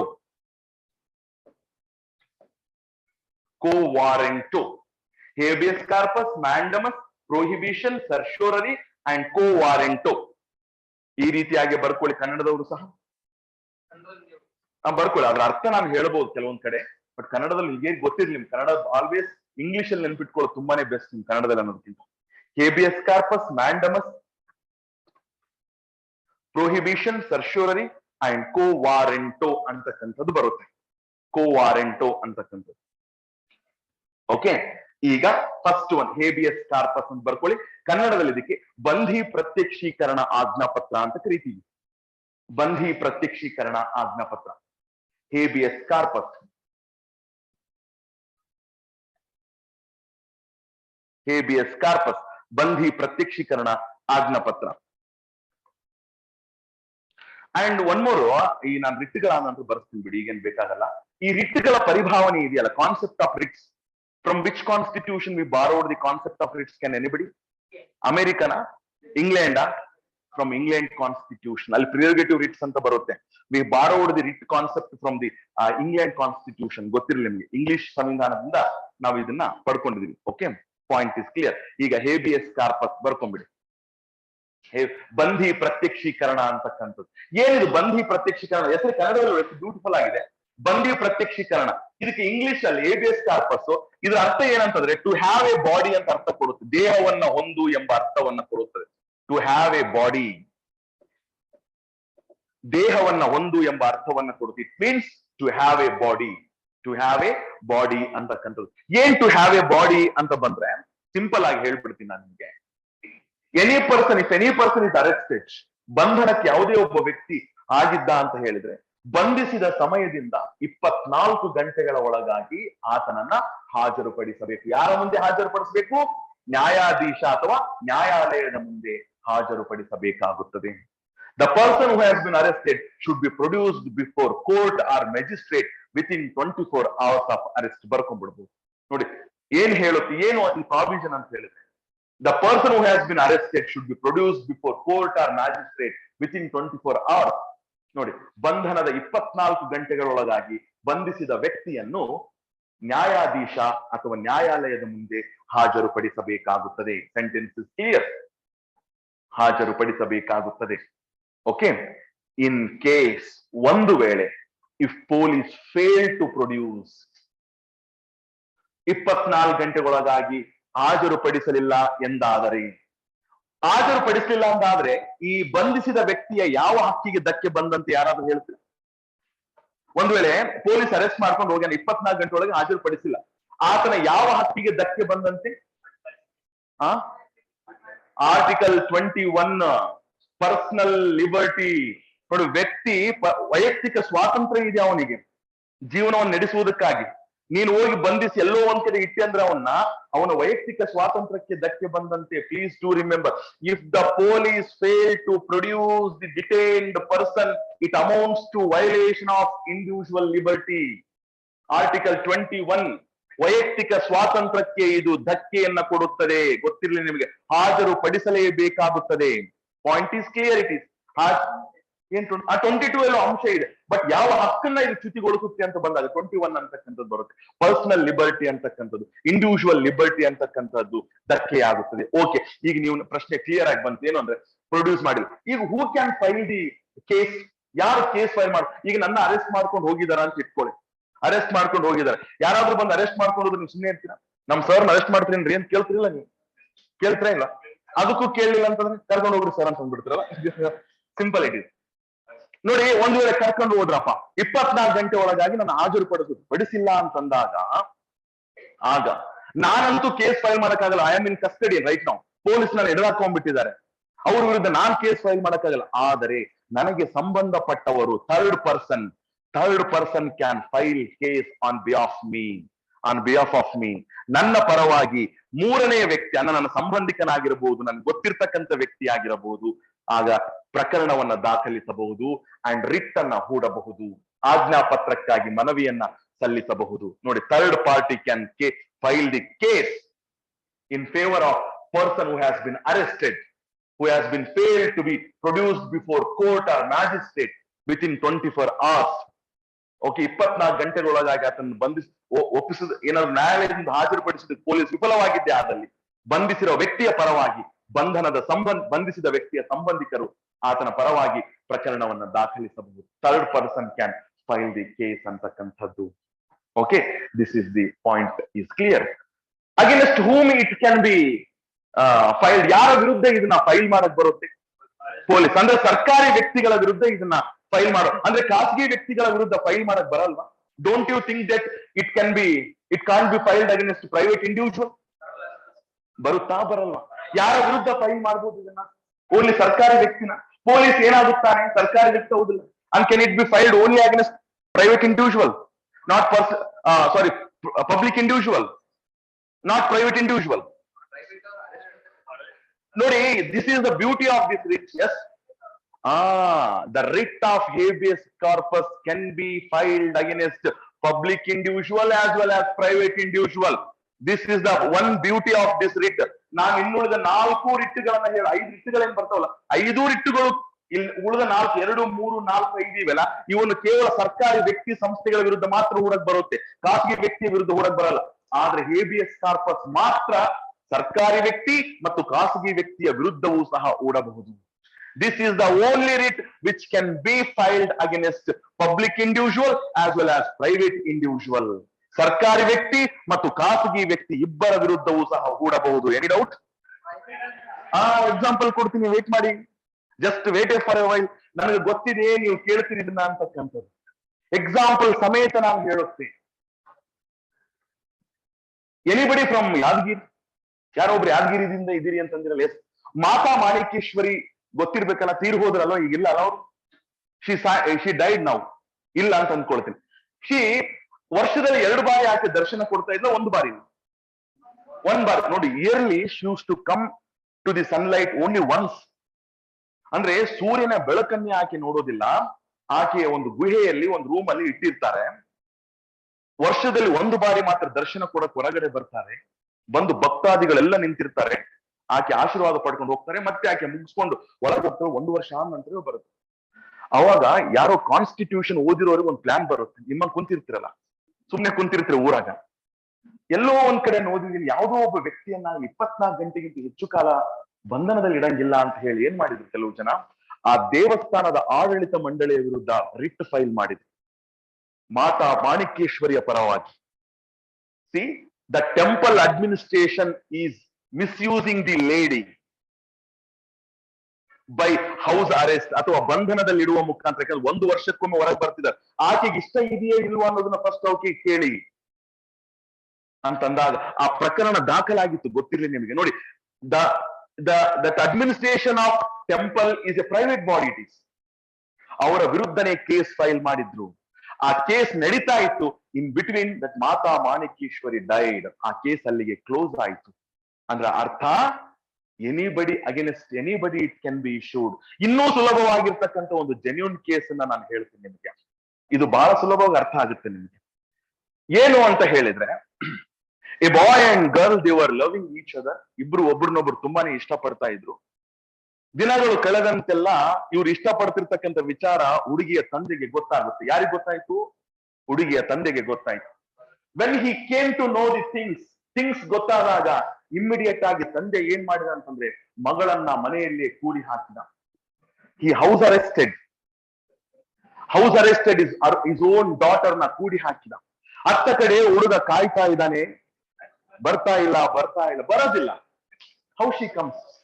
Because she is house arrested. ಚಿಂತಾಕ್ರಾಂತನಾಗಿ ಆತ ಕುಂತಿದ್ದಾನೆ. ಅವಾಗ ಆತನ ಸ್ನೇಹಿತರು ಯಾರೋ ನಿಮ್ ತರ ಕಾನ್ಸ್ಟಿಟ್ಯೂಷನ್ ಕೇಳಿರ್ತಾರಲ್ಲ, ಯಾಕಪ್ಪ ಹಿಂಗ್ ಕುಂತಿದ್ದೆ ಅಂತ ಹೇಳಿದ್ರೆ, ಹಿಂಗ್ ಮಾಡ್ಬಿಟ್ಟ ನಮ್ಮ ಮಾವ, ಆಲ್ರೆಡಿ ಮಾವ ನೋಡಿ ಅರೆಸ್ಟ್ ಮಾಡಿದ್ದಾನೆ, ಇನ್ನೂ ಹೊರಗಡೆ ಬಿಟ್ಟಿಲ್ಲ.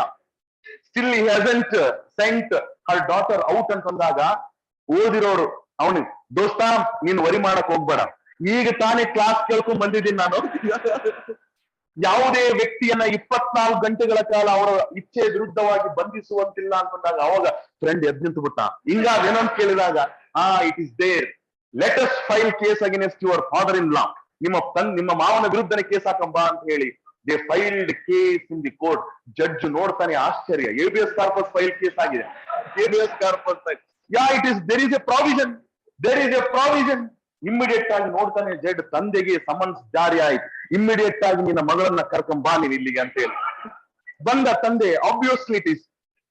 ಆಗ ಜಡ್ಜ್ ಕೇಳ್ತಾರೆ ಹುಡುಗಿಗೆ, ಏನಮ್ಮ ನಿನ್ ತಂದೆ ನಿನ್ನ ಇಚ್ಛೆಯ ವಿರುದ್ಧವಾಗಿ ಮನೆಯಲ್ಲಿ ಕೂಡ ಹಾಕಿದ್ನ ಅಥವಾ ನಿನ್ನ ಇಚ್ಛೆಯ ಪರವಾಗಿ ನೀನು ಮನೆಗಿದ್ದೆ ಅಂತ ಹೇಳಿ ಹುಡುಗಿ ಏನ್ ಹೇಳ್ತಾಳೆ ಯೂಶುವಲ್, ನೋ ನನ್ನ ತಂದೆ ಇಚ್ಛೆಯ ವಿರುದ್ಧವಾಗಿ ಕೂಡಿ ಹಾಕಿದ್ದ ಅಂತ ಹೇಳ್ಬಿಟ್ಟು ಕಾಲ ಮುಗೀತು ಅಲ್ಲಿಗೆ. ತಂದೆಗೆ ಹೇಳು, you may be the father of your daughter, ನಿನ್ ತಂದೆ ಆಗಿರಬಹುದು, but she is major now. She has every right to choose her life partner choose ಮಾಡ್ತಕ್ಕಂಥ 100% ಪವರ್ ಆಕೆಗಿದೆ. ನೀನು ಬಂಧಿಸ್ತಕ್ಕಂಥದ್ದಿಲ್ಲ. ಇಲ್ಲಿ ನೀನ್ ಅಳಿ ಆಲ್ರೆಡಿ ಹೇಬಿಯಸ್ ಕಾರ್ಪಸ್ ಫೈಲ್ ಮಾಡಿದ್ರೆ ನಿನ್ನ ಎದುರುಗಡೆ ಅಂತಕ್ಕಂಥದ್ದು ಬಂತು. ಇಮ್ಮಿಡಿಯೇಟ್ ಆಗಿ ನಿನ್ನ ಮಗಳನ್ನ ಕಳಿಸು ಅಂತ ಹೇಳಿದ. ಅವಾಗ ತಂದೆ ಬೇರೆ ದಾರಿ ಇರ್ಲಾರದೆ ಮಗಳನ್ನ ಕೋರ್ಟ್ ನಲ್ಲೇ ಕಳಿಸ್ಬಿಟ್ಟ. ಅವಾಗ ಅಳಿಯ ನೋಡಿ, ಮಾವ ಅಂತಿಂತು ಬಿಟ್ಟಲ್ಲ ಮಗಳನ್ನ ಅಂತಂದ. See, this is what happened. It means habeas corpus can be filed against anybody. ಈ ಎಕ್ಸಾಂಪಲ್ ಬಹಳ ಚೆನ್ನಾಗಿ ಅರ್ಥ ಆಗಿರ್ಬೇಕು ಅನ್ಕೊಳ್ತೀನಿ ನಿಮ್ಗೆ. ಅಂದ್ರೆ ನಾನು ಹೇಳಿದ್ನಲ್ವ, ಬಹಳ ಸುಲಭವಾಗಿ ಅರ್ಥ ಮಾಡ್ಕೊಳ್ತೀರಿ ಇದನ್ನ ಅಂತಕ್ಕಂಥದ್ದು. So this is what you need to remember, habeas corpus. ನೋಡಿ, ಈ ರೀತಿಯ ಕೇಸ್ ಸ್ಟಡಿಗಳು ಬಹಳಷ್ಟು ಬರ್ತವೆ. ಏನಮ್ಮ? ಹುಡುಗಿ ಉಲ್ಟಾ ಹೊಡೆದಿದ್ದಂತಂದ್ರೆ ಹುಡುಗನ ಗತಿ ಏನಾಗ್ತದೆ ಯೂಶುವಲಿ ಸಾಮಾನ್ಯವಾಗಿ ಹೋಗ್ತದೆ. ಮತ್ತೆ ನೀವು ನಿಮ್ ಫ್ರೆಂಡ್ಸ್ ಹಿಂಗ್ ಸಹಾಯ ಮಾಡಿರಿ ಹೋಗಿ, ಓಕೆ ಸಹಾಯ ಮಾಡ್ರಿ, ಆದ್ರೆ ಹೇಳಿದ್ದು ಪಾಠ ಮಾಡಿದ್ ನಾನ್ ಮಾತ್ರ ಅಂತ ಹೇಳಕ್ ಹೋಗ್ಬೇಡಿ, ಯಾರಿಗೂ ಸಹ ಹೇಳಕ್ಕಾಗಲ್ಲ. ಯಾಕೆಂದ್ರೆ ಯಾರ್ಯಾರು ಹೆಂಗಿರ್ತಾರೋ ಯಾರಿಗ್ ಗೊತ್ತಿರುತ್ತೆ ಜೀವನದಲ್ಲಿ. So okay, this is what, but you need to understand what our law is. ನಮ್ಮ ಕಾನೂನು ಏನಿದೆ, ಹೆಂಗ್ ಅಪ್ಲೈ ಮಾಡಬಹುದು ಅನ್ನೋದ್ರ ಬಗ್ಗೆನೂ ಸಹ ನೀವು ತಿಳ್ಕೊಂಡಿರ್ಬೇಕಾಗುತ್ತೆ. This is what habeas corpus we discuss ನಾವು. ಇದ್ರ ಬಗ್ಗೆ ಇನ್ನೊಂದ್ 2-3 ಪಾಯಿಂಟ್ಸ್ ಇವೆ, ಇದನ್ನ ಡಿಸ್ಕಸ್ ಮಾಡಿ ನಂತರ ಮ್ಯಾಂಡಮಸ್ಗೆ ನಾಳೆ ಕ್ಲಾಸ್ ಅಲ್ಲಿ ನಾವು ಮೂವ್ ಆಗ್ತಾ ಹೋಗೋಣ. ಓಕೆನಾ? ಹೂ ಅಂತೀರಾ? ಹೂ ಅಂತೀರಾ? ಯಾವ್ದೋ ಒಂದು ಹಾಡು ಬಂದಿರ್ಬೇಕಲ್ಲ. Thank you, thank you, meet you ಅಲ್ಲಿ. That is different. That is different.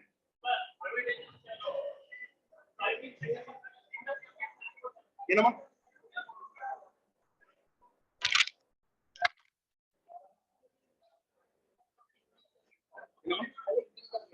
ಹೌದೌದು, ಇನ್ಸ್ಟಿಟ್ಯೂಷನ್ ಹಾಕ್ಬೋದು.